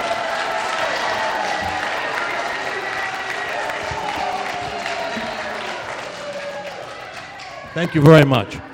The other thing is that, unfortunately, no referendum or no election is 100% to zero. So you always have opposition, and I'm sure that the people that oppose the casino have their reasons, and they have their right to be here holding their signs, and it's great that they participate. But the overwhelming majority of Leominster people, like myself, we want it here, and you can make it happen for us. And I know that you people will do the right thing. You've heard a great presentation today, and I know you're very intelligent people, and you want the best for the state of Massachusetts, and I hope you'll want what is best for our city, Leominster, and put the slot parlor in our backyard, because this is where we want it. Thank you. Thank you. Let me just read a few other names. Paul DiGeronimo from the North Central Chamber. Stephen D. No, I talked to him. Alfred Dupuis, Paul Durantz, Suzanne Farias. Can be lining up if you're here. Yes, sir. Good evening, Commissioners. My name is Brian Sharon. I'm a Leominster resident. Speak into the mic. Closer into the Leominster mic. resident. What's your name again? Sorry. Brian Sharon, Leominster resident. That guy might be a hard act to follow. And because I have to cut my time down, I'm just going to focus on some topics of what I wrote about and what I want to focus on. First, I'll say that I'm against the project. And what disappointed me the most about the project was the lack of information and dialogue between Cordish, the city leadership, and the community. From the day that the special zoning permit was granted on August 21st to the referendum vote, September 24th, there was a grand total of one public hearing held on the project. That was one public hearing. And that meeting was held at the behest of B&S Consulting, the firm hired by the city to do the impact study, and it took place a mere 10 days before the referendum, which left no time for any follow-up on the questions and concerns raised by the community that were in attendance at that meeting. Around 4 years ago, Walmart came to town. I personally attended 3 public meetings concerning that project. The mayor was there, city councilors were there, the developers were there, and most importantly, the public was there. There was dialogue, and the community was part of the process. 3 public meetings for a Walmart. 1 public meeting for a slots parlor, which dwarfs the Walmart project and casts a much longer shadow on the community. 1 meeting. I don't understand why the mayor didn't convene any of his own public hearings. After all, he is the person that opened the door to the city to these folks. He is the primary steward of the city. It was incumbent upon him to make sure that the residents knew the risks and the rewards of the proposal. All we heard throughout the whole process was the rewards, rewards, rewards. I don't know why the ward city councilors with Cordish reps in tow didn't hold meetings with their constituents to answer questions and provide information. It was of paramount importance that these meetings occur because of the timing of the slots proposal. It happened during prime summer vacation months. Folks were traveling, you had Labor Day weekend, and then you had back to school. So the city was distracted. By holding these meetings, you get the attention of the community. You pull them into the process, and people know what's going on. This didn't happen here in Leominster. I'd like to share some timelines with you. Raynham held its first public meeting on slots April 27th, according to the Boston Globe. They signed their host community agreement on June 11th, according to the MGC website. They held their referendum on August 13th. That gave the folks of Raynham 15 weeks and 3 days to consider gambling in their community. Plainham held its first public meeting on slots March 13th, according to the Boston Globe. They signed their host community agreement on July 6th. They held their referendum on September 10th. That gave the people of Raynham 25 weeks and 6 days to consider gambling in their community. Leominster's first meeting on slots was a private meeting between the mayor and Cordish, held on July 10th. The city council wasn't there. The public wasn't there. The host community agreement was signed July 18th, a mere 8 days later. The slots referendum was held on September 24th. That gave the people of Leominster 9 weeks and 6 days to consider gambling in their community. So if you look at these timelines, Raynham had nearly twice the time Leominster had, and Plainville had nearly triple the time Leominster had to look at gambling in their communities. The slots proposal here in Leominster was put on a fast track, and it stayed on a fast track. And if I could speak plainly tonight, it's no state secret that Cordish invested time and resources in the towns of Salisbury, Boxborough, and Danvers, and they were rebuffed by all 3. And so, with time running out on the clock, they found a partner in the mayor of Leominster who was willing to rush their project through the process in order to meet the October 4th deadline. In a nutshell, that is what happened here. And so tonight, I appeal to the good senses of the commission when I say that when you are proposing a project like this one before us, that will change the very fabric of this community, as well as the surrounding communities. You don't rush it. You don't rush it like it was done here. You don't hurry people to the polls without giving them the information they need to make an informed decision, and you don't misrepresent your project. There was another thing I was going to talk about was the discrepancy on what was in the ballot, presented here in Leominster and what you folks heard in Boston. You take time to conduct the process thoughtfully and thoroughly. You cite the rewards as well as the risks. You truthfully represent your project, and you absolutely make sure that the community knows what's going on and that they are incorporated into the process. That did not happen here in Leominster. And I know you folks get inundated with information and probably information overload, but I feel compelled to remind the Commission of some known facts.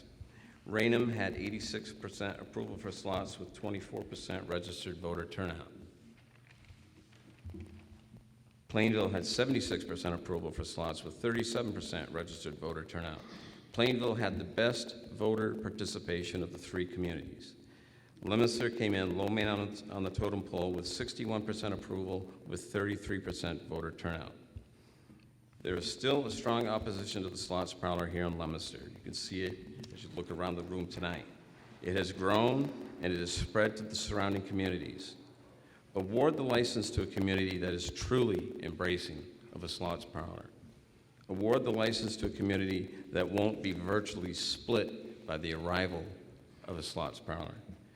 Thank you for indulging me tonight, and I pray you make the right decision, and happy holidays to you all. Thank you, Mr. Chairman.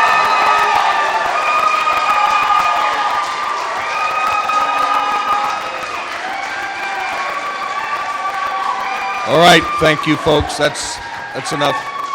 I wanted to give, I thought that was a very articulate talk by Mr. Chair, and I wanted to give him the time to talk against the project, but that was a little longer than I hope everybody will take. Some of the points he's now made, I thought he made them articulately and well. You can agree with them, but let's move along. Thank you. Good evening, ladies and gentlemen. Commission, welcome to Leominster. My name is Curtis Cook. I'm 23. Curtis Cook. I'm 23. I've lived here my entire life. I did leave briefly to go and join the military. I've been out of the Marine Corps now for about a year, and just 3 months ago, I finally found a job that was worth going to and actually paid enough for me to be able to support myself and not have to eat bugs for dinner. That's pretty cool. And my fear is that other people coming back to the community, getting out of the military, and even people that have busted their butts in college to get a degree have nowhere to go. They have nothing to look forward to. They have no hope in their future. This actually gives somebody that doesn't have any hope maybe a light at the end of the tunnel. They see 600 jobs, benefits, full-time. It means a lot to a family that can't put food on the table. Leominster is the greatest city in the world, and I ask you guys to strongly consider us because it's only going to make the city better. Thank you. Thank you. Before you start, let me just read some more names. Donna Fiducia, Robert Fitzpatrick. I know he's written this several times. I know that name. John Freyer, Ronald Frattoni, Melissa Glenny. Yes. Thank you. And I have submitted a support. My name is Paul DiGeronimo. I'm the president of Geronimo Properties, a local commercial development company. But I'm also currently the current chair of the North Central Massachusetts Chamber of Commerce. And I want to emphasize that the Chamber endorses this development. The Chamber has 1,000 members employing 40,000 people in the Leominster, Fitchburg, and North Central Massachusetts area.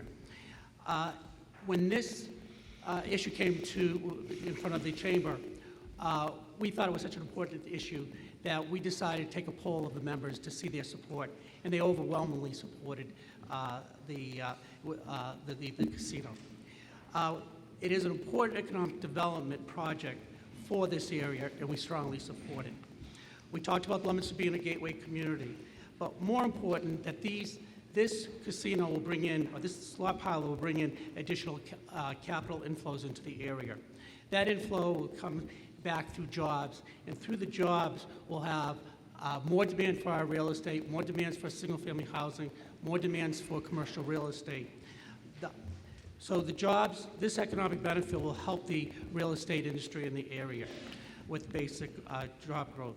The Cornish Company, I've dealt with them many times over the past couple of months. They've been direct and they've been gentlemen through that. And again, we enthusiastically endorse the slot casinos here in Leominster. Thank you. Thank you.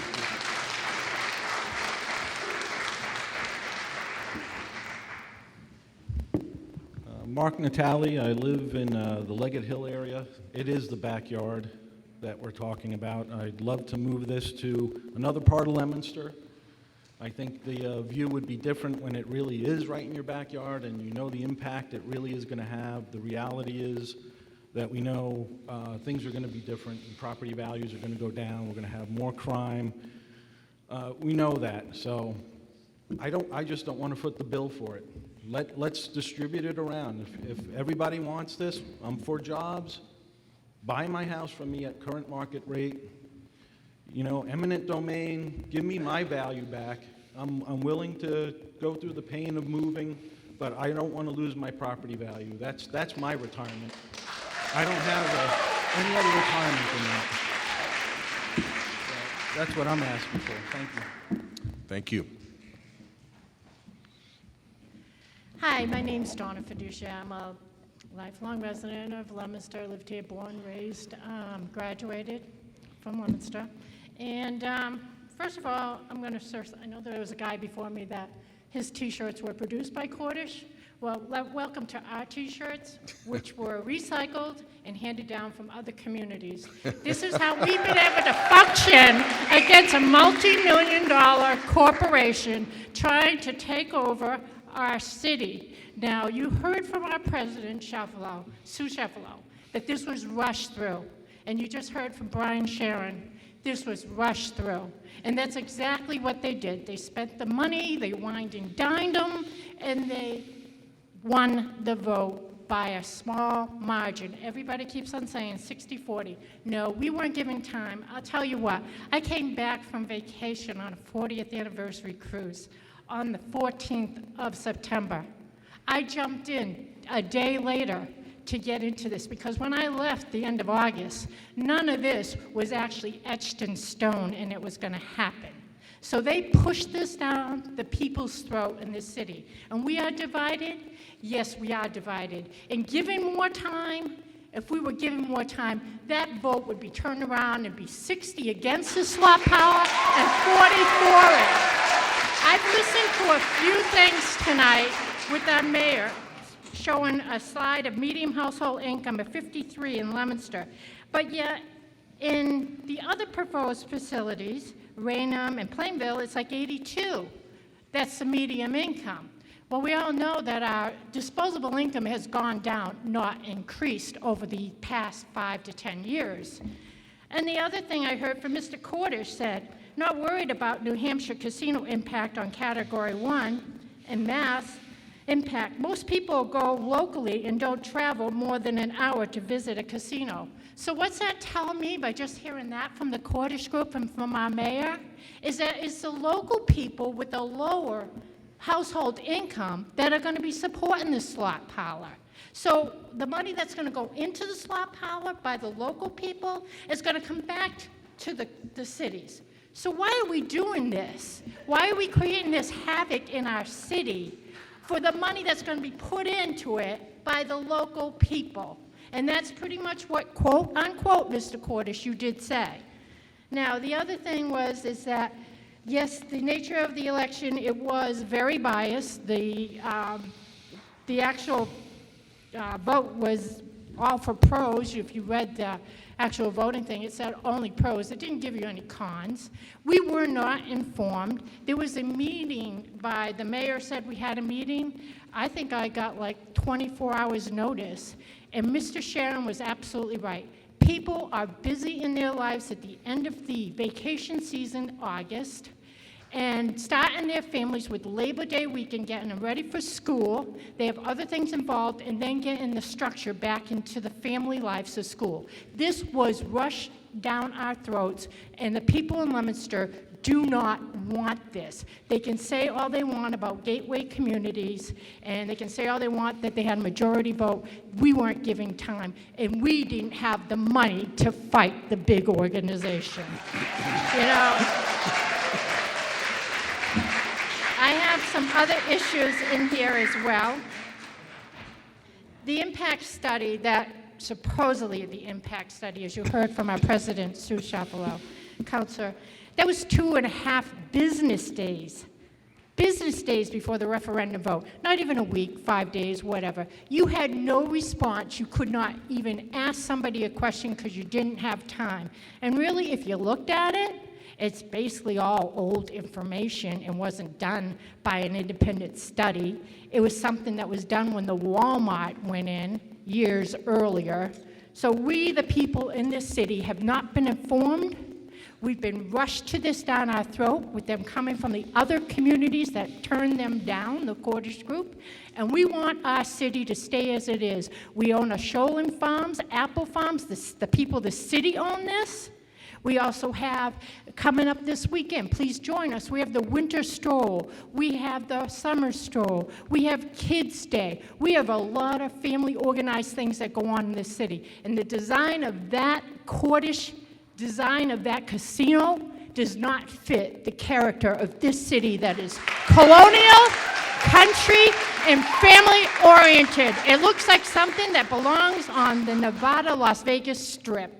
I'm sorry, I was supposed to speak in the last meeting in Lancaster, but my first thing on this thing is an apology. An apology to the people in the cities of Lancaster, Bolton, Lunenburg, Fitchburg. That was a budding community meeting. And I'm going to tell you, the first 60 to 90 minutes was nothing but paid for special interest people, paid by the Cordish Group and groomed by the Cordish Group to speak to you people, instead of the people giving you their opinion of what they thought of their town and how they felt the impact was.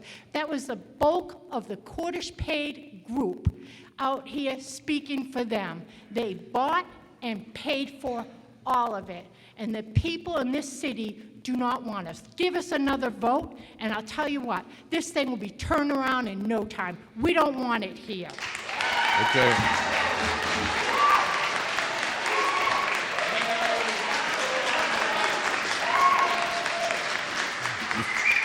Before you start, let me just read off a few more names. Ken Gurge, Roland Hammond, Thomas Hazard, Mary Jean, David Joyce, Patrick McCarty. Yes, sir. My name is Robert Fitzpatrick. I'm from Leominster, Massachusetts, and I'm going to defer to the commissioner's request. I wanted to talk about jobs tonight, but my talk is way over the limit. I will say that I will defer to that and mail that into the commission. However, I am disappointed that I will not have at least some of the time that the Cordish Company had and the mayor had. I understand that they have, this is for them. However, I do consider myself, as a citizen, to have equal rights to the applicant and the local representatives, merely as a citizen. I know I'm not a duly elected official or a businessman, but I will defer to the commission's request. Thank you. Thank you. Mr. Fix, you sent us the big package, right? That Well, quite a bit of documents. it talks about jobs. It's all new. Right. But I think we've seen quite a bit of very useful stuff that you sent to us, so thank you. I do. I just am disappointed. Again, I will say it, that I'm not given the equal rights of what I've seen tonight. Thank you. All right. Thank you for your respect. Good evening. My name is Thomas Hazard. I was born in this town. I've represented it as a police officer, as a city councilor. I've held numerous positions in the city, chairman of Water and Sewer Commission, president of Leominster Historical Society, president of Beacon of Hope, several other things. I've also served 2 state representatives as their aide, and just to be a little different from all the rest of the people, I support the project emphatically, but I have one concern. I saw something in the paper that did alarm me a little bit. It was that our oppositions down in the other casino sites were saying that maybe they would be losing jobs if they don't get the casino because their track might fold, and the other track is already folded. Well, I saw a movie with Danny DeVito, and in that movie he said something that really struck me. It was funny, but it made a point. And the point was, he says, at one time there was a buggy whip company, and they made the best buggy whips in the whole country. But they ended up having an increasing share of a decreasing market. And I feel that that's what's happened to some of the racetracks around. And if you consider that, try to save those people's jobs instead of expanding the jobs that the Leominster site would do to our plastic industry, as the gentleman from UMass said, all the way from Lowell to Worcester, I think you'd be doing the state and a lot more people a very bad injustice. I know it's tough to be a jury and a judge like you people are, but you've heard some tremendous opposing feelings on support of this project, and I'm as a resident, I bleed blue for this town.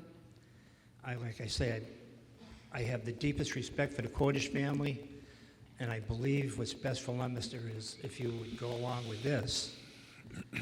And I know you have feelings for the other opponents, but just try to remember the good that can come of this. And if they can't make it as a racetrack on their own, I can't see having a slot parlor will help them, because those people will be going to their first love, which would be the racetrack, or it should be. I saw on TV the other day the wonderful chairman here, and he was asked a tough question about, are you a fear of the electronic gaming of the future? And he had an answer that was, I think, wonderful. And he was saying they have to worry about it actually when it comes. But you can see that's happening in the industry as far as racing. Simulcast is actually killing it. There's less interest in it. The youths aren't going to it. I believe that any efforts should be made on behalf of gathering money and revenue for the future of our town and our state. All your efforts should be directed right here in Leominster. Thank you very much. Thank you.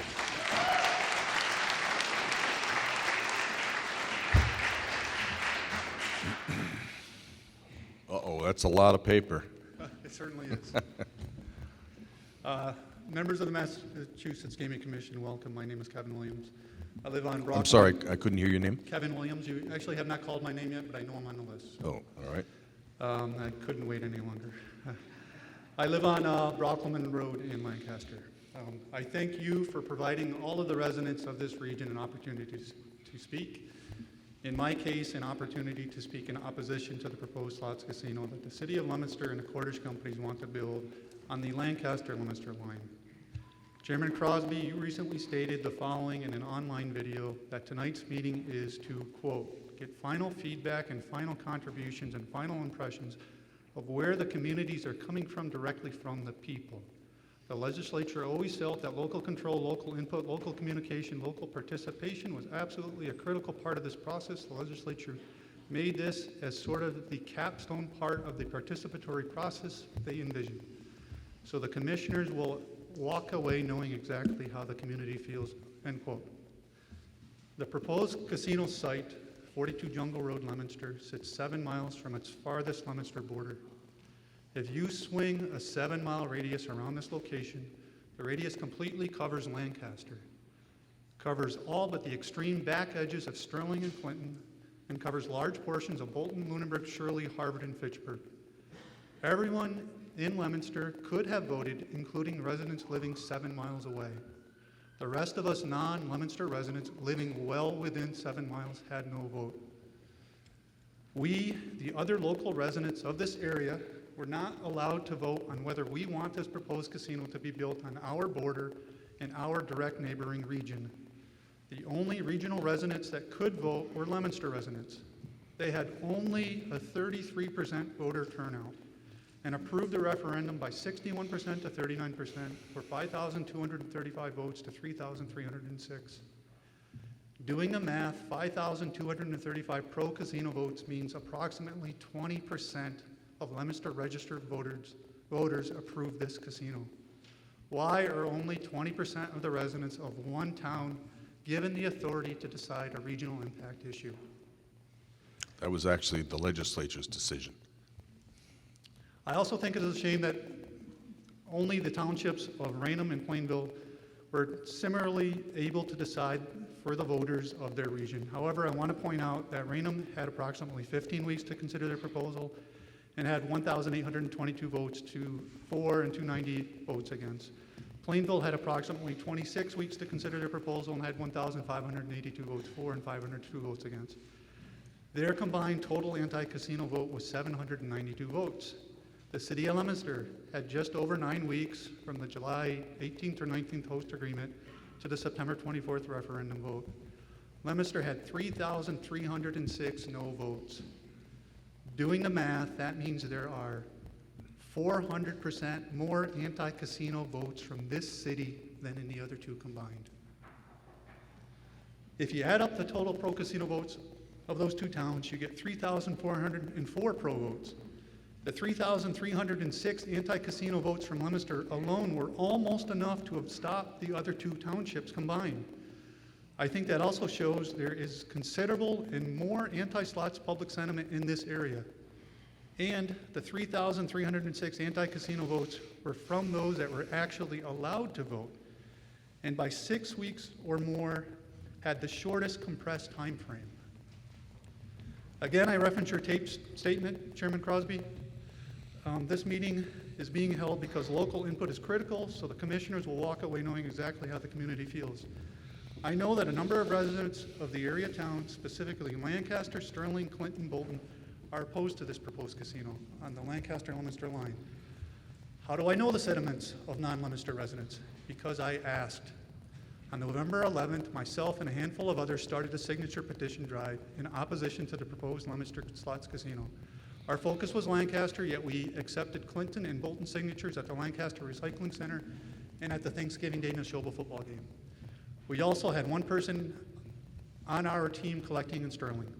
We ended up with 19 people collecting signatures, with each doing as little or as much as they could, given their own personal schedules. This translated to a few collectors being able to collect less than 10 signatures, the majority collecting between 10 to 30, two close to 100 each, and one collecting 431. We also had an online petition and were able to attain another 267 e-signatures. The petition is a non-governmental petition, but it does represent a large sampling from the immediate neighboring town, specifically Lancaster. Our collection time was 3 weeks total time, but we effectively only had 2.5 weeks, as the Thanksgiving holiday weekend brought most of our efforts to a halt. In 2.5 weeks' time, we collected 1,227 signatures, 267 online, and the remaining 960 on paper.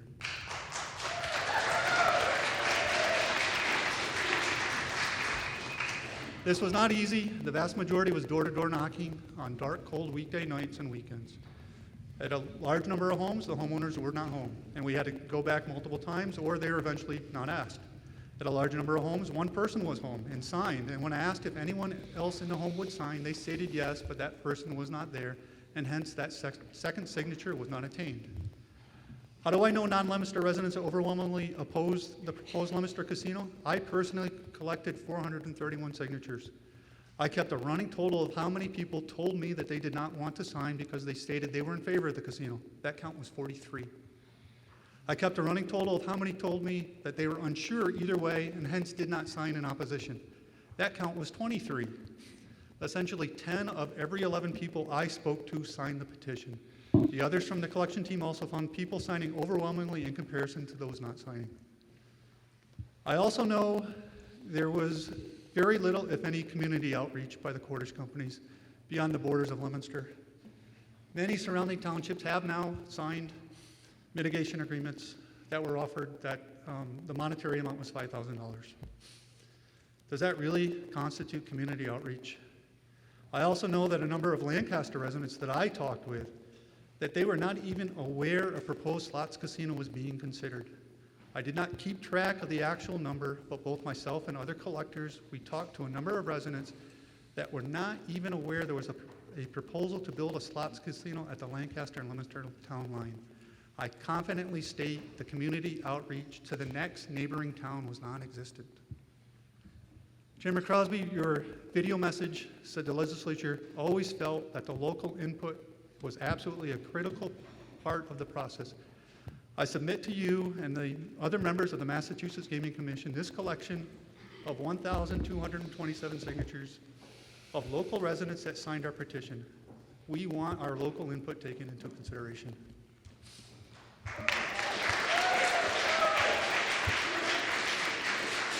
Mr. Williams, are you about done? Yes. There's a long line behind you. A couple more minutes, sir.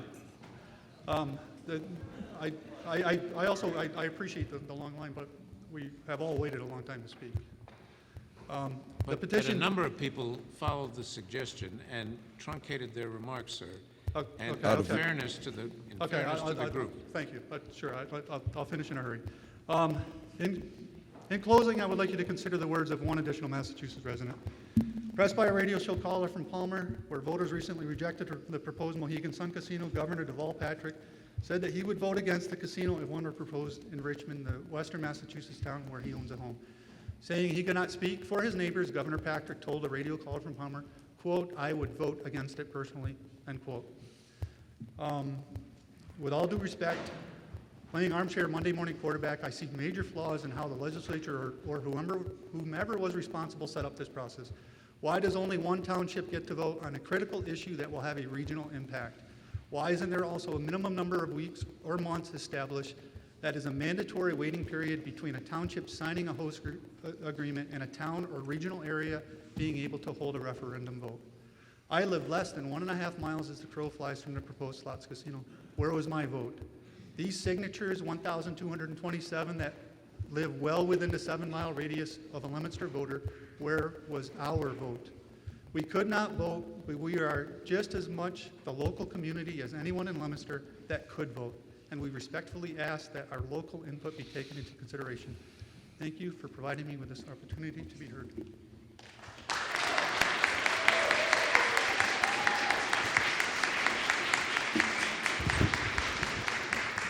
I hope others will try to be a little more respectful of the other speakers if you possibly can. Thank you. I know it's not fair when some people carry on to try to keep others short, but if everybody spoke for 10 minutes, we'll be here till 3 in the morning, which isn't very fair to everybody else. Go ahead. My name is Mary Jean. I'm from Leominster, and I would like to compliment you on your patience for the gentleman before myself. And I admit he went a little too long, but you were a true gentleman to allow him to speak. I'd like to speak just about a couple points really quickly. One, I don't understand how people say there was no information in the community. I will tell you that I heard about it firsthand when the mayor signed the host agreement. I participated in Ladies' Night, which was August 14th. We had a booth right outside of City Hall that explained the entire procedure that the Cordish people had presented to us. I will tell you, August 14th was long before the September 24th vote, a considerable amount of days. So how people didn't know about it, I am a little bit confused on that. I will tell you that the Cordish company rented a facility owned by Ed Gagney and Company down by the Searstown Mall, which is now Mall Whitney Field, and thousands of cars go by there a day. The door was always open. It was even open on Saturday. I will tell you on numerous occasions when I was in that facility, there were people who stopped in from Lancaster. There were people who stopped in from Bolton. So let's say the people in the surrounding communities didn't know of the facility proposal or hadn't heard about it, I find difficult to believe. I do believe that people are passionate about their opinion, and I can understand that when you lose, it is difficult to accept it. But it is true that our two top vote getters from the last mayoral race obviously would be the mayor and not the city council president. And the mayor is in favor of the proposal and has mentioned that. And I would also tell you that Claire Frieda, who was the councilor at large, received 75% of the local vote. And she was top getter, and she has been in favor of the proceedings. And I believe that they see that it's good for our community. I won't go on, but I'll just mention this for anyone who's on vacation. There is access to the internet, and I know that both opponents, several of them, did have Facebook pages and were on the internet early on talking about this procedure. So the proposal was well known. It was reached within the community. I also participated in going to the elderly housing at the Senior Citizen. The outreach was tremendous. It was an open door policy, and we spent a considerable amount of time reaching out. And even the opponents will tell you that they saw me or had the opportunity to speak to me. So I would just like to say, one last thing is that please bring this home for Leominster. We really need it.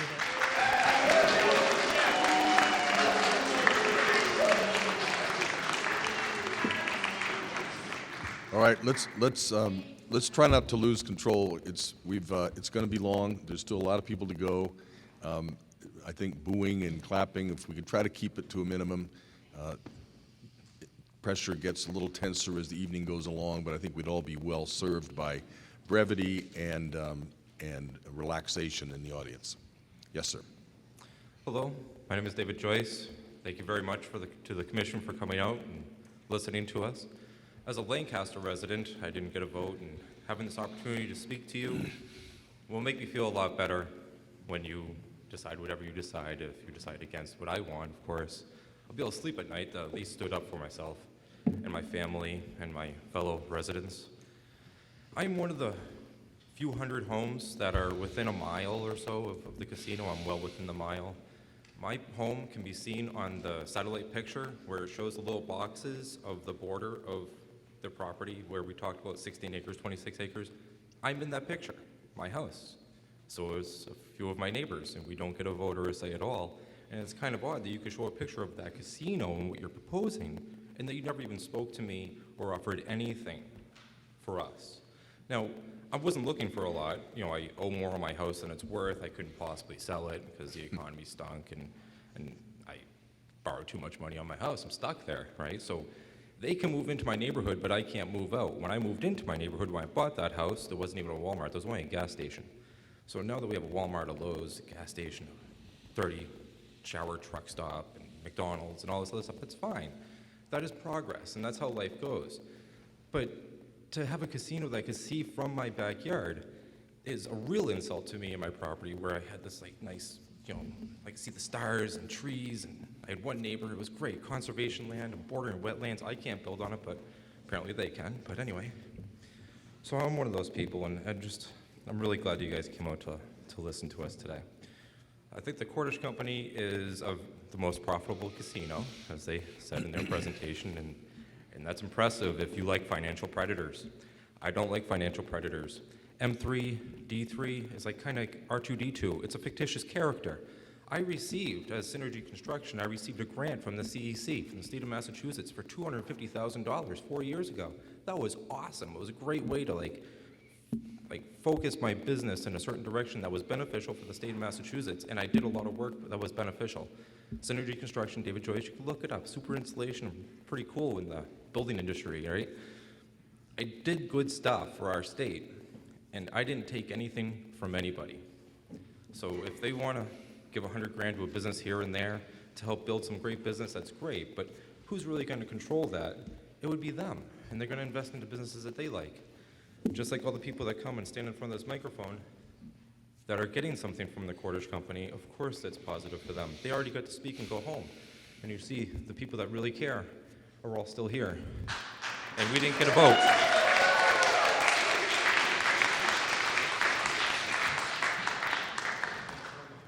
Good evening, Mr. Chairman. Good evening. Be very short because I did speak in Lancaster. My name is Patrick McCarty. I'm a 35-year-old lifelong resident of Leominster. We have a family business that was started here in 1982. My father, Dan, my mother, Ruth, are here this evening. And speaking to a question that was asked earlier this evening, what's going to happen to the businesses that's in the building? Our business is in the building. My father owns the building. And we already have plans, if the casino is awarded, which we hope it is, we will rebuild our business and keep our jobs here in Leominster. And that's also the case for our tenant, the plastics manufacturer. We'll stay here in Leominster, either on a remaining parcel of land on Jungle Road or one of the other 450 acres of shovel-ready development land that's here in the city. As I said, we're a family business. Cordish is a family business. David Cordish is here, and I think that speaks tremendously. If he says something and he commits something to us as a city of Leominster, to the residents, to the people in this room, and to you as the commission, the buck literally stops with him, and I think that plays a lot of weight, and it's one of the many reasons why the license should go to Leominster. The second, and this is my last comment, is the location. If you look at a map of Leominster, it's here, map of Massachusetts. Leominster's in the middle, Category 1 out in Springfield, out in Boston, down in Taunton. If you draw a service radius around that, we're drawing from southern New Hampshire, southern Vermont, and a good portion of Massachusetts without any competition. This is the site that's going to generate the most revenue for the city of Leominster and for the state. Thank you very much. Thank you. Before you start, let me just read some more, invite some other speakers. Karen McNall, Charlie Millens, Corinne Moret, Stephen Mullaney, Dave Nault, Barbara Nutting. Okay, my name is Adam Richard, 27-year-old lifelong Leominster resident. Just a couple things to say about how for this I am. Big involvement in Leominster American Little League and a lot of youth sporting events. And there's a $50,000 grant in the Cordish thing for local sports, which is great. Help out a lot of things. And just one thing about the voting turnout on Plainville and Raynham. They said they had 800 no's in Raynham and 300 in Plainville. Combined, those towns barely have 20,000 people. Here we have 42,000 as a census. So do the math, it's kind of the same thing, you know?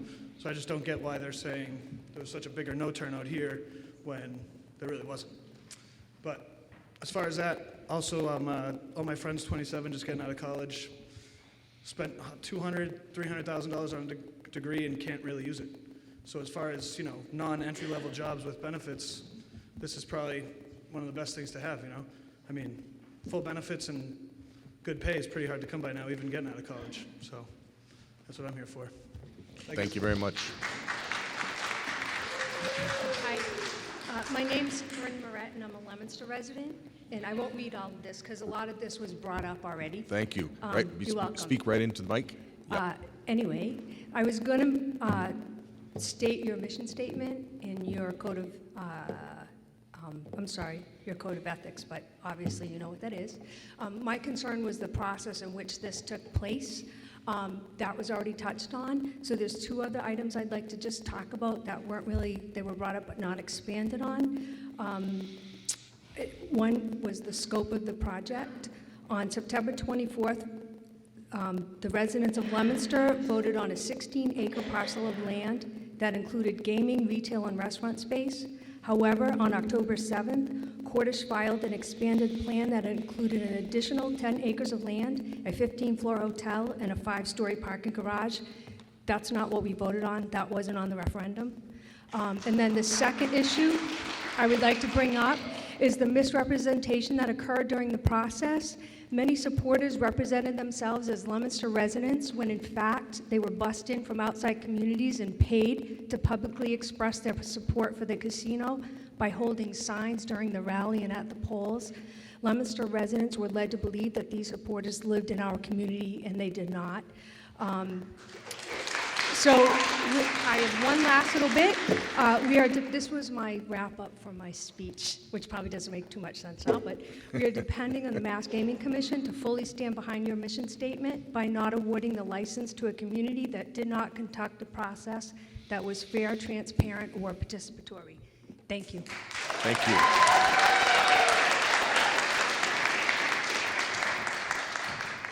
I appreciate your attention to our schedule. Thank you. Good evening, Mr. Chairman and Commissioners. Welcome to our beautiful city of Leominster. As you can see, we're very passionate. My name is Stephen Mullaney. I live at 66 Helena Street in Leominster. As I spoke to you previously in Lancaster, I will disclose that I own a small civil engineering firm in Leominster that has provided consultant services to PPE, and I am also director of the North Central Massachusetts Chamber of Commerce. My comments will be brief. My family immigrated to Leominster around 1890. I was born and raised here. I've lived here most of my 45 years. My grandparents worked in some of those factories that Mayor Mazzarella mentioned earlier. Some of them are world-famous companies. Foster Grant, known for its sunglasses. DuPont. Borden, which made Elmer's glue right here on Lancaster Street, Route 117 in Leominster. Cluett Peabody Company, which made Aero shirts, a brand that's still very prevalent today. First, those jobs moved to the south, then they moved overseas. When Foster Grant left, they moved to Mexico. Each of those large companies employed hundreds of people, mostly immigrants. They gave my ancestors opportunity here. In the last 100 years, Leominster's population has more than doubled. Where 100 years ago we were a major manufacturing center, now, while we still have manufacturing, it's a shadow of what it once was. Yet, we've had a growing population. Meanwhile, the number of jobs in Leominster, if you look at statistics over recent years, has been declining from year to year to year. I see the proposal presented by PPE for Massachusetts Live as a starting point. It is an engine that can stimulate better economic activity in Leominster. We've heard complaints at the previous session about traffic on Route 117 in Lancaster and in Bolton. Those Leominster residents that do have the fortune of having an employment often find themselves traveling long distances to the east for their jobs. It's those Leominster commuters that account for a lot of the congestion that Lancaster and Bolton experience during the morning and evening commutes. I believe that the PPE proposal, particularly the M3D3 proposal, has the potential over time of actually reducing commuter hour traffic on Route 117 in Bolton and Lancaster by bringing jobs back to Leominster and the region. I thank you very much for your time tonight, and I thank you for your perseverance. Thank you. Mike saying, our monitor is out, but I guess the feed is on. Okay. I told my wife I was going to be in Leominster tonight, and if there's no feed, it could be a problem. Yes, sir. Hello, my name is David Nault. I live at 44 Crawford Street in Leominster. I'd like to talk about the recent referendum question that turned out to be a landslide. If you look at what has been happening all around us, Milford, Millbury, Palmer, all rejected gaming facilities. The 62% vote in Leominster is enormously strong showing. In most elections, 62% is a landslide. Some of the opponents of the casino are suggesting that the vote would be different if they had more time and money. However, the recent city election, where the two strongest supporters of the casino, Mayor Dean Mazzarella and Councilor at Large Claire Frieda, got the most votes, strongly suggests that the city is even more supportive than the overwhelming referendum. Councilor at Large Claire Frieda lives in Ward 3, which is the ward that the proposed casino will be built in. She was also, I might add, the Ward 3 councilor for many, many years. We are here today to reaffirm that Leominster wants the slots parlor. There is a small minority of opposition that opposes statewide gaming. They should not be allowed to influence what Leominster voters have approved. I'm a former city councilor in Leominster. I ran a business in Leominster for many years. I also sat on boards and commissions. I've been a taxpayer. I've owned 2 houses in Leominster for the past 28 years. My kids went through the Leominster school system. I've been heavily involved in almost every election in the last 20 years. I do not recognize a lot of these anti-slot people, excuse me, I get the mic, it's my turn to speak. As you can see, they're not very polite people. But, wait a minute. But I have not seen them involved in our community before, which strongly suggests they are not from Leominster. Thank you. I have to say, Commissioners, that we are all from Leominster, and Excuse me, also miss. Mayor Mazzarella did win, but you can't be a one-issue voter in any election. Okay, thank you, ma'am. Thank you, ma'am. You've had your chance. Wait a sec. Before you start, let me just get some more names here.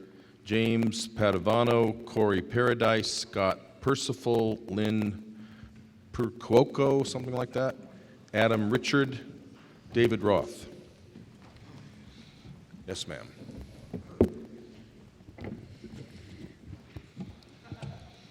Commissioners, my name is Barbara Nutting, and I am a proud Leominster resident. I also, before I read my little letter, I want to state that I have never met Mr. Cordish. I have never met Mr. Weinberg. I have read everything that they put out for us online. I, too, went on vacation this summer, but I took the time to go online, their website, your website, any other information that I could find, and I was informed. I am not being paid by the Cordish Company to say what I have to say. This is from my heart, and this is from my soul for my new home of Leominster. I am one of the 61.3%, the people who voted in favor of bringing the Cordish Company Slots Casino to Leominster. I am also one of the 58%, the people who voted to re-elect our wonderful mayor, Dean Mazzarella. No one but Dean has made our spectacular city what it is today, and I believe that's why Dean brought the Cordish family here and introduced them to our community, our small-town city, to make it even better. The Cordish family was welcomed by our Leominster family because when something benefits our city, that's what we do. We support it 100%. We had a much higher voter turnout for this proposal than expected because of how special our city is and because our residents love this city, I believe, more than other communities love and contribute to theirs. The Cordish company didn't come here with just dollar signs in their eyes. They came here with a proposal that was mutually beneficial. They didn't come here saying that they were bringing in their own construction company to build it. They said that Leominster residents would benefit from the construction jobs first. The millions that they will contribute to the city every year will give our mayor the opportunity to lower taxes as well as to do many other vital improvements, as he stated in his presentation. We will even receive money from excise taxes, as their vehicles will be registered here. Now, what company that goes into a city is so flexible as to agree to that? The Cordish company has also thought well ahead and into the future, as well as the present, as to the benefits the city will receive. They are surely not short-sighted in their planning. What company's chairman goes door to door to get the support of residents for their project? Only one that cares that the residents know how good their project will be for their city. A chairman that has felt the charm and appeal of our city and the family atmosphere our city exudes. I believe that the Cordish company will add much to that family atmosphere with the financial benefits they will be bringing our city and with the philanthropic efforts they pride themselves on. I work in the medical field at Lowell General Hospital, and I'm greatly anticipating the M3D3 project and the additional jobs it will bring to the Central Mass area, as well as from Lowell to Worcester. The opponents of this proposal would have you believe that this project will end up being the Sodom and Gomorrah of Central Mass, bringing an increased crime rate, increased gambling addiction, and the scourge of the area. However, this project is completely the opposite for us.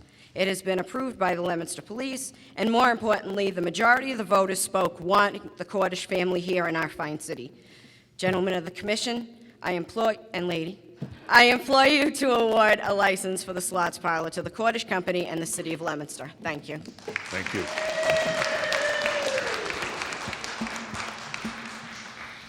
Hello, welcome to Leominster. My name is James Padovano. I'm a lifelong Leominster resident. I've been a small business owner for 30 years. I run a small insurance agency. I have a unique perspective on the economy of Leominster since I'm the first or second person people call after they make a major purchase, such as a car or a house.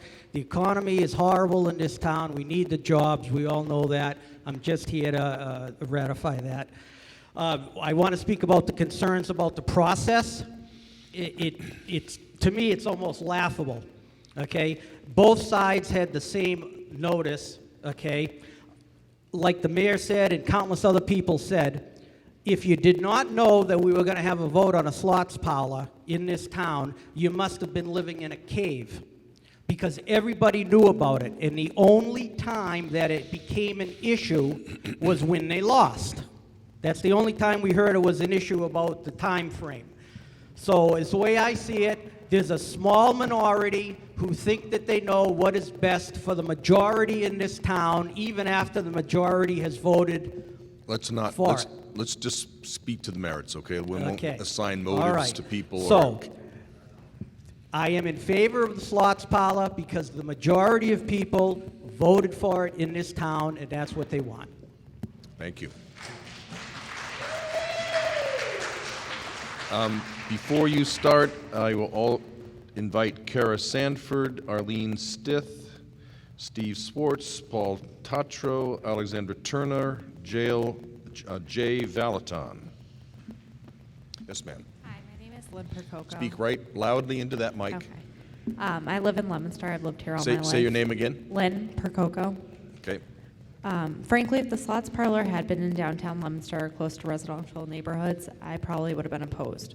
But this location is right off the highway near existing retail locations in an industrial zone and hidden away from residents and schools. In my opinion, this is perfect. It is an area where the city wants to promote new economic development. This is a location for the slots parlor that provides the opportunity for large numbers of jobs without any significant effect on the city. I hope that the commission will take a tour of the area to get a sense of the combination of easy access to I-190 and its isolation from sensitive areas of the city. I remember how much opposition there was when the Walmart and Lowe's were proposed. The stores blend well in the community have brought many jobs. In regards to people saying that people are paid by Cordish to come and hold signs or represent, I took the time out of my day and held signs, and I was not paid by Cordish, and many of the people that were there were friends of the people that were going. So thank you for giving me the opportunity to speak. Thank you very much. Excuse me, one sec. Are you all right? You sure?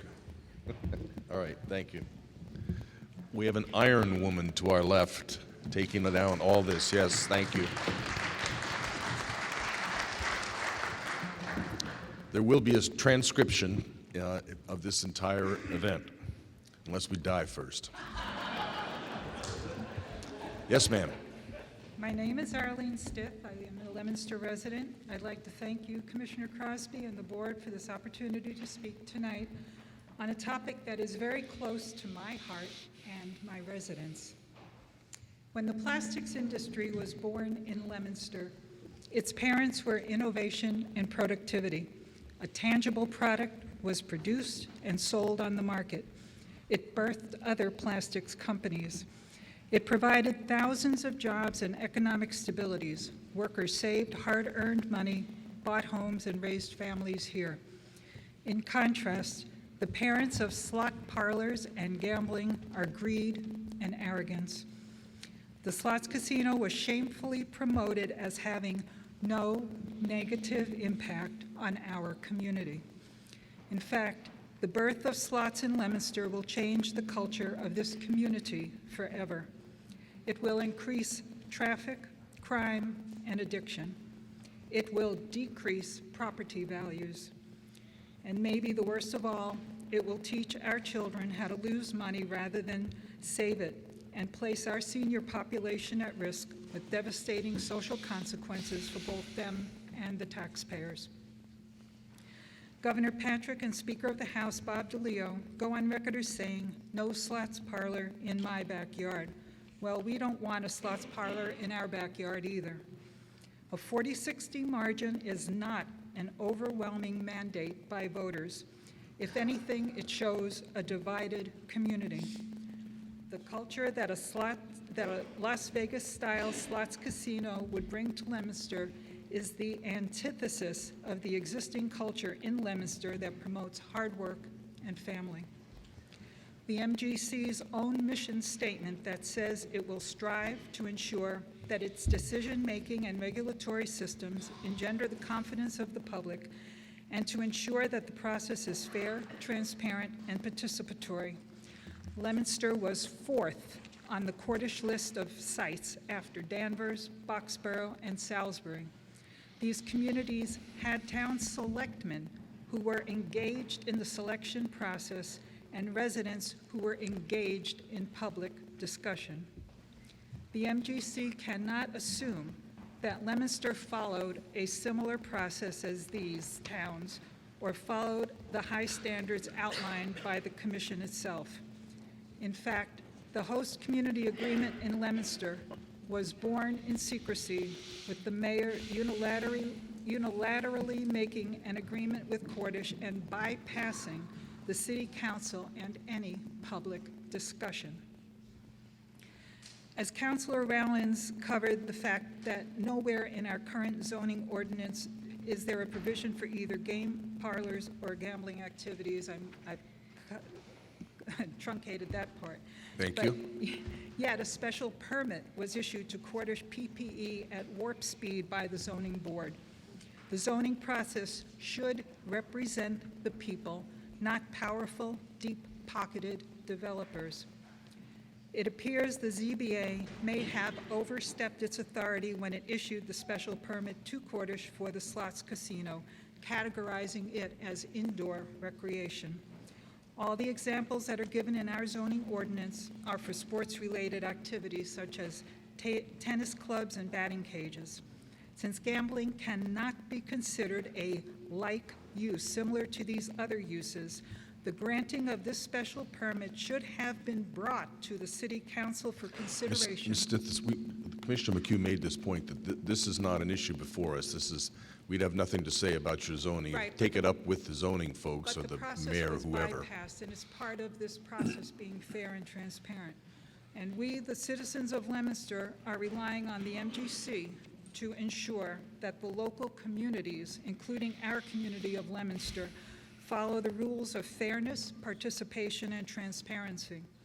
The state entrusted the regulation to the MGC, and ultimately the state is depending on the MGC to decide if the local community has followed these rules and regs. Just because Leominster says that it followed them does not mean it has. The MGC is the arbiter and not just a passive body. In an article published in November 14th in the Landmark paper, Mr. Weinberg called the slots casino proposal a modest facility with potential for positive financial impacts. While this facility may be modest compared to the Maryland Live facility in Arundel Mills, which, by the way, is located in a retail shopping center with more than 200 stores, it is not modest for this area. The slots parlor on Jungle Road will bring increased traffic. The August 15th Stantec Consulting Service report indicates the highest activity at the slots parlor will be Friday nights and Saturdays from 5 to 6 p.m. The bus schedules to Mohegan, Sun, and Foxwoods from this area indicate otherwise: noon to 5, 9 to 4. It appears it's a daytime thing, not a weekend or evening thing for the senior citizens who are a target population for the slots parlor. This means more drivers and potentially more buses during the daytime hours on our local roads. I think the fact that the majority of people who come to the slots parlor would not be using the I-90 interchange to access Jungle Road, but 117, routes 12 and 13 is well established. And routes 12 and 13 still need to be addressed. The November 2013 issues of Horizons, the AAA Southern New England newsletter, said that 2012 saw a 5% increase in traffic fatalities from 2011, and that American motorists indicate reduced concern for hazards such as impaired, drowsy, or distracted drivers. The city of Norwich, Connecticut, near Foxwoods and Mohegan Sun, saw a 27% increase in motor vehicle accidents when the casinos were first opened there. I would expect that alcohol-impaired and drowsy drivers would increase in our already stressed roadways as well. Anyone who travels routes 117 or 13 to get to work, and by the way, I don't think any of us are about to quit our job to join the casino employment, knows these routes are already congested. I do not consider an additional 1,500 vehicles on our roadways with a commensurate increase in DUIs as modest. The slots parlor on Jungle Road will also bring increased crime. I do not consider this a potential positive financial impact. A study by two renowned economists, Grinnells and Mustard, shows that after a honeymoon period, crime rates in casino towns increase dramatically 5 to 7 years after the casino opens. Increased crime rates include aggravated assaults up by 114%. There's a long line here. And we've asked you very courteously to try to truncate your remarks. If you have more to send to us, you can send to us. But you're not being mindful of anybody else here who has an opportunity to speak as well. Okay, well, the point is that I want to make that there is a cost to that, to this increase in crime, increase in auto theft. And it's going to be a cost in police overtime and a cost from calls people needing police assistance, which is going to be an impact on us, the taxpayers. As for the jobs, less than 0.5% of the local population stand to benefit from these jobs, and their gain is at the expense of the remaining 99.5% of Leominster residents. The only ones who will benefit greatly from the slots parlor and make a substantial amount of money are a handful of individuals. Please, I think it's time to stop. Well, There's a bunch of other people here that are trying to speak. We're happy to have your remarks. You can send your remarks to us. You know we all read them. but it's not fair to everybody else. It's late at night, and there's a lot of people standing behind you. So if you will please have a seat, we'd like to move on to our other speakers. Please send us those remarks if there's others there that you want us to take care of. Can if you I pay just attention read to. my last paragraph, please? Sure, read your last paragraph. The revenues that are promised to Leominster and the state are just that, promises. While Massachusetts Live might do well in the first few years, if the existing casinos in the region are any indication of the future, revenues from the casinos in Connecticut, Pennsylvania, New York, and Rhode Island all have been declining. The November 20th edition of the Baltimore Business Journal indicates that the Maryland Live revenues in fiscal 2016 are expected to drop 23% as a result of competition in the Baltimore area. Why would it be any different here? Mr. Chairman, a slots parlor is not economic development. A slots parlor is not preserving jobs here. A slots parlor is not improving our community or adding to its quality. Thank you. Again, my apologies to the folks behind you. I'm sorry. I'm not quite sure how to move people along here graciously. Go ahead. Thank you. So my name is Kara Sanford. I'm a Lancaster resident. I don't support this project. It will alter the character of our small community of less than 8,000. Our Board of Selectmen struck the language in the mitigation agreement supporting the project based upon citizen outcry. And my last statement, to not be repetitive from what's been said before, is that I previously emailed the commission the registry filed ZBA special permit issued in August to PP Casino Resorts, and it's for a total of 55 acres, and there's no wording in the special permit limiting the development to anything less than that. Thank you for your time. Thank you. Thank you.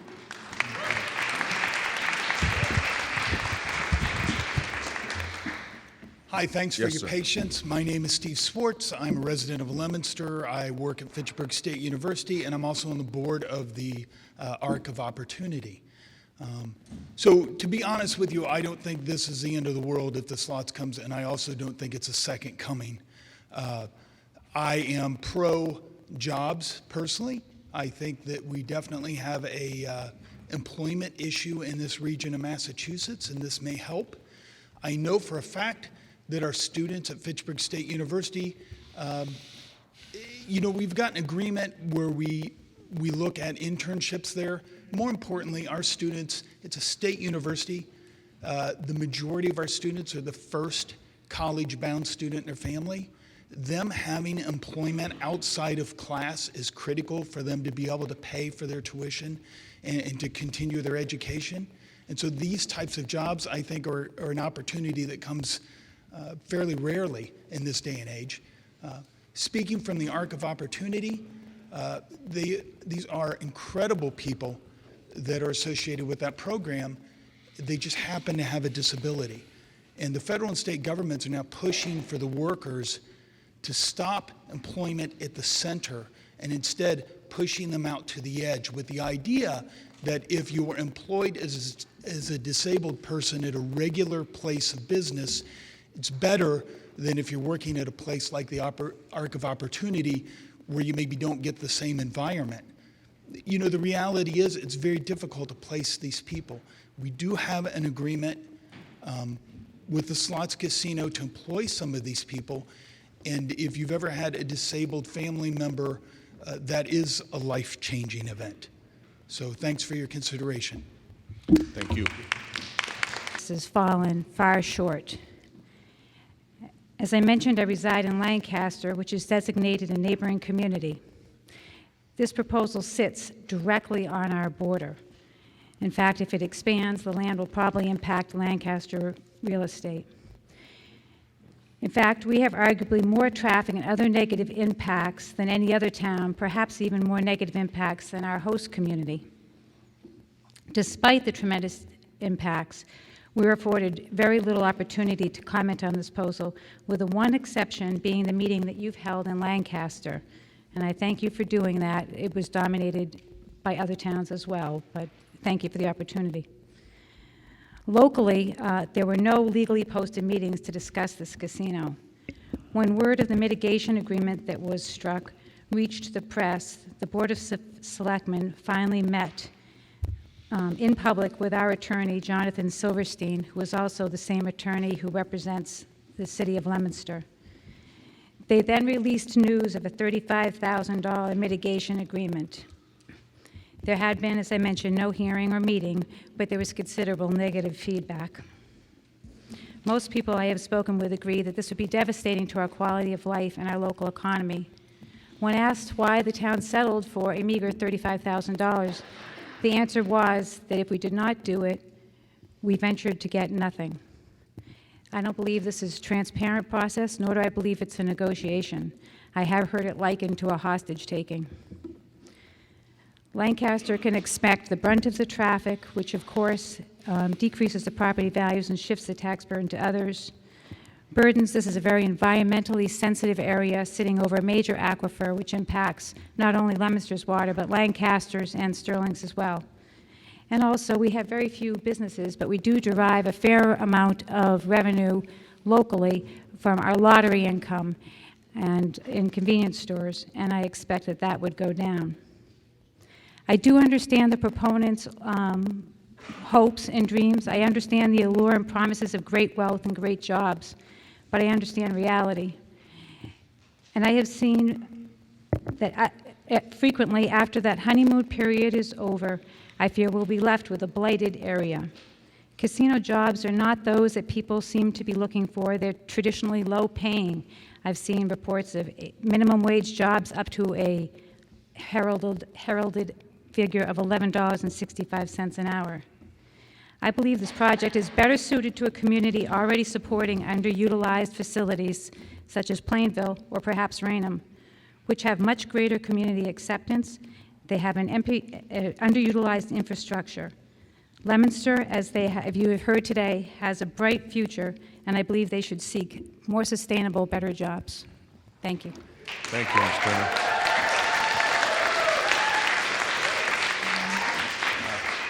Also, just before you start, sir, Travis Valley, Elvin Vasquez, Kevin Williams. We heard from Kevin Williams, thank you. Robert Young, Jonathan Silverstein, we've also heard from. So, where else? I'll be quick. I'm Paul Tatro of Leominster, and I want to thank you for coming here today and listening to our concerns on the proposed slot casino. I'm very much against the issue of any permit that would allow the Cordish Company to build and operate a slot casino in our city. Our city voted with the least percent in favor of a slot casino out of the 3 towns that voted to approve a slot casino coming to their town. That proves that many in our city do not want a slot casino. I also believe that if Lancaster and Bolton residents were allowed to vote, we would not be having this meeting here today. But they were not allowed to vote. Thankfully, you are here today to listen to the concerns of the people in this area. I use Route 117 every day for work, and I visit friends and family. So I know that much of Route 117, you have 1 lane going east and 1 lane going west, and no barrier between the 2 travel lanes. Route 117 is very narrow in comparison to an interstate highway. There are many schools along the Lancaster and Bolton section of 117, with hundreds of children being picked up and dropped off for school and extracurricular activities. If only one of these kids get killed by a DUI or a person that is so distraught about having just gambled away all their money at the slot casino that they can't focus on the road, that's just one too many deaths for me. Lancaster and Bolton are family-oriented towns, not adult entertainment towns. Please don't allow the Cordish Company to negatively impact the region. Please deny their request for a slot casino here. Thank you.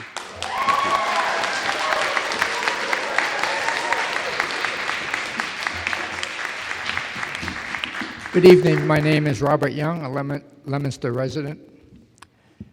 Good evening, Mr. Chairman, Commissioners. You've heard people welcome you here to Leominster, the plastic city, Pioneer Plastics, Johnny Appleseed. That is our core. That is our core competency. We are manufacturing and service. And I think you all know that when an organization gets away from its core business, core competency, the risks go up considerably. We have to be aware of that. We are not casino core competent. I have a couple of issues to address to you tonight, and I thank you, Mr. Chairman and Commissioner McHugh, for jumping on and advising me through emails of the land issue. I am surprised beyond that the Cordish Company does not know which plan they presented to you tonight. There was so much confusion.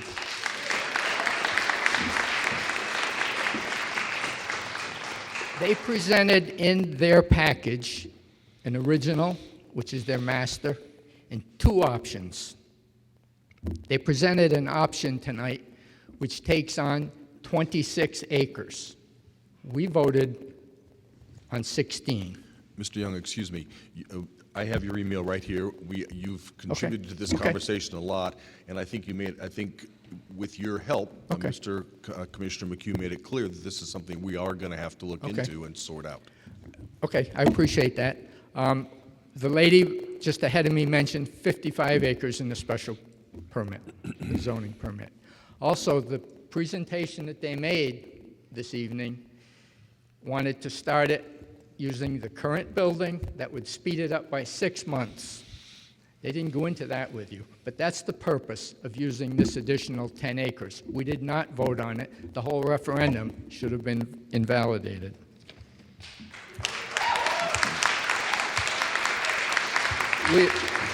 We have talked and corresponded previously on the topic of the substation, and that has been clarified. We will be getting a Leominster substation. We'll be getting a state police station out of it also. This was explained in a response in a letter to the editor that they undersold the police presence. No, they oversold the Leominster police presence. The host community agreement has 2 lengthy paragraphs about safety. Not once did they mention the state police. That is a big component of what's going on in any casino. You folks know that because you've studied the whole thing. The people of Leominster focused on the Leominster police substation, not the total safety package. And that contributed to more than a few votes from the police unions and the supporting group. So I thank you very much for considering both of these. Welcome to Leominster, Johnny Appleseed, and the Plastic City. Thank you for your...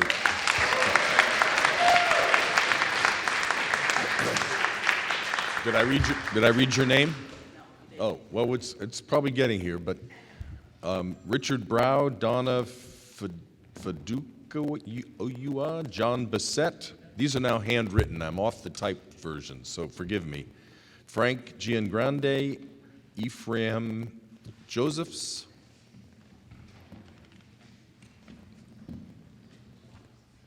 Yes, sir. If I read your name, please come on up. If I haven't, well, maybe let me just read a few more so we can keep things moving. Paul Weeder, Paul Lambert, John Mezer, David Ledger, Ray, we've heard from Ray, Paul Siumo. Anyway, there's a start. Yes, sir. My name is Richard Burrell, Dillon Street, 57-year resident of Leominster all my life. I am a veteran, and I would like to commend the politicians of Leominster for doing such a fine job with their presentation to you. I think you heard a couple that weren't successful in the last election, which was a referendum on the referendum of who was in support and who was not. I would just like to be concise and not take too much of your time, but I keep hearing the comments about lack of information, no information, the rush that we were in. And I would just like to say that I spent a good part of my summer in China with students from Worcester Polytech and New York University Polytechnic and Ghent University, who were in a worldwide competition on zero-energy homes. And with the media today that we have, they're tweeting from here. The internet goes everywhere. I was in a communist country that has very poor internet skills, and I knew what was going on. And when I got home, I was sitting in a coffee shop, and I'm talking to people who I'm more informed than they were. So community begins with participation, not reacting after the fact because you don't like the outcome. And thank you for your time. And I do support the casino. Thank you. Yes, sir. Good evening and welcome to Leominster. My name is Ephraim Josephs. I am immigrant and lived most of my life in Worcester, graduated from their public school, went on to the University of Massachusetts, and upon graduation in 1988, my brother, who was younger than I am at the age of 22, moved to New Jersey together with relatives, went to the Atlantic City, spent all night, gambled what they had, and never made it home. He was a passenger together with my relative. This driver fell asleep, hit a tree, and killed two of them. One, 22, my best friend, my younger brother, and the other was 26. The driver at this point is total mess, lost communication with us, with the family, and can't look at any relatives. I'm also here to tell you that my older brothers, two of them who were in the jewelry business, lived in northern New Jersey. Many times they would take all their inventory, give it to the pawn shop in hope to win big at Atlantic City. Both of them resulted in divorce. One of them, who had children, wife, ended up on welfare. These are the impacts we have to face when you decide whether this place is suitable for this kind of industry. And I can also tell you, I lived in the town of Webster for 10 years. I was a commuter and have been a commuter to the Veterans Administration for many of my, like almost 20 years. I worked with a neurologist who specialized in Parkinson's disease, and I did most of his research.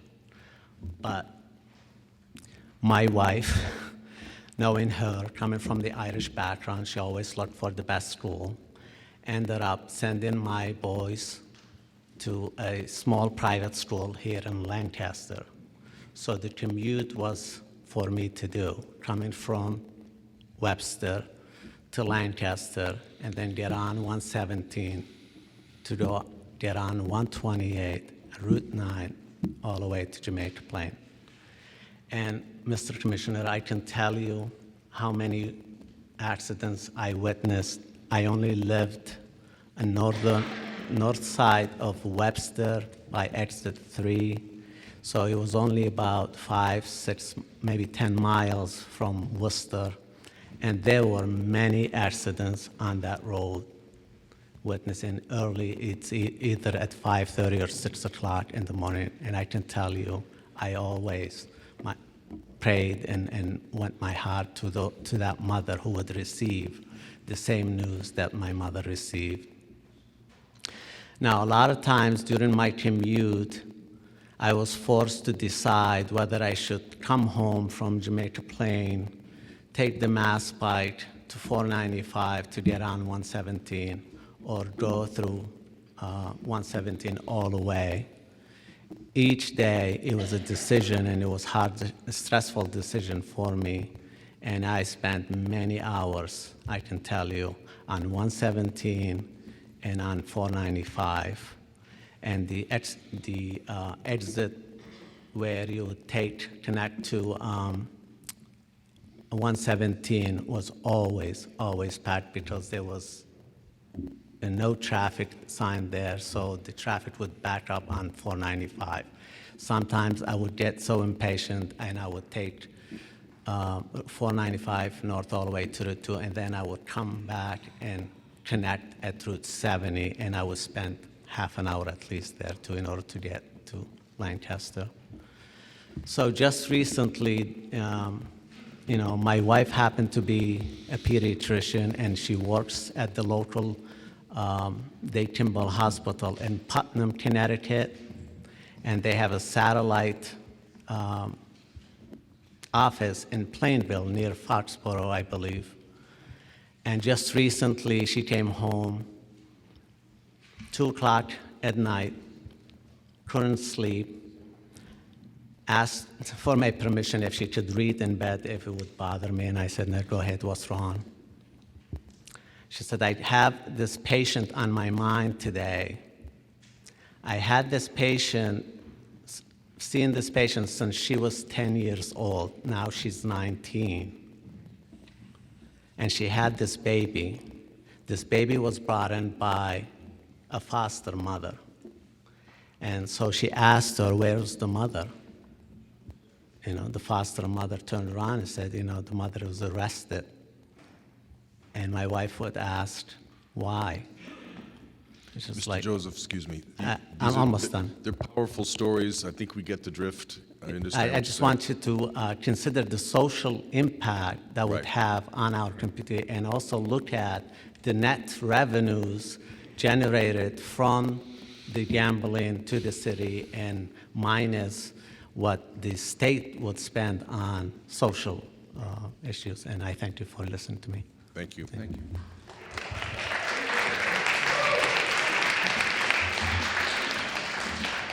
Commissioners, my name is Paul Lambert. I'm a lifelong resident. I was born and raised and educated in Leominster. And now I'm part of that senior citizen that's sort of going into the demographic winter of life. I rose to speak because, and I do want to say a couple of quick things. Please. I commend Mr. Cordish and Mr. Weinberg for identifying that Leominster is one of the finest cities that I have ever come across in all of my life. I live here and I love it. And because I speak in a different tone, and all due respect to Mr. Cordish and Mr. Weinberg, I speak in opposition to this proposal, this application. I want to make it very clear that it's not because we had another referendum on another referendum. I love the mayor. The mayor has been here for 20 years. He's done wonders to change this city into a city of beauty, a city where crime and a whole other things with education and so on have gotten and grown. I love the councilors on our city council, Councilor Frieder, Councilor Lanciani. And I've spoken with them of my opposition, not because I intend to dissuade any of them from changing it, because let's look at the facts. Jobs is a very persuasive argument, but at what cost? I guess my argument is more as a resident, having lived here for most of my life, and having experienced the culture and the character and the feeling of this town. I don't want to see it changed.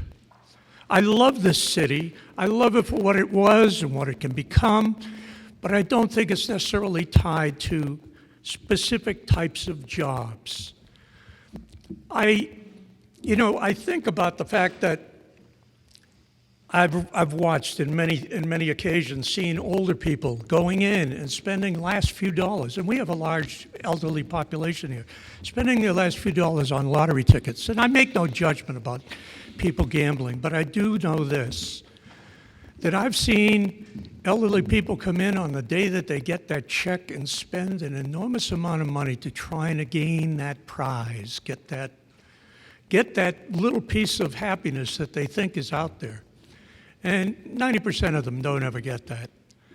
I worry about those people because they are the bulwark of the people that I know with my age in this town who are likely to become participants in the casino, in the slots.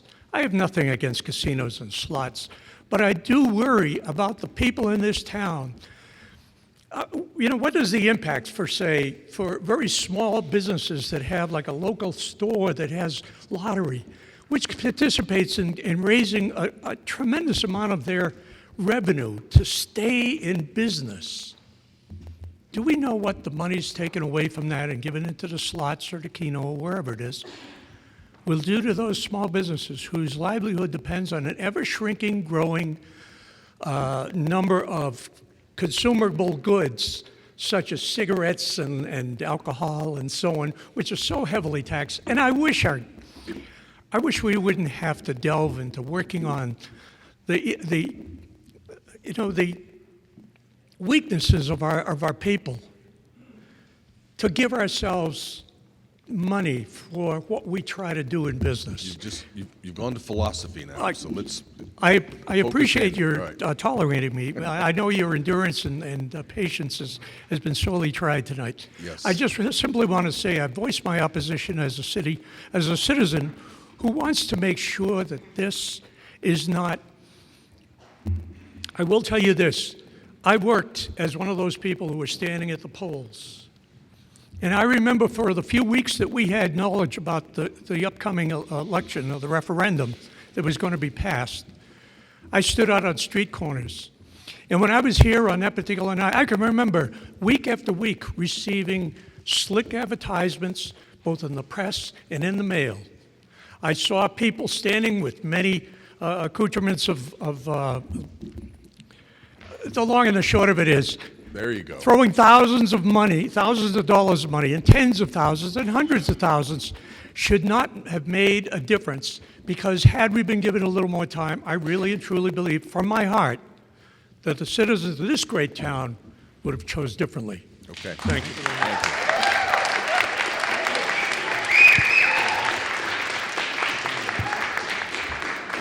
My name is Arlene Porter, and I live in Leominster. And you did not call my name, but I was on the list. It's all right. It's all right. Okay, thank We're you. being very flexible tonight. Thank you. Yes, I see that. Mr. Cordish, he praised Leominster for its location. And Mayor Mazzarella gave a wonderful presentation of Leominster. In fact, you might have even been encouraged to move here. But that is where I agree with them. Now I would like to present my side of the story. And by the way, I voted for Mayor Mazzarella and Claire Frieda. I'm a resident who moved here 10 years ago, only 10 years ago, but I have grown to love Leominster and the quality of life and family values it has offered. My husband and I were impressed by the way that Leominster cared for its residents and the people cared for their neighbors. We were happy to join 3 of our families and 9 of our grandchildren in Leominster to enjoy the benefits Leominster offered, and those families are still here. We have a new public library. You've heard, public pool, fantastic recreation department, Shoreland Farms, the Johnny Appleseed Festival, that event that brings so many families together from other communities to enjoy, as does the summer stroll, winter stroll, Starburst, Ladies Night Out, Kids Day, number 6 community centers, chicken barbecue dinner, and the many church festivals and wonderful school programs. The mayor's letter to Leominster residents mentioned that his focus point for the past 20 years has been his desire for quality of life for Leominster residents. A slot parlor does not create quality of life and does not belong in Leominster. Leominster has the 2nd highest bond rating in the county, healthy savings account, our neighborhoods are safe and attractive. We have all the services that we need, OEM volunteers, public safety, good schools, clean water. The community of Leominster might see a small initial financial gain from the casino, but would pay a huge long-term price in our quality of life. There is much available information regarding the negative impact of slots casino on communities, and anyone with internet access could research that data. The Cordish companies, in promoting the slots in Leominster, had made presentations to our city officials with enticing and short-sighted benefits. But what about the negative long-term disadvantages? Leominster would never be the same. You have heard that we're known as a plastic city, home of Johnny Appleseed. I do not want to see a sign on Route 2 saying, Leominster, the home of Massachusetts' first slots casino. Will the picture of an apple on street signs be replaced with a slots machine? Though the street signs may not change, the face of our community undoubtedly will. We've been inundated with signs, advertisements, mailings. The Cordish companies spent an enormous amount of money wooing Leominster officials and residents.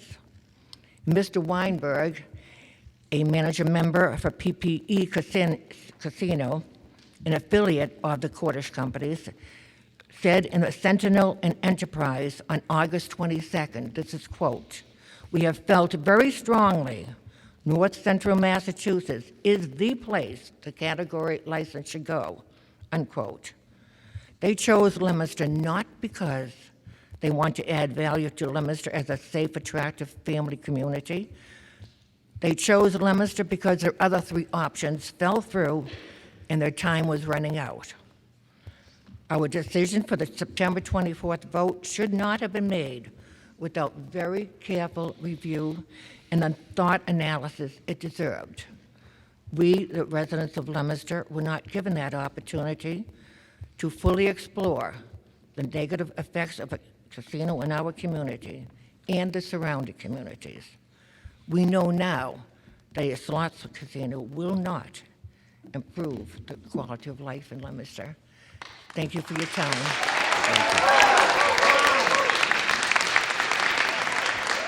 Just before you start, Barbara Belle-Isle, Craig Long, Nancy Saucier, we spoke to Arthur DiGeronimo Jr., I think.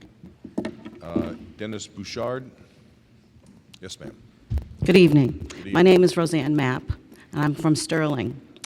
And first would like to say thank you for this opportunity. This is my first opportunity to speak with you, so bear with me, and I appreciate this wholeheartedly. Because my town was not represented very well and is not part of the five-town agreement, which I really don't understand why it is not, because we directly abut Leominster. I also am concerned about Route 12 and 190. I live very close to these roads. There's been fatalities there. The Department of Transportation has been doing a feasibility study of whether to put in rotaries there. They've rerouted the traffic because of fatalities. If people come and they see they're coming southbound and heading northbound or from any other area, and they see that the traffic is congested, or they hear that there's an accident on such and such a road leading to the casino, or the gaming, whatever it's called, it's going to impact where I live. I understand that the attorney said that 190 was an underutilized road. Well, I live very close to 190. I hear the buzz day in and day out. I'm concerned about accidents. I'm concerned about lives. I'm concerned about my tax increases with regard to this casino because of increased traffic. We have a reciprocatory agreement with the town of Leominster for fire, police, ambulance, et cetera, services. Well, Sterling is not even in this agreement, but we have to supply services, and we get nothing in return for providing our services. It takes time and our money out of our town to come to Leominster to assist. God forbid there should be an accident or something like that. Well, these have direct impact on people. You know, the casinos, I'm sure Mr. Cordish, is that your name, sir? I'm sure he's a very nice man and comes from a very nice family and et cetera, et cetera, et cetera. However, we're the people who live here. We're the people who depend on our representatives to represent us. I find very little of that going on anywhere in this day and age, and I'm really dismayed by that. We talk about jobs. Is that about it?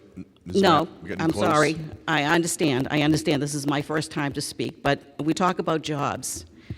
Are these sustainable jobs? Are these minimum wage jobs? Are these living wages that people will be receiving? Living wages. I'm not talking minimum wage, $11 an hour. I'm talking sustainable living wages.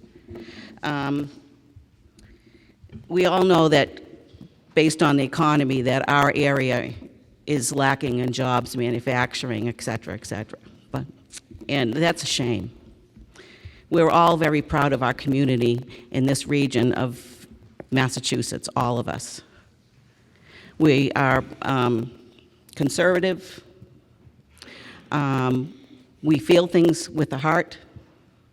We believe in what we say, and our deeds are sincere for the most part. I don't think neon is the way to go in this area, but that's not I don't have a chance to vote whether you should be here or you should not be here, unfortunately. I think that this should have been a regional vote. I understand the complexities of the region. I would also like to ask questions about the environmental aspect of this. This casino is abutting wetlands. And they keep mentioning the wetlands as being part of the it's coming up to the wetlands. Well, that's a major thing. It's the environmental. There's a line of people behind you. There's a tremendous Okay, amount. I There's hear a you. tremendous amount of information I about hear you. environmental issues. It's on the website. Okay, It's good. on their website. It Okay. will be looked at very closely. If you have anything else, why don't you please say it quickly, and then I let's will, thank you. move ahead. I would also like to ask, I've watched it on TV once, and a lot of people are asking an awful lot of questions of you. Are there answers? Are these people's questions being directly answered, or is it just taken into consideration? If there is a place that I could go find your answers to these questions, please let me know, because I'd be right there. It's called MGC Comments. It's on our website, and as you heard us say, we read them all, we answer them. There's a ton of information on the website.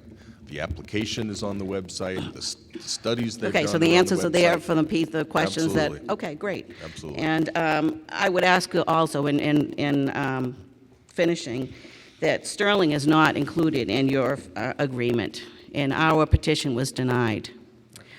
Because we are an abutter of Leominster, I ask this commission to please reconsider Sterling's petition. We are a direct abutter. Westminster is not, and I don't begrudge Westminster or anything, but Sterling directly abuts Leominster. Thank you.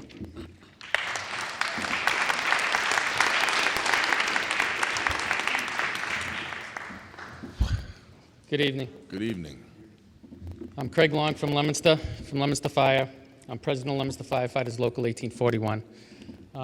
Seems to be some concern with some surrounding communities as to whether we're going to need their help or not. As the fire chief spoke earlier, we are fully confident in handling the calls that we have.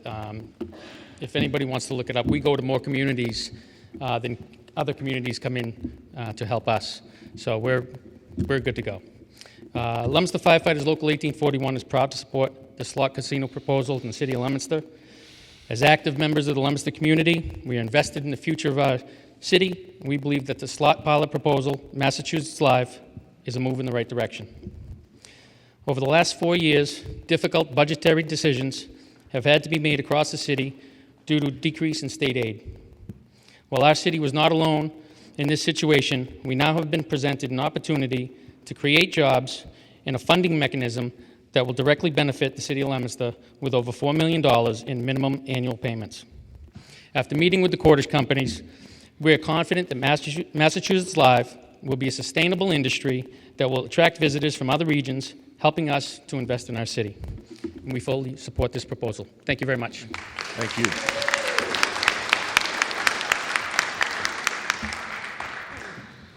Good evening. Hello, my name is Barbara Belisle, and I live in Lancaster, and I have 150, my house is over 175 thing, and it's 1 mile from the casino, and I know you know about the traffic on there, but I want to ask the Cordish Code thing from another thing.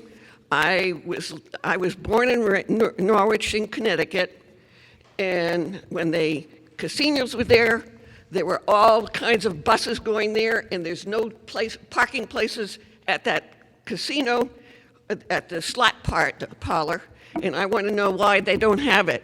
And I know the ones that were there down in Connecticut, and they used to park in the dining places and every place over there, and they hired Chinese people there, and they bought houses there, and when they did, they were overflowing with, when they bought the house, they have to empty the septic system, and one house there had 3 shifts of people in one house, and every time, 1 month for 3 months, that man came down there and he had to drain it out, and then he reported it to the town, and then after that, they had 3 shifts, 38 people in that house.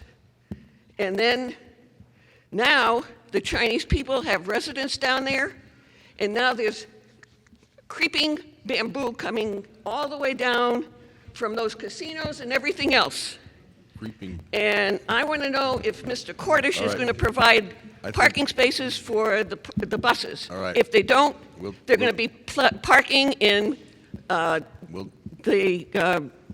117 and everything else. And I would like to know if there's going to be buses that are going to have parking lots in that thing. We'll take that up.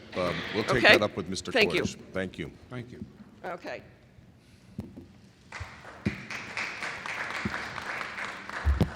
Hi, my name is Chris Miller. I'm on the list, but I've been here since 4 o'clock this afternoon, and I've got to go to work tomorrow morning. I'm tired. So I do want to make a point. I am not on the pro side or the con side. I know how casinos work. I know, Gail, you're from New Jersey, I believe, and you were a part of the Atlantic City area, so I know about you because I've heard your name before many years ago. A guy that does a radio show in Atlantic City. I'm sure you know who it is. I won't say his name because I'm not going to say it, but you know who it is. He's been in radio for 55 years. He had said about a rudder saying that casinos right now, every casino that is being built through the United States, not just in Massachusetts, but if they keep going, there's Chapter 11, there's jobs. Okay, the casinos. Sir, you're talking now about this, the I'm casino talking about in here. Leominster, right? What's Yes. your Well, point? my opinion is we made national news about Leominster coming in as a slot machine. I mean, Channel 10 out of Rhode Island, Channel 6 out of Rhode Island said we might be the first casinos. But I can tell you right now, I'm a bus driver, and some of the people that have said about the traffic, I have to agree with them because 117 can get very, very dangerous. I have to drive kids in the morning. I got a kid that lives maybe not too far away from where they want to build a casino. I wouldn't want to be driving like that. But, I can't decide whether that's going to happen or not. It's up to you guys. You guys are the ones that have to decide on it. It's out of my hands. But hoping you'll just do the right thing by the people, and whoever's for it is for it, and who's against it's against it. And all I can say is best of luck to the Cordish people. They're very nice people. I met Mr. Cordish July 8th, the first night, and he greeted me, at that meeting. But he's a real nice guy, and I'm All right. hoping that things will work out for you guys. But I thank you for your time. We'll do our best. Thank you very much. Hi, my name is Mike Nelson. I live in Leominster. I grew up in Lunenburg. I have a business in Fitchburg. My kids go to school in Lancaster. So I feel completely affected by what's going on here. And I'm happy that we're able to stand here, either both sides of us, and democratically speak through this. I do have 3 sheets of paper, but I will make it very quick, I promise you. I actually left here and drove halfway home and then turned around and came back because I felt bad that I wasn't going to come up here and speak. So I appreciate you guys giving me the time to speak. I've heard some people talk earlier about taxes being lowered in the city if the casino comes in, and that's never going to happen. I mean, seriously, is there anybody in this room that's had their taxes lowered in the past couple of years? I mean, if they get this money, it's going to be spent. They're going to get extra firemen, extra police, more police cars, you know, stuff like that. Money never goes back to the citizens. So that, you know, get rid of that thought right now. I know that they're working on the surrounding community agreements, and I know, you know, some people have said that the Cordishes have offered Leominster this, that, and the other thing. But from what I can see and from talking from politicians throughout in other local communities that I know, they've had a bitch of a time coming to some sort of amicable agreements with the Cordish family in the surrounding communities, particularly Sterling, Lancaster, and I know Fitchburg is still, from what I heard recently, is still in negotiations. So that process has not been smooth. A $200 million casino is proposed in July. It's approved by the zoning board in August, and it's put on a ballot the end of September. I mean, this time frame is absolutely crazy. I have a friend who has a restaurant in the city. He's lived in this city his whole life. He's involved in all the charitable stuff, blah, blah, blah. He applied for a beer and wine license with the city of Leominster, and it took him 9 months to get it. I mean, something is seriously wrong with that process. I live on the side of town that your proposed slot company is coming into. Is there any way that I can file for an individual agreement with you as opposed to a surrounding community? Can we work something out? I have to drive 117 6 or 8 times a week. Okay, you are going to affect my life. Can I apply for some sort of compensation with you?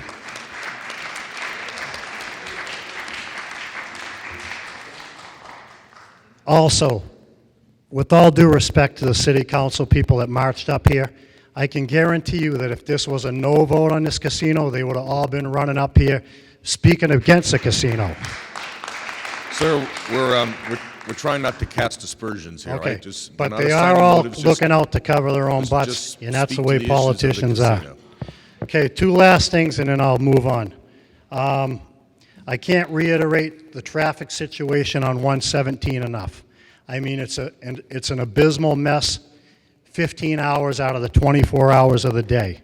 And this is just going to create ridiculous havoc on that road for anybody who has to go east or west on that during the hours that they travel, going to work and coming home. 2 more points of interest. I've heard people say that 61% is a landslide. Plainville had 66%, so I don't know what they would consider that. And Raynham had 86%. So 61% is a landslide, 66 and 86 are, you know, off the charts. That's all I have to say. Thank you for your time. Thank you.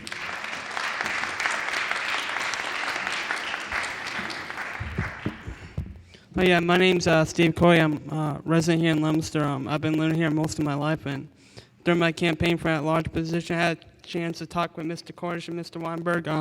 They've been very nice gentlemen, but several communities turned them down before this. I still wonder why. These communities knew what was wrong with it. There's going to be bad to this, and I did vote no on this, but we got to think of the families. It's going to affect them. Those who are just barely getting by are going to be affected. The poverty rate's going to go up. I've looked at it. I've done my own research on it. I mean, it's going to bring crime. If you look at the studies from Fox Sports and Mohegan Sun, during the nighttime, the crime goes way up. And the only way Leominster is going to get jobs back, and I'm pretty sure the people who are against the slots know the only way to bring jobs back to Leominster is to reinvest in small businesses. And I think they can agree. They can agree. We need small businesses, not big companies, not big corporations. It's jingling keys for the people, and that's wrong. Thank you. Thank you.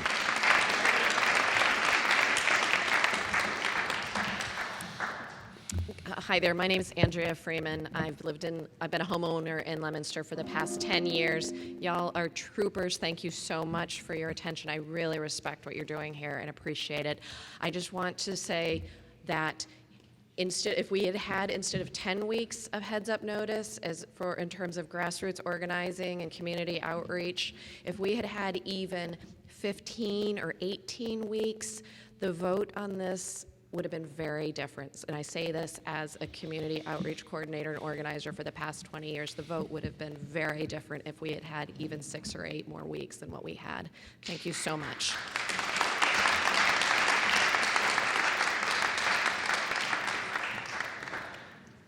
Let me just read off the last few names. I think we're getting close here.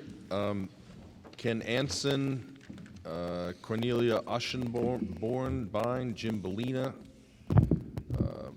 I think we're just sort of anybody whose name I haven't read yet. I guess you skipped my name because it's very hard to understand. I probably did, yeah. Go ahead. My name is Marcel Weinkiel. I'm a Leominster resident for the last 22 years. And I see a city thriving and attract a lot of business because of our location, Central Mass, with easy access to major highways. As my close friends know, I recently just become an American citizen. Presently, I am seeing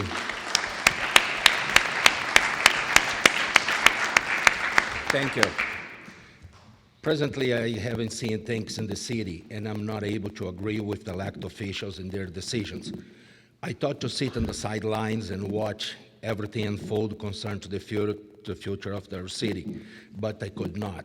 I decided to join a group of concerned citizens to stop the casino or slot parlor, whichever you want to. The more I educate myself, the more clear I become to see that we should defeat this proposition.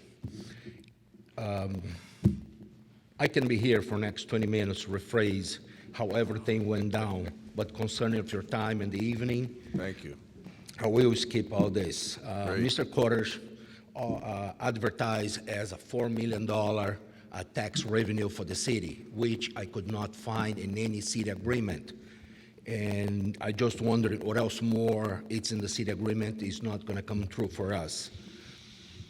After watching Mrs. Claire Freda spoke in favor of the slot parlor last meeting in Lancaster, I would like to thank her because of her I learned a new phrase, due diligence. I was not sure what that means, but friends and the dictionary helped me a lot. I am not sure due diligence was done here in Leominster. Thanks, Mr. Mayor and the City Councilor. Because of your hard work, we do not need gambling revenues because the city has over $12 million in savings and just finished to repair the high school and other major constructions around the city. When the casino law was passed, the legislature in Boston was concerned with jobs and revenues in the state because some areas like New Bedford need help more than the others location. Since we since we do not need more revenues, my question, why we're doing this? Thanks for your time, and I hope we make the right decision. Thank you.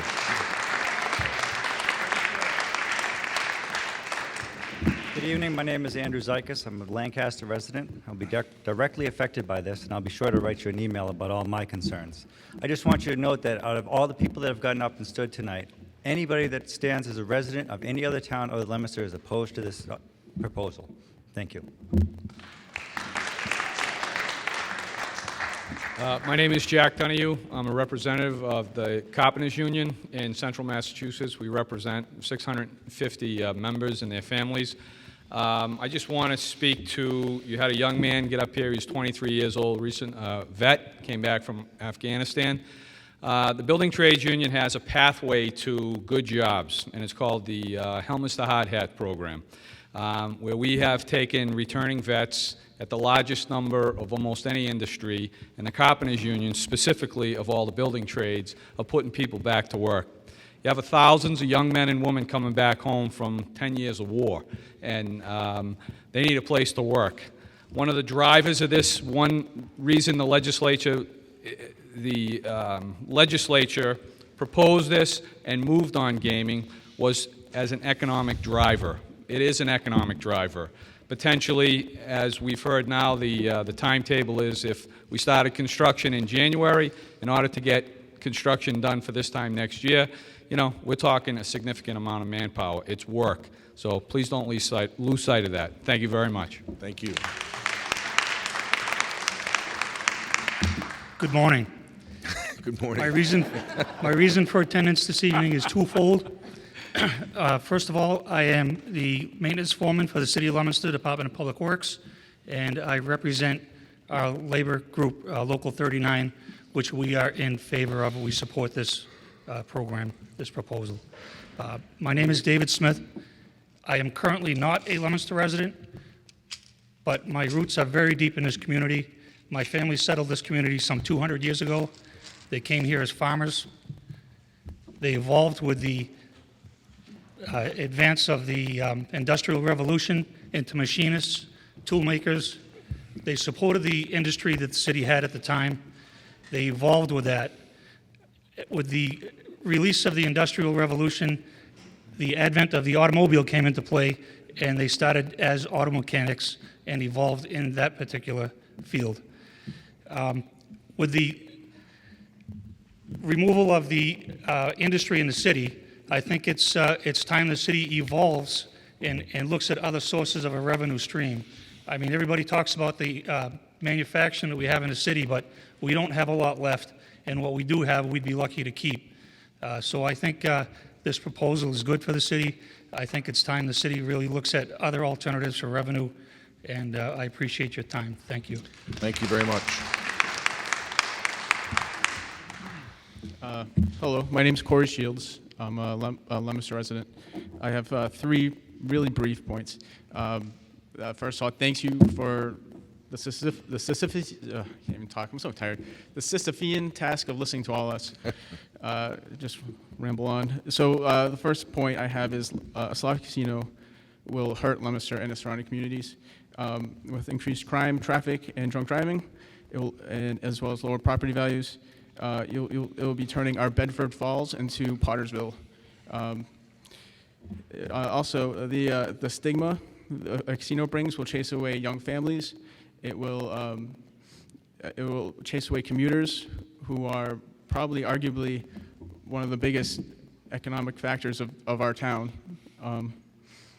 And these people are the lifeblood of our economy.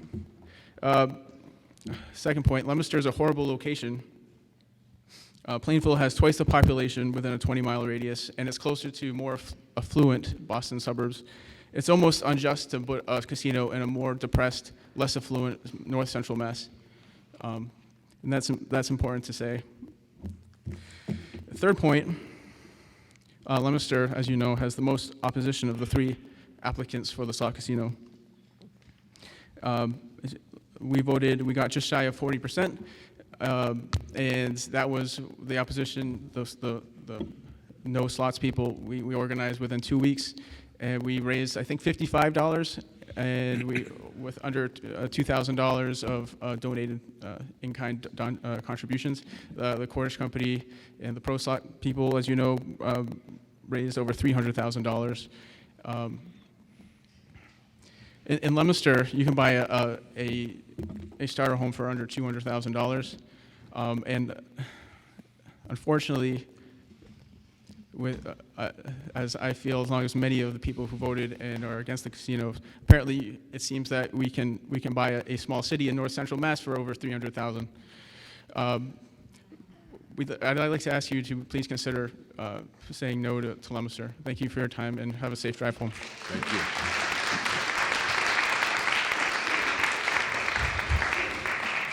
Good evening. My name is David McKeon, and I'm the president of the Johnny Appleseed Trail Association. I had hoped not to speak this evening. The chair of our board of directors was, I know she was here at 6:30 waiting to speak when I left for another hearing, Mass Highway hearing across the street. But I do want to make sure that you hear that we are the Regional Tourist Council designated by the legislature to represent 26 cities and towns across north central Massachusetts from 495 to Franklin County. We have a memorandum of understanding with the Cordish companies that they have committed to work with our organization to promote the region, to help us market the region, to coordinate our marketing messages, and help us also to see the Slots Parlor as a distribution point for visitors throughout the region. They are also committed to working with the small businesses in the hospitality industry, and that's a critical part of the diversification of jobs that this region, frankly, does need. The jobs that they propose are important in themselves, but of course the spin-off factor as it relates to burgeoning hospitality industry within this region is very important. We have not been able to take advantage of the third largest industry in this state, tourism. It may be that casinos will surpass that as it so goes, but certainly right now they have been, the hospitality industry and tourism has been the quickest industry to bounce back from the recession and to provide jobs, and jobs for a variety of folks and skills. So we are happy to have you here this evening and urge you to support the application of the Cordish companies. Thank you. Let me just, is there anybody else who has not spoken? I'm not sure if I've read every name, but, sir? Anybody else? So we've got 2 to go. Great. All right. Welcome. The pressure's on. That's too bad. My name's Pam Short. I'm a resident of Lancaster. I am not much of a speaker, but listening to everybody, I had to point out a few things. First off, I had the pleasure of going to a conference in New Mexico in the summer, and this won't be a long story. I went from Albuquerque to Taos, and I was warned on the plane of the dangers. There are casinos in the pueblos out there, and you wouldn't believe it's a straight highway through desert.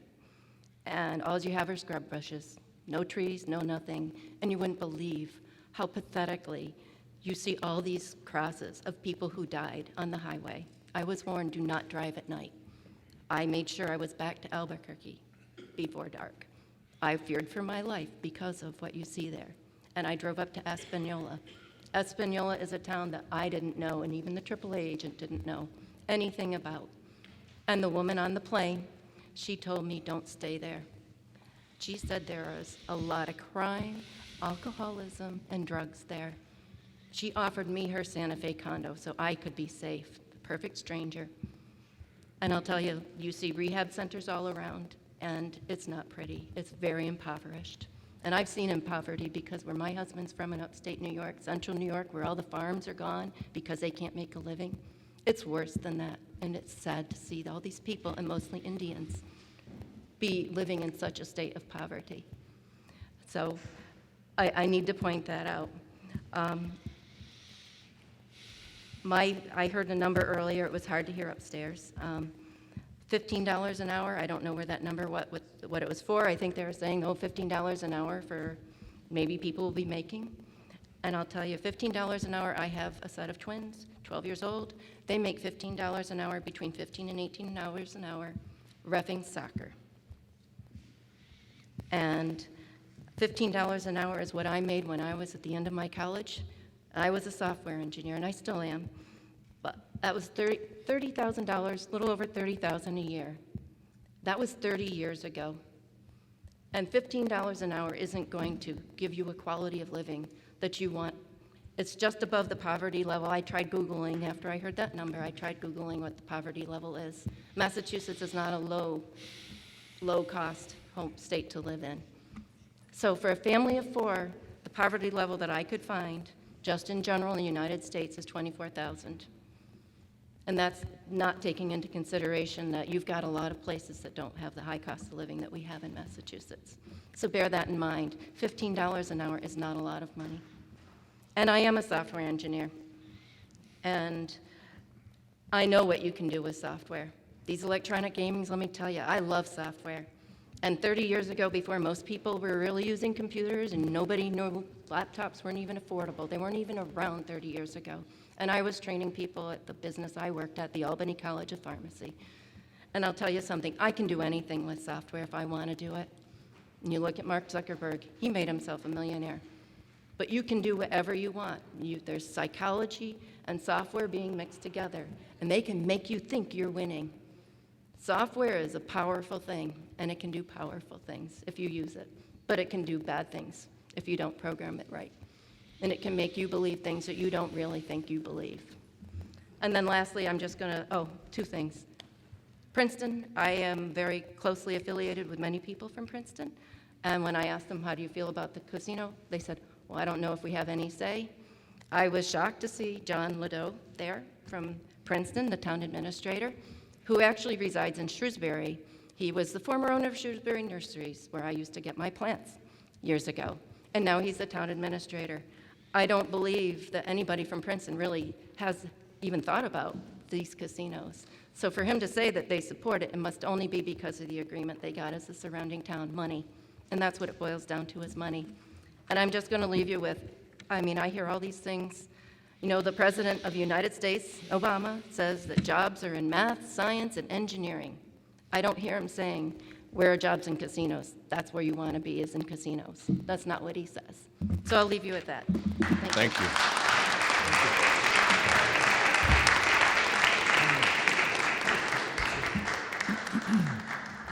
Yes, good evening, Chairman, Council. My name is David Gagney from Gagney Realty Corp. Born and raised in Leominster. Lifelong family business in Leominster, third generation. I would like to disclose that currently the Cordish Company is renting from my family their office information center down at Sac Boulevard here in Leominster. Over the years being in commercial real estate and having an interest in the city of Leominster, we've seen not only Leominster lose jobs and suffer economically, as most of the region has, but Leominster has had its fair share of false promises, the rug pulled out from under it, the carrot on the stick, things like that, of developments that have not gone through and yet have been promised. And what the Cordish Company is proposing to me is thinking outside the box with hard numbers, hard jobs, hard future employment for not only Leominster residents, but regional residents, suppliers, local vendors, which I strongly believe in and use myself. And I just feel that this is very good for the city of Leominster, and I support it. Thank you very much. Thank you. Ladies and gentlemen, I think we're going to call it a day. We obviously fully well understand that there are strong feelings, even passions on this.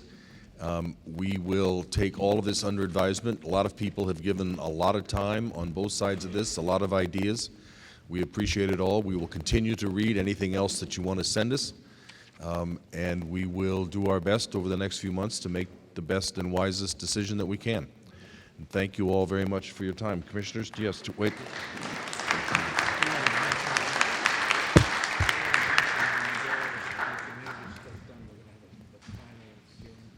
Yeah, you want to say it? Just to add, we are not closing. This is the statutory hearing that is required for us to hold before making a decision as to the license. We're not closing this hearing. We're going to close this hearing after another session when we have all the surrounding community agreements resolved. It'll be here. It'll be posted. It'll be announced. It'll be an opportunity to hear from those surrounding communities. And at that point, we'll close the hearing, and that'll start the 30-day period that we have between the time of closing the hearing and issuing the decision. Excuse me. When you come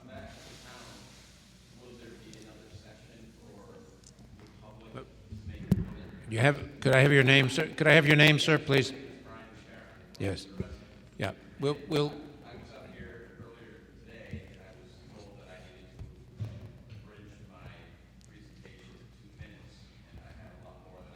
We welcome to hear it via email, and we will read it carefully, as we do everything that we get. When we come back here, we'll have a hearing, and we'll announce the rules for the hearing before we come back. Do I have a motion to adjourn? No. No? Oh, I'm sorry. Do we have? We're not going to adjourn. Sorry, I was just testing to see if you were awake. Go ahead.